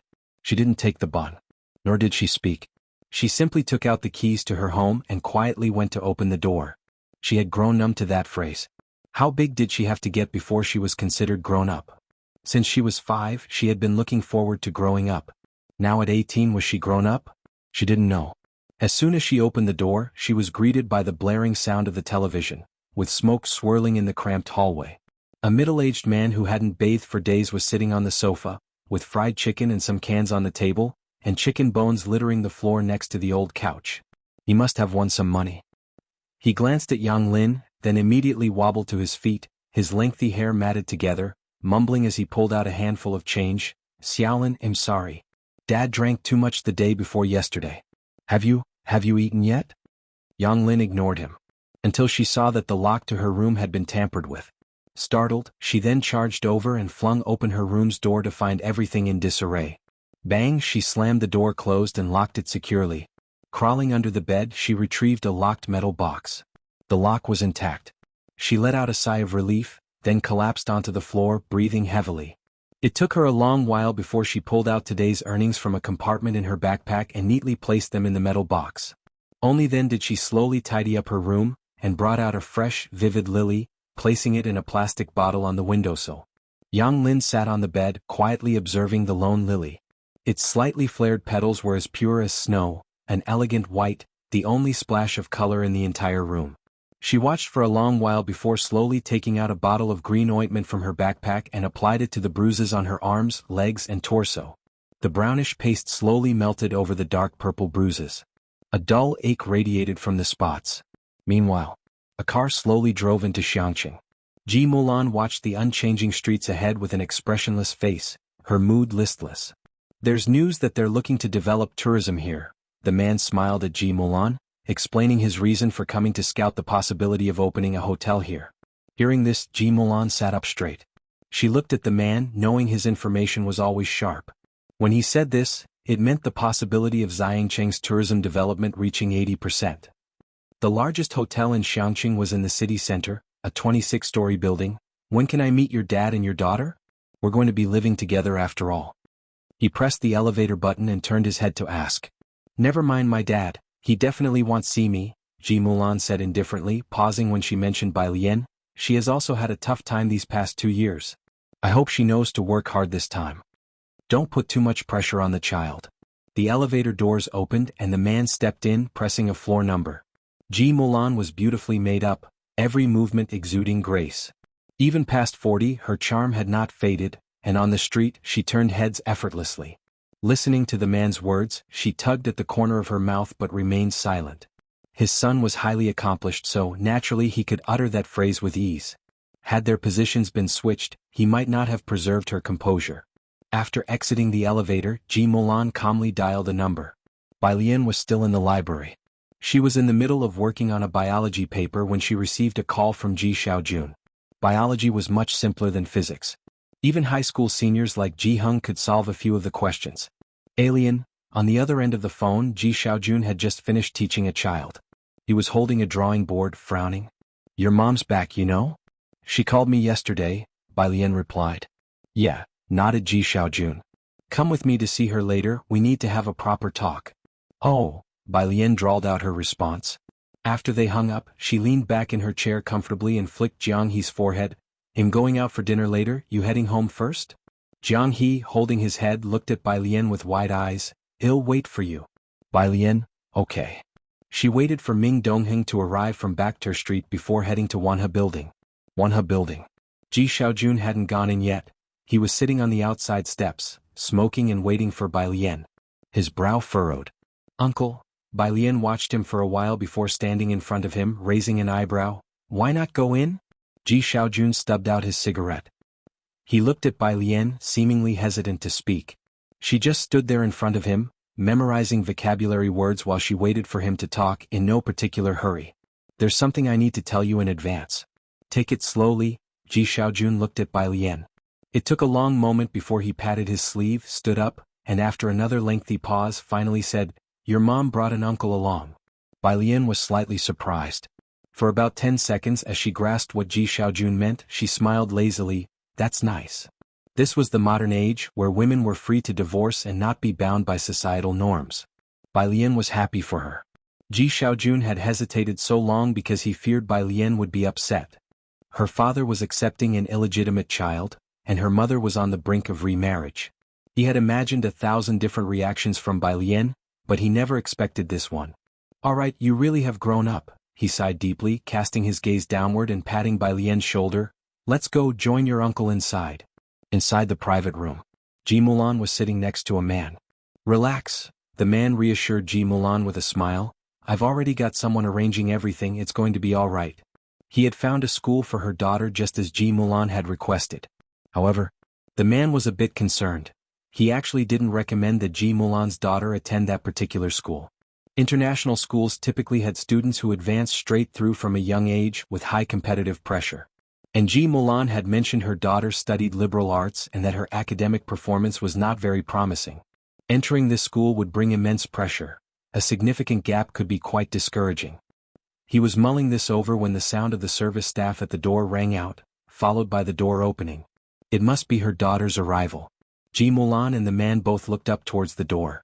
Chapter 130, 051 Young Master Jiang comes out to save someone, Part 2, _1 Ji Xiaojun brought Bai Lian through the door. Ji Mulan had not seen Bai Lian for over 2 years, and upon seeing her now, she felt a sense of unreality. She was so different from her memory. Her daughter came in wearing a white long dress, with a light green belt slightly cinching her waist, each step as delicate as orchids. Holding a smartphone in her hand and with a slight air of indolence, the booth was brightly lit, and at a glance, her pitch-black eyes resembled those stained by an ink brush, reflecting a sky full of stars. The man was also startled, having always thought from Ji Mulan's description that her daughter was a badly behaved young girl. He hadn't expected her to seem so quiet. And there was Ji Xiaojun, who he originally thought would be somewhat nervous growing up in Xianxia. But he didn't expect him to be so confident and at ease. The man stood up, surprised yet politely greeting Ji Xiaojun. He wore glasses, had a distinct profile, and it was clear he was well maintained, his figure not at all out of shape despite being close to middle age. "Hello, my name is Su-En, I met Mulan at a maritime exhibition." He was cultured, dignified, and courteously modest. It was obvious he came from a good family and upbringing. His manner was nothing like the piercing scrutiny of the Ren family. Ji Xiaojun glanced at Su-En, his expression much improved, and shook hands with him. "I am her brother, Ji Xiaojun." They sat down. Bai Lian looked at Ji Mulan and remained silent. "Why are you always playing with your smartphone?" Ji Mulan, dressed in a finely tailored dress with a shawl draped over her shoulders, squinted her shapely eyes. She watched Bai Lian fiddling with her smartphone, her gaze growing deep. Bai Lian paused for a moment. She looked up at Ji Mulan again. And put away her phone. "Ji Mulan," Ji Xiaojun lifted his gaze. Ji Mulan then withdrew her own and without looking at Bai Lian said to Ji Xiaojun, "I will take her to Jianghu. Su-En has found her an international private school. Although most of it is science-based, there are arts courses too, and one can go directly to a foreign university after graduation." This was not a discussion. It was a notification. Before Ji Xiaojun could speak, Bai Lian with her eyes lowered and voice unhurried said, "I want go." Ji Mulan was about to get angry, but glanced at Su-En and feared he would see her as a joke. So she stood up abruptly, glowering at Bai Lian, "Come outside with me." Bai Lian looked up, her long and powerful hands pressing against the table as she stood. Ji Xiaojun wanted to follow but was deterred by a look from Bai Lian, and he hesitated. Across the table, Su-En smiled and said, "Mr. Ji, let the mother and daughter talk. You tell me about Mulan's childhood." After a moment's hesitation, Ji Xiaojun did not follow them out. He knew from earlier conversations with Ji Mulan that Su-En was from Jianghu. He also knew that Bai Lian would have a better future if she went to Jianghu. On the corridor, Ji Mulan, in her elegant high heels, was barely taller than Bai Lian. "Do you know how much effort it took to get you into that school? Your uncle said you've become more obedient. From now on, don't be so troublesome. The Su family's rules are much stricter than the Bai family's, just so you know." 2 years had passed and facing Bai Lian again, Ji Mulan's heart was still troubled. The Bai family expelling Bai Lian was undoubtedly a slap in her face. She couldn't swallow this indignity. "Am I just an object to you?" Bai Lian turned off her smartphone and spoke up. She just looked at Ji Mulan, her almond-shaped eyes dark and deep, devoid of any other emotion. "What do you mean?" Ji Mulan looked at Bai Lian, her chest heaving with emotion. "Am I not doing this for your own good? How much have I sacrificed for you? I hired the best tutors, got you into the best classes." Bai Lian listened silently to her finish. She did not feel much about everything Ji Mulan said. "Am I just a tool for you to show off?" Bai Lian said softly, It took 2 years for you to come back and see me. I was alone at the Bai family dealing with Bai Qiming, Bai Shaoqi, Bai Shaoka. If you wanted what's best for me, why didn't you take me away with you?" Ji Mulan was taken aback, then quickly recovered, frowning. "You staying at the Bai family was the way for you to receive the best education. I was thinking of your best interests. It doesn't matter now. My household registration is with my grandfather, so you don't have to worry about my future life." Bai Lian nodded politely to Ji Mulan, walked a few steps then stopped. "Oh, and one more thing." She turned back, a loose smile on her lips. Go visit grandfather sometime. With that, Bai Lian pulled out her smartphone, sent Ji Xiaojun a message and left the Wanhe building. She felt little affection for Ji Mulan. Chapter 131, 051 Young Master Jiang comes out to save someone, Part 2. Underscore 2 But the memories surfacing in her mind were slowly searing her emotions. She stepped out of the Wanhe building, then squatted down, silently looking up at the moon in the sky, her dark pupils reflecting the cold moonlight. She wrapped her arms around her knees and after a long while she finally took out her phone. On the phone was a photo she had sneakily taken at the dinner table just now. It was of Ji Mulan. She stared at the photo, her fingertips gently brushing over the face on the screen, and then she whispered very softly, "Mother, Ji Mulan." She looked a lot like her mother. Jianghu had just returned. He originally planned to take Jianghu out for dinner first. But while driving through the streets, he caught sight of a white figure squatting on the side of the road. "Stop the car," he said abruptly, sitting up. The car slowly came to a halt. Jianghu, from across the street, silently gazed at Bai Lian through the window, past myriad lights, past a long river, just as the first time she was looking at the moon, and he was quietly watching her. She wore plain clothes, squatting with her back to the street light, her snow-colored skirt spreading on the ground, blooming like orchids. She seemingly had no expression, just quietly looking at one place. But Jianghu always felt that at this moment she was fragmented. Shattered into pieces, scattered on the ground. Jianghu also saw Bai Lian. He was about to get out of the car after climbing down from the chair. But he was coldly seized by the back of the neck by Jianghu. Jianghu's eyes widened, full of reproach. Jianghu glanced at him and casually pressed him back into his seat. "You can't talk anyway, let's go back."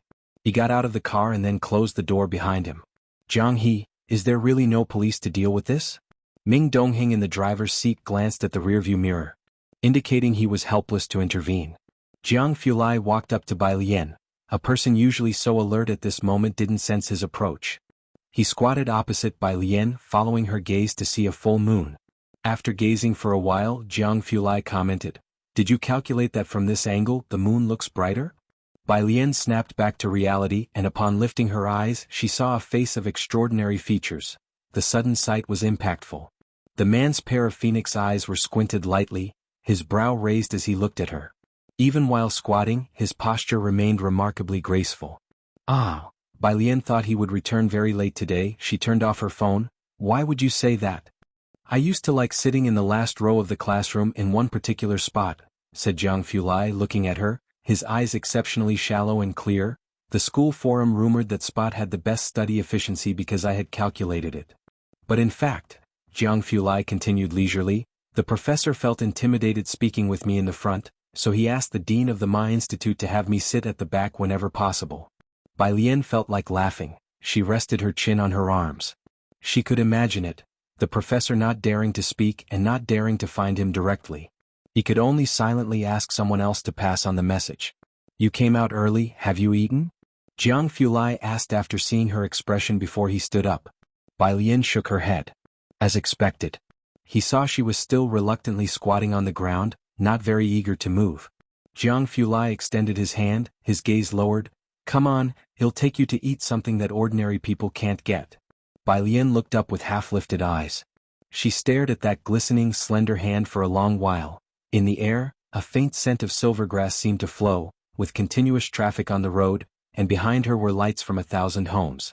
She extended her hand and grasped that bit of warmth from Xianxia. Jianghu took Bai Lian out for a meal, not to Wanhe building but to a private residence in an alley.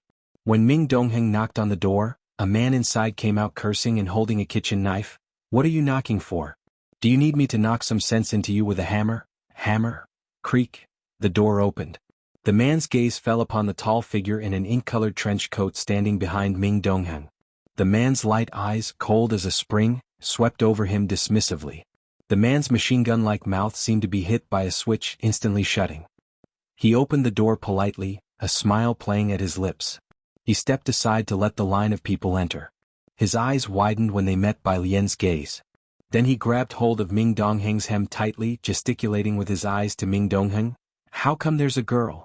Ming Dongheng looked at him in surprise. "Chi lawyer, why are you grabbing me?" Chi Yun Dai. He tilted his chin slightly, his peripheral vision fixed on Bai Lian, gesturing fiercely with his eyes as if they were about to spasm. Ming Dongheng frowned. Do your eyes hurt? Qi Yundai, he was tired. Suddenly, Qi Yundai let go, turned without expression and closed the door. He went to the kitchen with the knife. Wanha building. Ji Mulan re-entered the private dining room trying to suppress her anger. Ji Xiaojun knew the moment he received the message from Bai Lian that the mother and daughter hadn't come to an agreement. He wasn't surprised. Ji Mulan had a strong personality and a strong need for control. Bai Lian was obedient but had her own thoughts, such as sitting by Ji Heng's bedside every day. Brother, you help me persuade her. Ji Mulan sat down, calmly speaking to Ji Xiaojun. I must take her with me. Ji Xiaojun didn't say a word. So Ji Mulan turned her gaze towards Su En.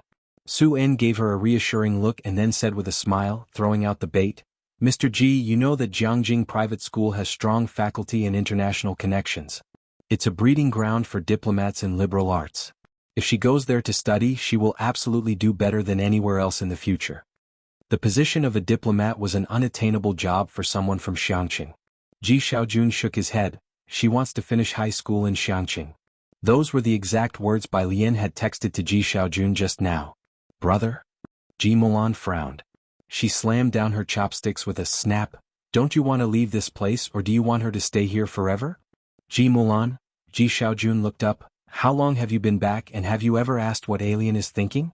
Do you know that she has now switched to science? Switched to science? Ji Mulan's brows furrowed. In her senior year? Switched to science. She glanced at Su En, holding back because he was present. She didn't mention that Bai Lian had been driven to switch from the science class to the humanities by her teachers in her first year of high school. Su En's son was a junior at Jiangjing University, currently applying for graduate school. For her to mention this in front of Su En was something she simply couldn't bring herself to say. Can you please stop making things worse? Ji Mulan poured herself a glass of cold water. She needs to suffer to know the value of hard work. Don't you know that she can fall asleep while practicing the zither, frustrating her teacher to the point of leaving? If we don't discipline her properly and just let her do as she pleases, how will she ever get by in society in the future? Every child has a rebellious phase. Su En was surprised to find Bai Lian so rebellious. Afraid that the siblings would start arguing, he consoled Ji Mulan. Studying science is fine too. Maybe the child likes science. It's not like there are no opportunities. Su En was just saying it casually. Switching from humanities to science in her senior year? It must be rebellion, as Ji Mulan said. What opportunities? He hadn't really considered it. Ji Xiaojun didn't answer Su En. Suppressing his anger, he pressed his hand on the table and stood up. Ji Mulan, it was bad enough you left her alone with the Bai family, but can you not impose your own ideas on her? Dad and I don't care about her getting into Beijing University or what grades she'll get, so what's wrong with letting her study science if she wants to? Also, Alien has only been learning the zither for a year and she already plays so well. What more do you want from her? Chapter 132, 052 Mediocre Little Lan Lan, Grandpa calls Xiaochen undersworn she can play the guzheng? Mulan placed her glass on the table with a clatter. Are you joking? Was she unaware of Bai Lian's learning progress? At first, Mulan personally supervised Bai Lian, the first student from the Bai family to have a teacher storm off in frustration. During that time, Mulan nearly never left the house, fearing the sight of those people at the Bai family's ancestral hall. She played at the school's anniversary celebration, Xiaojun said, looking at Mulan's incredulous expression. You really didn't know? Mulan stared at Xiaojun for a long moment, then shook her head. There's a parent-teacher meeting tomorrow, Xiaojun said, softening his tone. Let's just leave the matter of moving to Jiangjing as it is for now, let her study science. If necessary, she can switch back to humanities next year. Xiaojun and Ji Heng were indifferent about these things. Su En started to feel surprised when he heard that Bai Lian could play the guzheng, as he was particularly sensitive to guzheng players. Is she good at it? Only after 1 year? Mulan looked out the window. Yes, I didn't expect that after a year she actually learned it. Really only 1 year? Su En didn't know much about the guzheng, but he supposed that one couldn't get very good after only a year. Xiaojun said she played well, perhaps he hadn't heard many good performances. Su En felt a bit regretful. If she had talent, she should have started earlier. She might have even joined the Chen family. He stopped mid-sentence. Saying more wouldn't necessarily make the others understand. When the three finished eating and went downstairs, Xiaojun declined Su En's offer for a ride and took the bus home instead. He also found time to call Bai Lian. Su En's assistant came to pick them up. What? Mrs. Ji's daughter doesn't want to transfer here? Zu's assistant, who had come to help with transferring Bai Lian's school registration and household registration, didn't expect to hear this news from Su-en. Utterly surprised. Between Xianxia and Jiangjing, wouldn't anyone know which to choose? Su-en nodded at his assistant. Xiaojun was eloquent and cultured, but he lacked a bit in vision. Going to Jiangjing was an opportunity most people could never get. He planned to marry Mulan during the new year, and Bai Lian would be his adopted daughter. To the Su family, raising one more person made no difference, and raising one fewer made no difference either. He was marrying Mulan, not her daughter. So whether her daughter stayed in Xianxia or went to Jiangjing made no difference to him. Did he actually expect Mulan's daughter to help him gain favor with the main family? Mulan, Su-en sighed from the back seat, speaking to Mulan, "Your brother is right, sometimes you have to learn to accept the mediocrity of your children."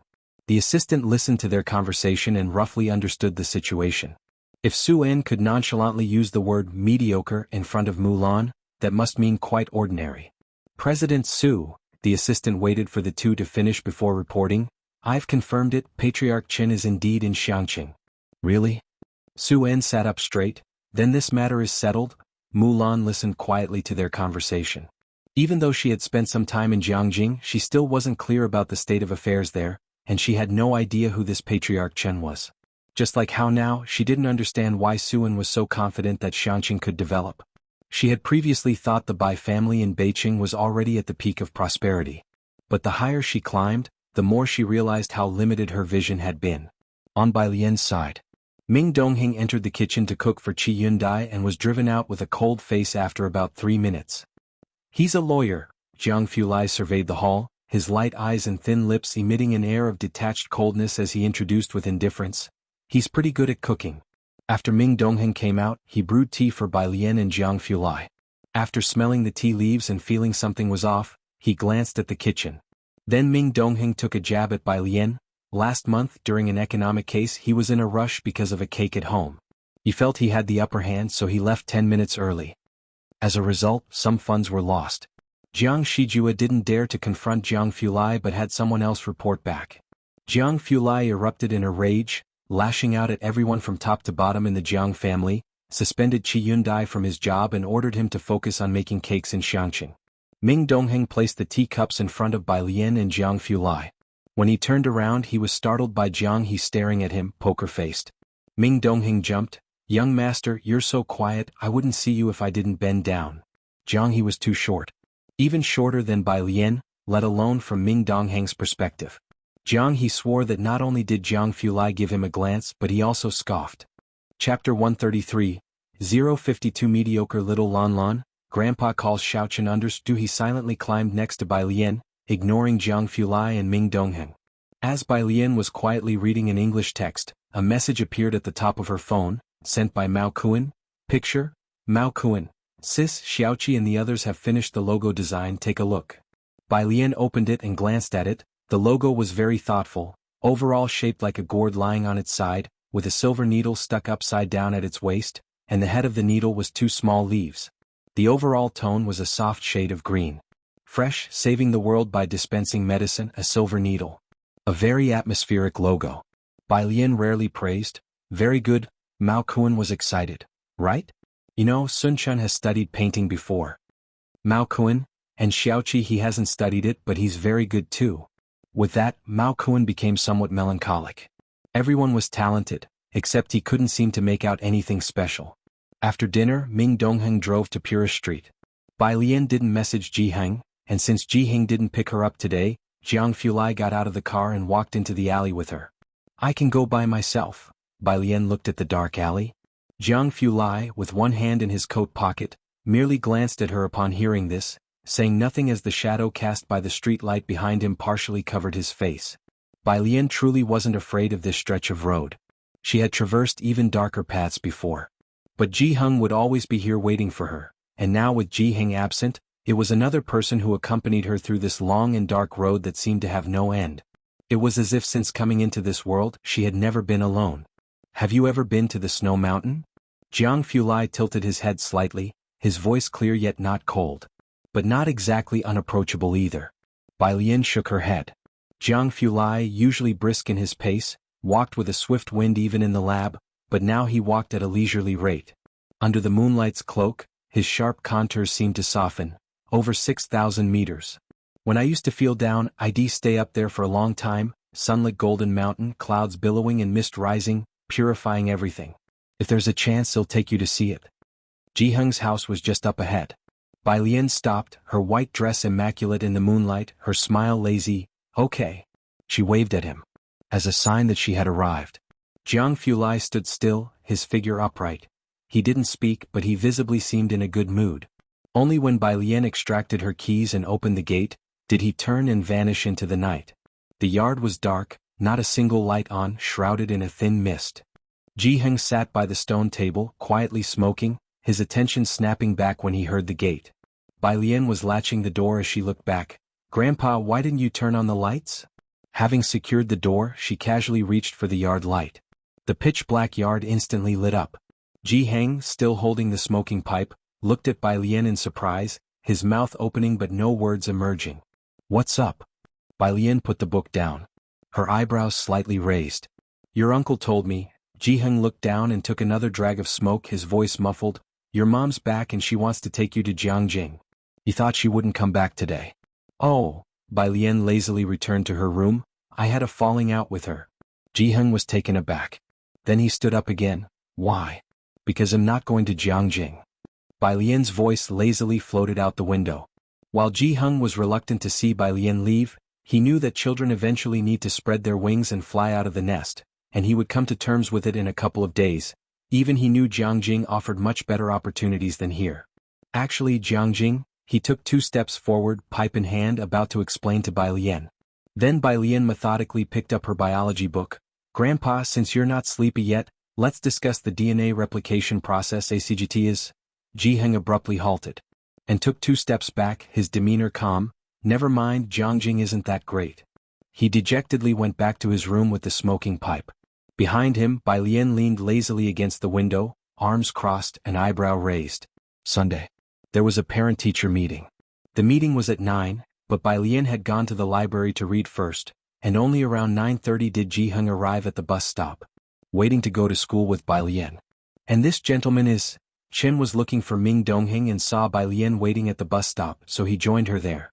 Upon seeing Jianghu, Chen was taken aback. Bai Lian stood up straight and casually introduced the two. My grandpa, last name Ji. Chapter 134, 052 Mediocre Little Lon Lon, Grandpa calls Xiaochen 3 Director Chen hurriedly greeted. Mr. Ji, hello, just call me Xiaochen. Hello, Jianghu nodded, probably Bai Lian's friend, and said while holding an empty cigarette holder, Xiaochen. Director Chen chuckled and passed Jianghu a pouch of tobacco. Give mine a try. Jianghu looked at Bai Lian. Bai Lian lifted her head and said wordlessly, Go ahead, take it. Thank you. Jianghu's face softened considerably toward Director Chen. Director Chen's eyes lit up. He stood in place watching Bai Lian and Jianghu leave. Rubbing his hands, he began to take out his phone to find some tobacco for himself. This was Jianghu's first time attending a parent-teacher meeting. He had deliberately worn the robe from last time, his entire presence exuding scholarly elegance and authority as he sat in Bai Lian's place. Feeling a bit uncomfortable. Do I look all right? Jianghu whispered. Students weren't allowed at parent-teacher meetings, so Bai Lian, standing in the aisle, reassured Jianghu, Yes, you look cool. Okay. Jianghu was finally at ease. Bai Lian saw he had adjusted and started to walk outside. Heaven knows this was her first time attending such an occasion too.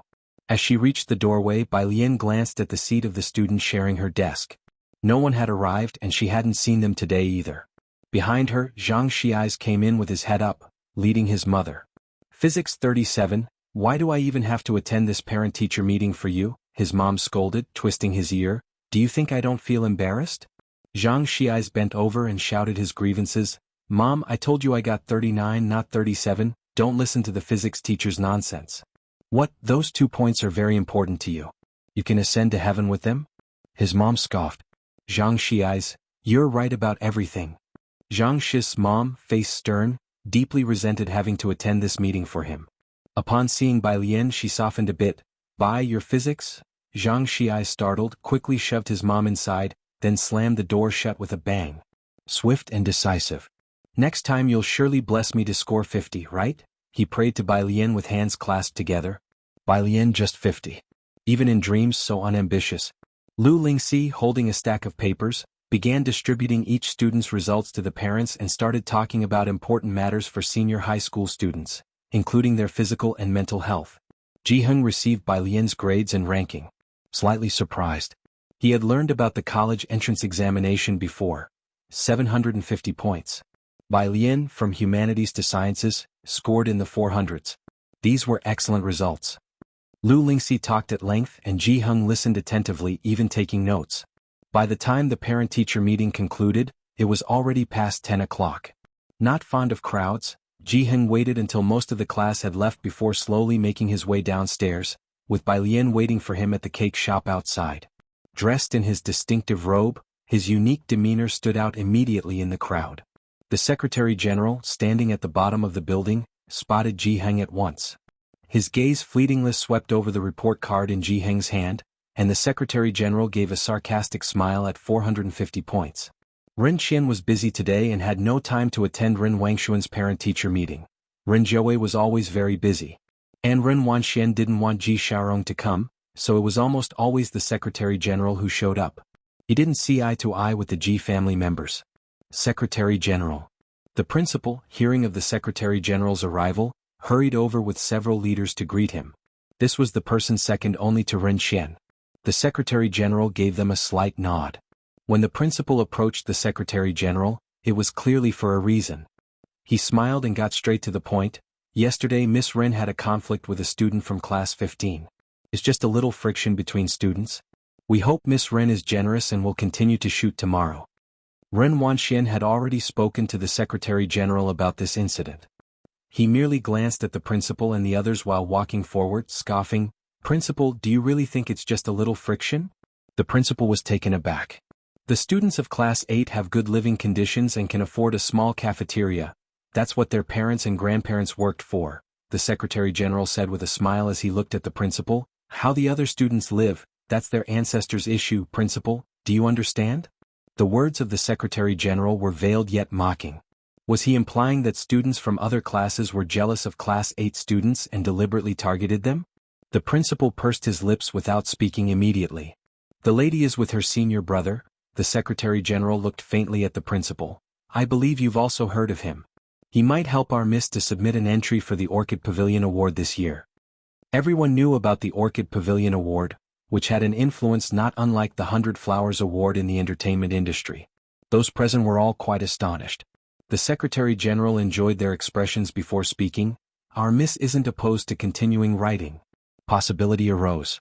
The eyes of the principal and the others lit up. Have the people from Class 15 apologize to our miss in person. The Secretary General spoke slowly but with authority. Only then will she continue to write. Chapter 135. 053 refuses entry to Jianghu, who doesn't know a bit of Liang style yet. Second update. _1 Having said that, the Secretary General didn't wait for their response and headed straight for the door. Behind him, the principal and the others exchanged glances. Suddenly one spoke up, "I'll go find Teacher Lu, and have Xianxia's and the others apologize to Ren Wanxian." The principal sighed but did not object.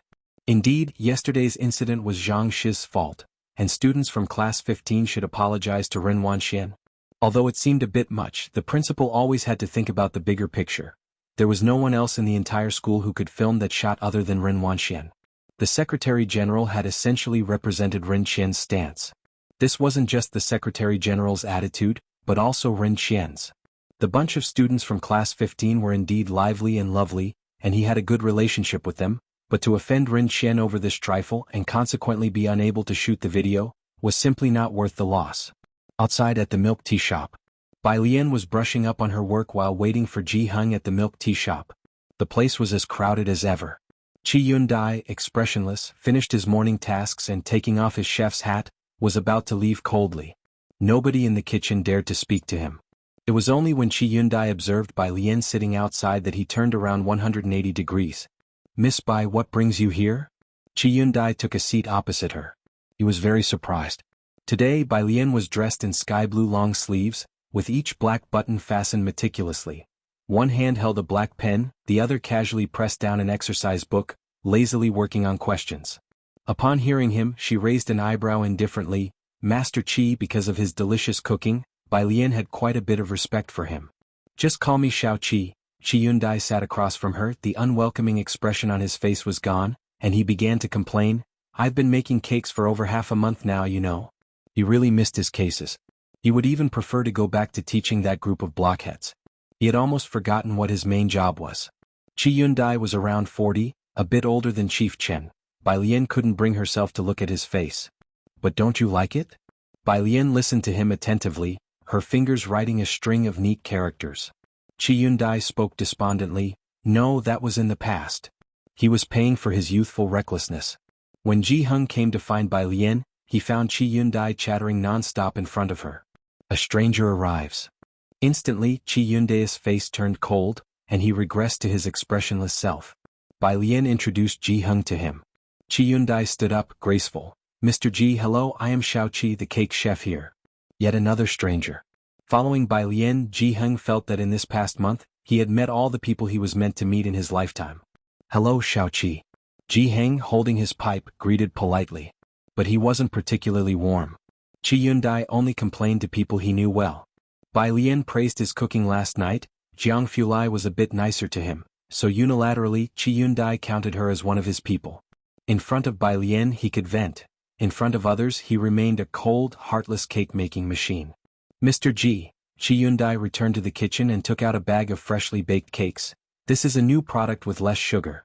Take it home and try it. He placed a bag of cakes in Jianghu's hands.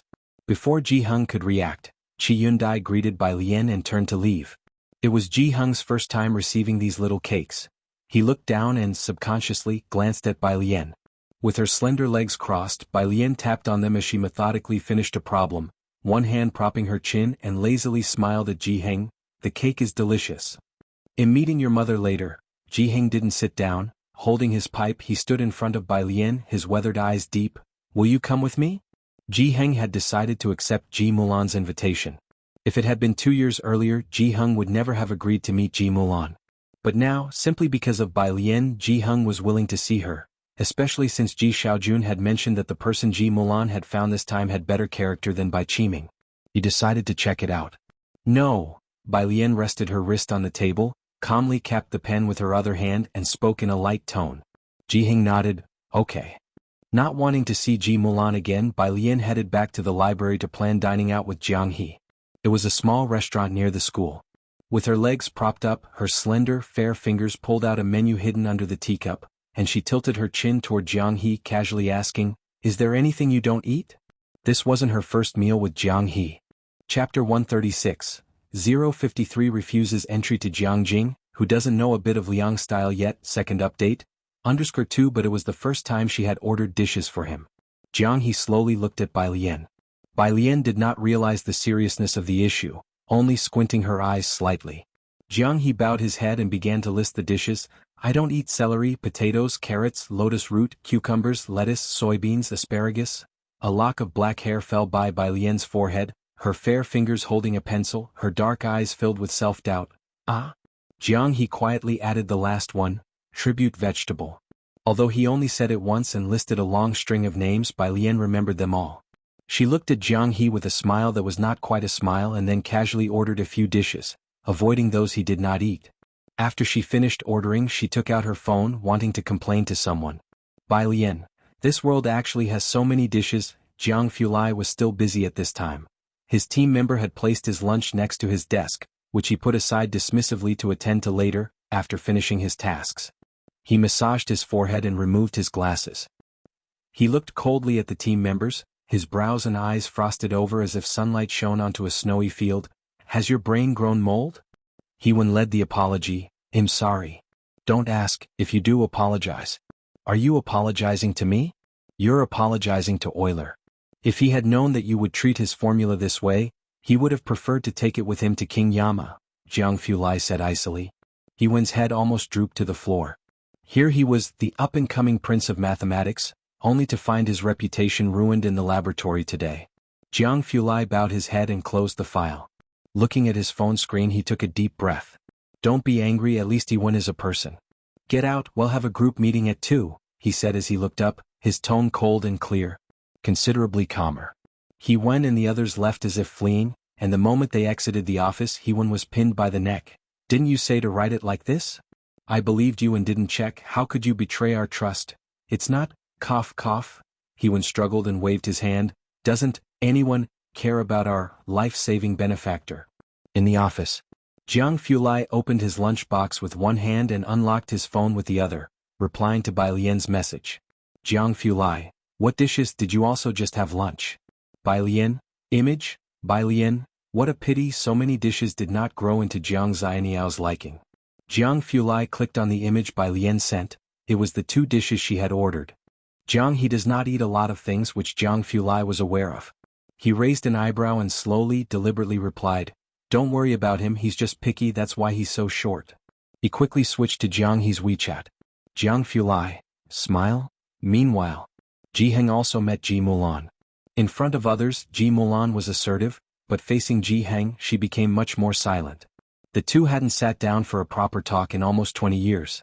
It was Ji Mulan's first time sitting across from Jiheng, and as she reached a certain age people aged faster. In Ji Mulan's memory, Jiheng was still a middle-aged man with not much white in his hair. But the Jiheng sitting across from her now had his face filled with deep lines, and his eyes were no longer as bright as before. Especially his hair, which was almost entirely white. Ji Mulan instinctively felt a twinge of anxiety in her heart. After so many years of separation, the father and daughter were now very silent in each other's presence. Having calmed significantly over more than 20 years, Jiheng put down his tobacco pipe in the cake, looking across at Suen. You're getting married at the end of the year? Yes, Suen, holding Ji Mulan's hand, replied earnestly, don't worry, I will take good care of her. Old people are accurate judges of character. And so was Jiheng. He could tell at a glance that Suen was indeed different from Bai Qiming. Bai Qiming had never once brought Ji Mulan back after they got married. Suen, even before marrying her, had already brought Ji Mulan back with him. You should be able to see the difference in our family's circumstances, Jiheng mused aloud.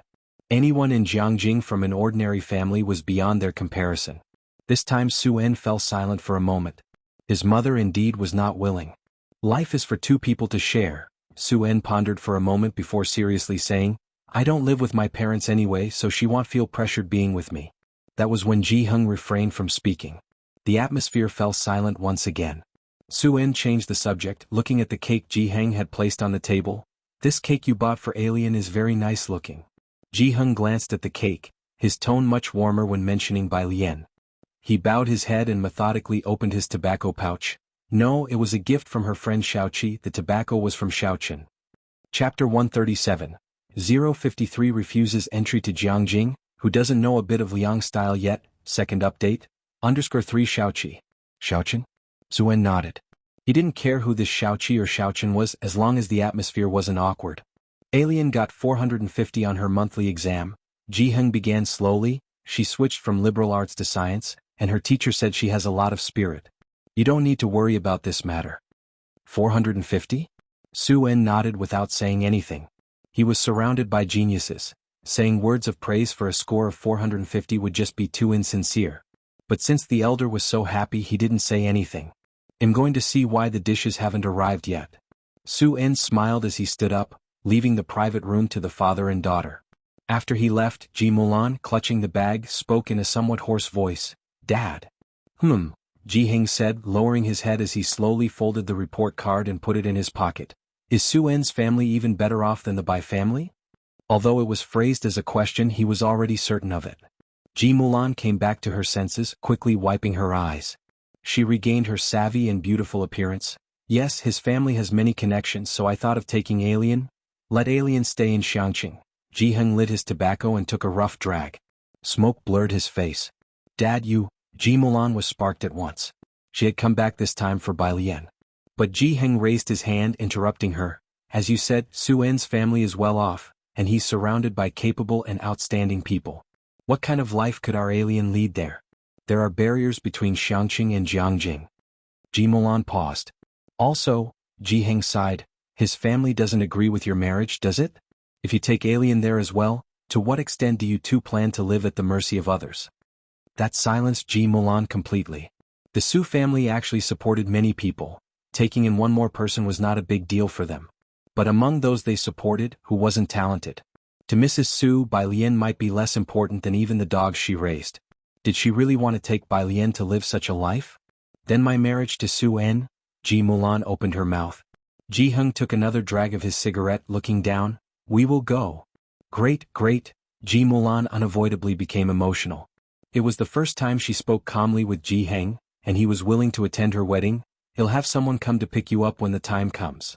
We'll talk about it later. Jianghu shook his head. The three of them finished their meal in peace.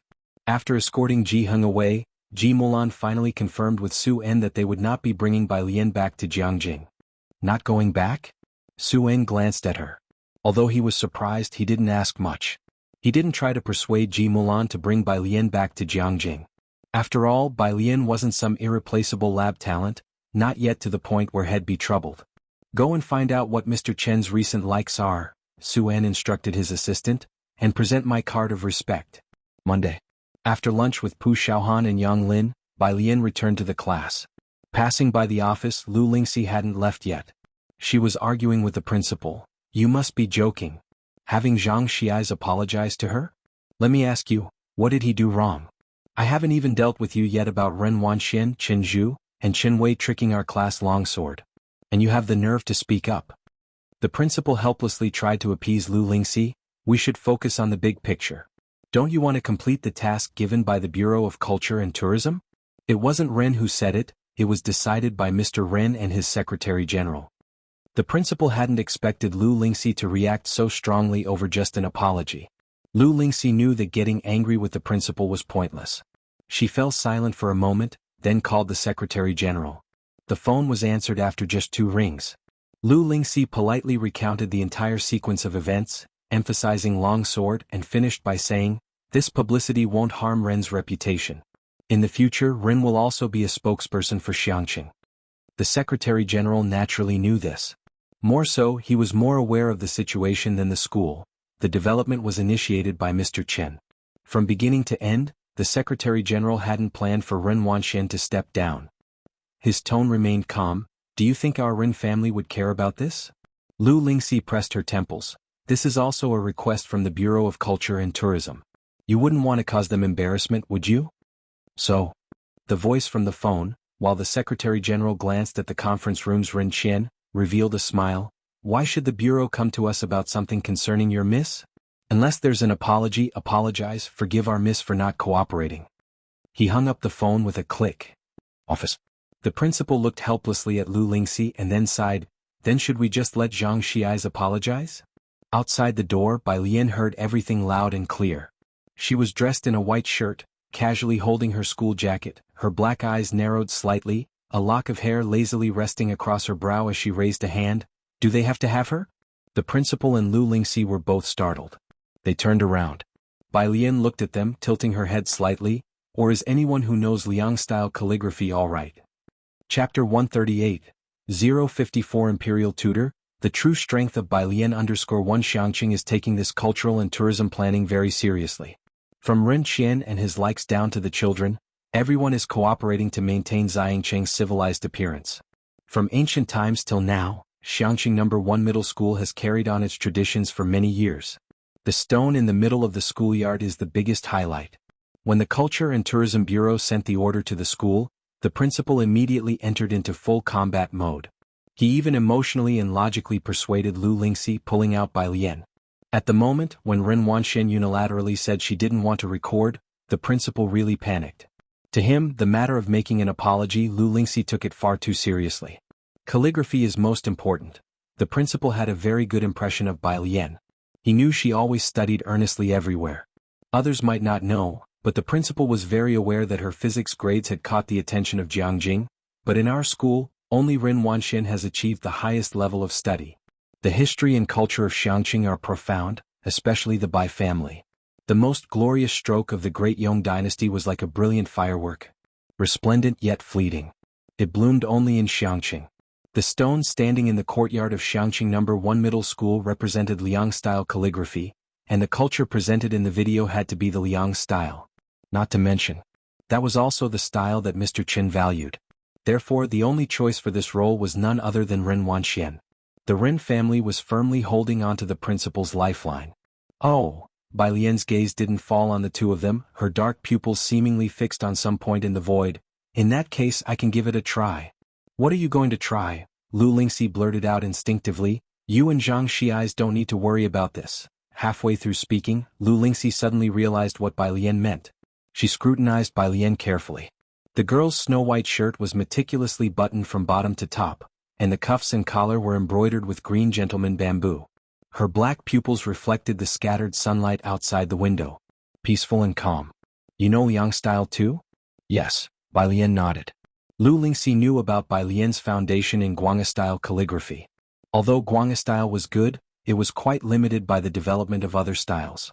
But she was always not one to discourage students and would not deny them opportunities. Then should we let Bai Lian try? Lu Lingxi suggested to the principal. Calligraphy isn't something just anyone can pick up and execute well. It requires training from an early age and immense wrist strength. According to what the principal knew, the hardship a calligrapher endured while practicing hanging the wrist was no less than that at Shaolin Temple. That's why few persisted with the practice. Getting onto the promotional video wasn't a matter of just any casually written character. It required characters that were presentable on stage. In the whole school, only Ren Wangxuan's practice showed proper form, but to say it so directly to Bai Lian would be too discouraging. The principal stared at Bai Lian for a while before speaking. Write a few characters for me to see first. He hadn't prepared any brush, ink, paper, or inkstone, so he just found a white paper in the office and a black pen on Lu Lingxi's desk, then handed it to Bai Lian to write. Bai Lian wasn't particular about the pen or the paper, nor the setting. She put aside her jacket, spread a blank A4 sheet on the table, and with her slender and strong fingers holding the black pen, she wrote 4 characters. Meanwhile, the principal and Lu Lingxi were still debating over the possibility of sending Xianxia to apologize. Having put down the pen, Bai Lian picked up her school uniform, looked up towards Lu Lingxi and the principal and politely said, "Teacher, I have finished writing." So quickly. The principal was somewhat surprised since he was accustomed to Ren Wangxuan's writing. She needed a long time to prepare, and she would write with great care, redoing it over and over if dissatisfied. Bai Lian hadn't even taken a minute from start to end, had she? Lu Lingxi glanced at the principal, then gently said to Bai Lian, "All right, you go back to doing your homework." After Bai Lian left, the principal continued, "Leaving aside the matter with the long sword, it would be quite normal for Xianxia to apologize. Living in this world, it's impossible not to adapt." As for the characters Bai Lian wrote, the principal hadn't even looked at them. He just didn't believe Bai Lian could write Liang style. "Why leave aside the long sword?" Lu Lingxi scoffed. "I haven't even started to make trouble for them, and you're already leaving it aside." She turned around and returned to her seat. Seeing the paper that Bai Lian had casually placed on the desk, she picked it up and examined it. "No, why is your vision so narrow?" The principal still wanted to convince her. After talking for a while and realizing that Lu Lingxi was ignoring him, he turned around only to find her holding a piece of paper, so engrossed that she was lost in thought. The principal walked over to have a look, and upon seeing it, his face, previously filled with helpless entanglement, instantly turned to dumbfounded astonishment. Chapter 139, 054 Imperial Tutor. The true strength of Bai Lian understood there were only 4 characters written on the paper, Bai's Imperial Vines. It was the phrase she had used the first time to introduce herself. Even though she used a plain black pen, each character was deeply etched into the paper, their strength seeming to burst through the back, swirling and retreating with a surging vitality, the sinew of each character fully revealed. Through the paper, one could feel the momentum of 1,000 horses galloping. What kind of experience did it take to write with such formidable expression? Last time Director Chen visited, he was not very satisfied with Ren Wangxuan's calligraphy. At that time, the principal had not understood, but now he finally had a faint understanding of why Director Chen had looked down on Ren Wangxuan's calligraphy. Because he had seen better. Ren Wangxuan's characters indeed lacked a bit of real combat experience. "Teacher Lu," the principal pulled out the paper from Lu Lingxi's hand and murmured, "I think you're right, this apology might not necessarily need to be spoken out loud, he'll go contact the photographer right away." Having said that, the principal stuffed the paper into his pocket and hurriedly left. Behind him Lu Lingxi, wait, had she read it all? The last class of the afternoon. The class meeting. Lu Lingxi walked to the class with her lesson plan and notebook, setting her eyes on Bai Lian, who was already neatly dressed in her school uniform and was quietly working on her test papers, resembling a quiet and beautiful cat with an air of mystery about her. She also seemed like a prisoner straining to break free from the mist and hardship. Lu Lingxi could almost see every student in the class clearly except for Bai Lian.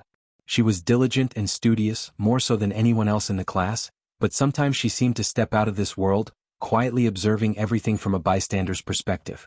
The monthly test is coming again next week. Lu Lingxi placed her notebook on the desk, ignoring the moans of some students. Half the term is already over, it's time to buckle down. And I'm talking to you, Xianxia. Xianxia hadn't expected he could still be singled out by Lu Lingxi even with his face buried in the desk. He could only nod miserably. After the usual class meeting, Lu Lingxi called Bai Lian out again, to tell her to go for the photo shoot the next noon. Bai Lian nodded slightly after listening, meaning it was okay as long as she knew how to write in Liang style, and it wasn't a designated person. Returning to her seat, Zhang Xi's was still sticking his head out talking to someone across the aisle. My parents don't have such high expectations for me either, and am not that smart, don't have any grand aspirations, I think it's quite good this way. Zhang Xi's life motto was, whatever obstructed him he would give up. He didn't have grand aspirations and wasn't even sure what he wanted to do in the future. Halfway through his speech, he saw Bai Lian and couldn't help but touch his nose. Do you think I'm very hopeless? Bai Lian picked up her pen and glanced at him. Why would you think so? There are many kinds of lives. Just choose what you like. And you are quite impressive. Most people feel guilty and reflective about their own relaxation and entertainment, feeling like they're wasting their time. But not everything has to be meaningful, and in this regard, Zhang Xi's does quite well, just purely happy. Really? Zhang Xi's crossed his legs, smiled broadly, then lowered his voice to Bai Lian. I'm thinking about becoming an extra in Yen Lu's film crew after I graduate. It took Bai Lian a while to search her memory before she grasped what an extra meant. Typical Zhang Xi's, his biggest dream was just to be an extra. You should at least be a director. After school in the afternoon, Bai Lian received a message from Mao Kuan. The logo for Imperial Revitalizing Plaster was out, and nowadays, too few people use traditional medicine. Once this plaster appeared in the fighting ring, it became popular throughout Bakhtur Street, circulating among a group of mercenaries. White tank top. Sis, there's a Western doctor looking for you. White tank top. He's a foreigner. White tank top. He's very curious about Chinese medicine. Bai Lian hadn't been concerned about it, but she arched an eyebrow when she heard he was curious about Chinese medicine. As she packed up her things, she replied to Mao Kuan. Bai Lian, 1, white tank top. Got it? White tank top. Do you have Instagram? Bai Lian had never heard of it, so she didn't reply. 2 seconds later, white tank top. Okay, got it. 5 minutes later, Bai Lian received a WeChat friend request, and upon checking, the avatar belonged to an old man with white hair and blue eyes. She accepted the friend request. Lance, your plaster is amazing. Bai Lian had memorized a lot of English words in the past month and could understand them and communicate in simple English. Bai Lian, thank you. The two conversed for a few exchanges, the other party speaking in English and she responding in Chinese characters which she could understand. Chapter 140, 054 Imperial Tutor, the true strength of Bai Lian _3. She said the other party couldn't understand her and needed a translator, but from her reaction time this Lance could tell she knew English. Lance began to ask, can you speak English? Bai Lian, no. Bai Lian closed her phone, yet her face remained composed.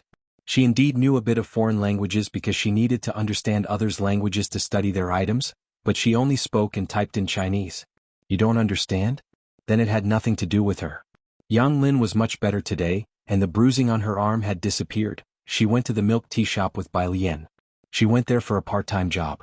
Jianghu waited for Bai Lian at the entrance of the milk tea shop. Ming Dongheng did not accompany Jianghu. The one waiting with Jianghu for Bai Lian was Director Chen. Miss Bai, Director Chen was on the phone. When he saw Bai Lian, he said something to the person on the other end, put down the phone but still had a worried look on his face. Jianghu stood up, walked over to Bai Lian and grabbed the hem of her clothes.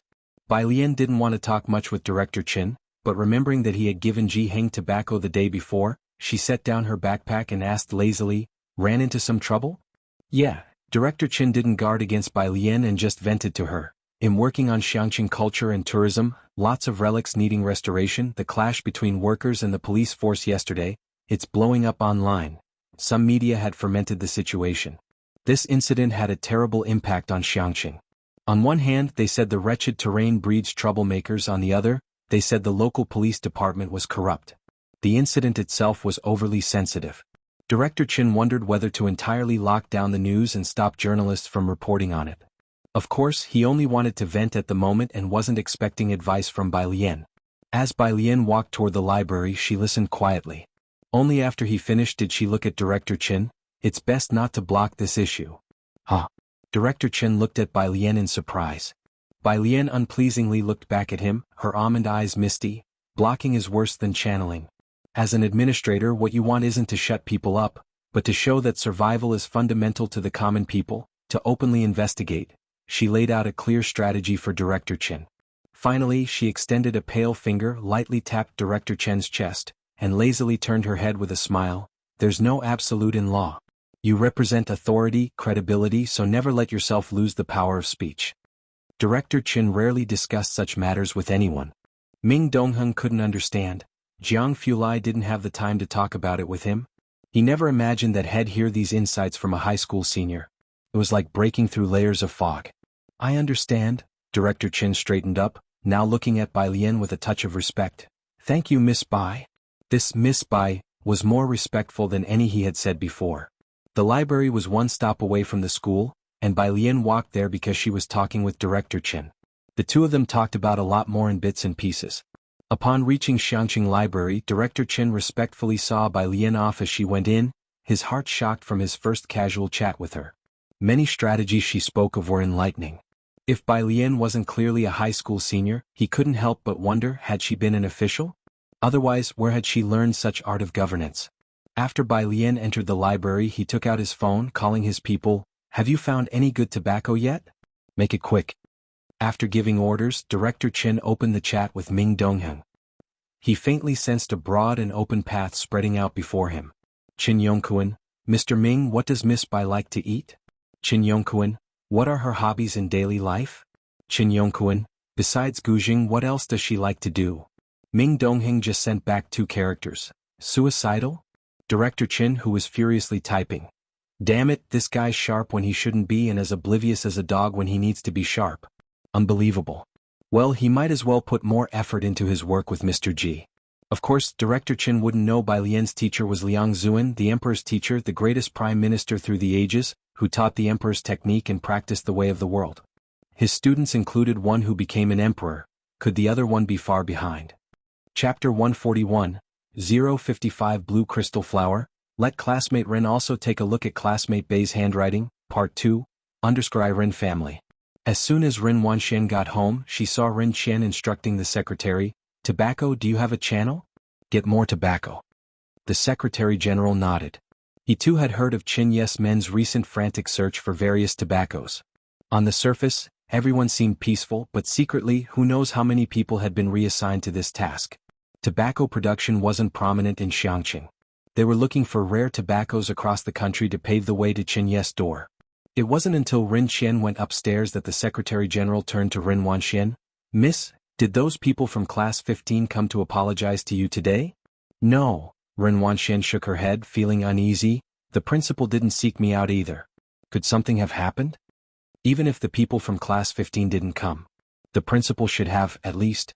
But Ren Wanxian hadn't seen anyone all afternoon. It was only after Shed lost her temper that day that Ren Wanxian realized the seriousness of the situation. But she couldn't swallow her pride to look for the principal. So she let the Secretary General handle it. What could possibly go wrong?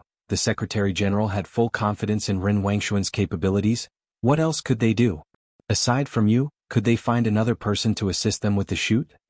Listening to the Secretary General's comforting words, Ren Wanxian calmed down. He was right about that. What you need to do now is just wait patiently and see who loses their patience first. Strength is everything, the Secretary General said with a smile. Watch, by tomorrow they'll be asking for your help. Library. As soon as Bai Lian sat down with Jianghu, she received a message from an unnamed mobile number. Let's meet somewhere tomorrow to talk. No signature, but Bai Lian knew it was Ji Mulan. She didn't respond. On the other end of the phone, Ji Mulan was frustrated by the lack of reply. Beside her, Su En was video conferencing with the administrative director, his brow furrowed. No tobacco channels under our name? Keep looking, Qinyi is in Xianxia, a rare opportunity. In Jiangjing they wouldn't even have the chance to meet Qinyi. Ji Mulan didn't quite understand these business maneuvers.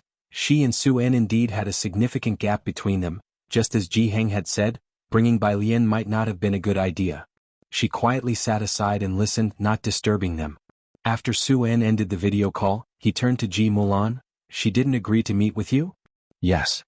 Ji Mulan nodded and then shook her head. He'll find her directly tomorrow. Su En wasn't concerned about Bai Lian. What bothered him was his rejected invitation. Bai Lian was in the library figuring out the Jianghu University Prep Camps app. She wasn't good at chemistry. Usually too lazy to do the problems on it, but luckily the Jianghu University Prep Camp app now allowed skipping the problems she couldn't do. Today Bai Lian had completed a physics problem and a math problem. Started doing problems? Jianghu Lai just arrived upstairs and noticed someone practicing Jianghu University's prep camp problems, raising an eyebrow. Bai Lian, with one hand pressing down on the paper and the other holding a pen calculating a problem, wore a snow-white blouse, half leaning on the desk. Under the library lighting, her profile shone, making her look graceful and beautiful no matter how you looked at her. She was always serious when doing homework, but today she seemed particularly languid and sluggish. What's that? Bai Lian changed her position, propping her chin with her hand and lazily looked up. She noticed the glass bottle in Jianghu Lai's hand. Pale blue water contained dark blue crystalline structures resembling snowflakes. Bai Lian quickly became captivated by the beautiful shade of blue. The library wasn't crowded. Jianghu Lai sat opposite her, slightly leaning back in his chair, and pushed the bottle over with an air of nonchalance. Blue crystal flower vase. Bai Lian took it and quietly observed the bottle under the light, looking at the crystallized blue flowers. Made with glycine and basic copper carbonate, Jianghu Lai's light-colored eyes always appeared cold, but now as he sat in the library, the light created a hint of a languid charm. Do you know this blue has another name? Bai Lian continued to observe the blue crystals. From Jianghu Lai's words, she roughly knew they were made with chemicals. Klein blue, Jianghu Lai said faintly. Bai Lian nodded, silently repeating the name. In the midst of their conversation, Jianghu Lai noticed Bai Lian working on the app's problems. He sat up a bit straighter and asked as if casually, started doing problems? He had always thought Bai Lian didn't want to do problems. He only found out later that she was a bit weak in chemistry and biology, but he never saw her studying chemistry. Yes, Bai Lian glanced at her phone then smiled, it seems I can skip the chemistry questions now. Chapter 142, 055 Blue Crystal Flower, let classmate Ren also take a look at classmate Bei's handwriting, part 2, _2 Someone with hidden talent and fame lightly opened their mouth, pretty good.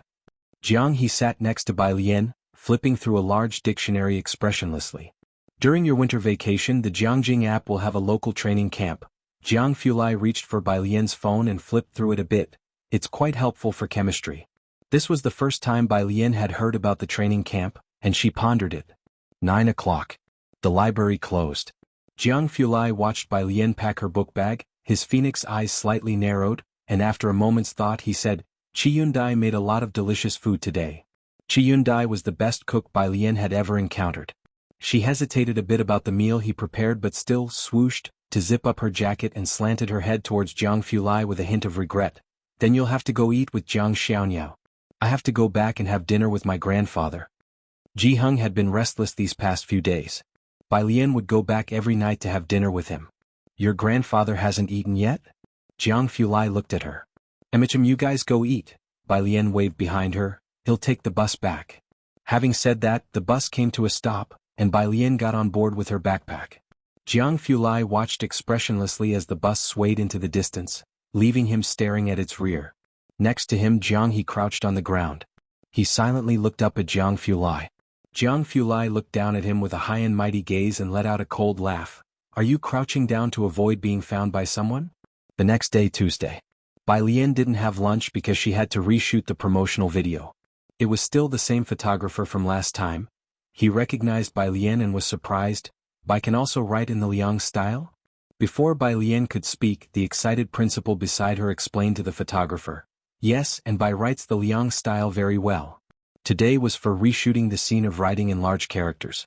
Bai Lian took off her school uniform jacket, revealing a light white shirt underneath, and then picked up a wolf hair brush. Write on this board, said the photographer in a gentle voice, naturally obliging since it was a newcomer recommended by the principal. Bai Lian stood in front of the board.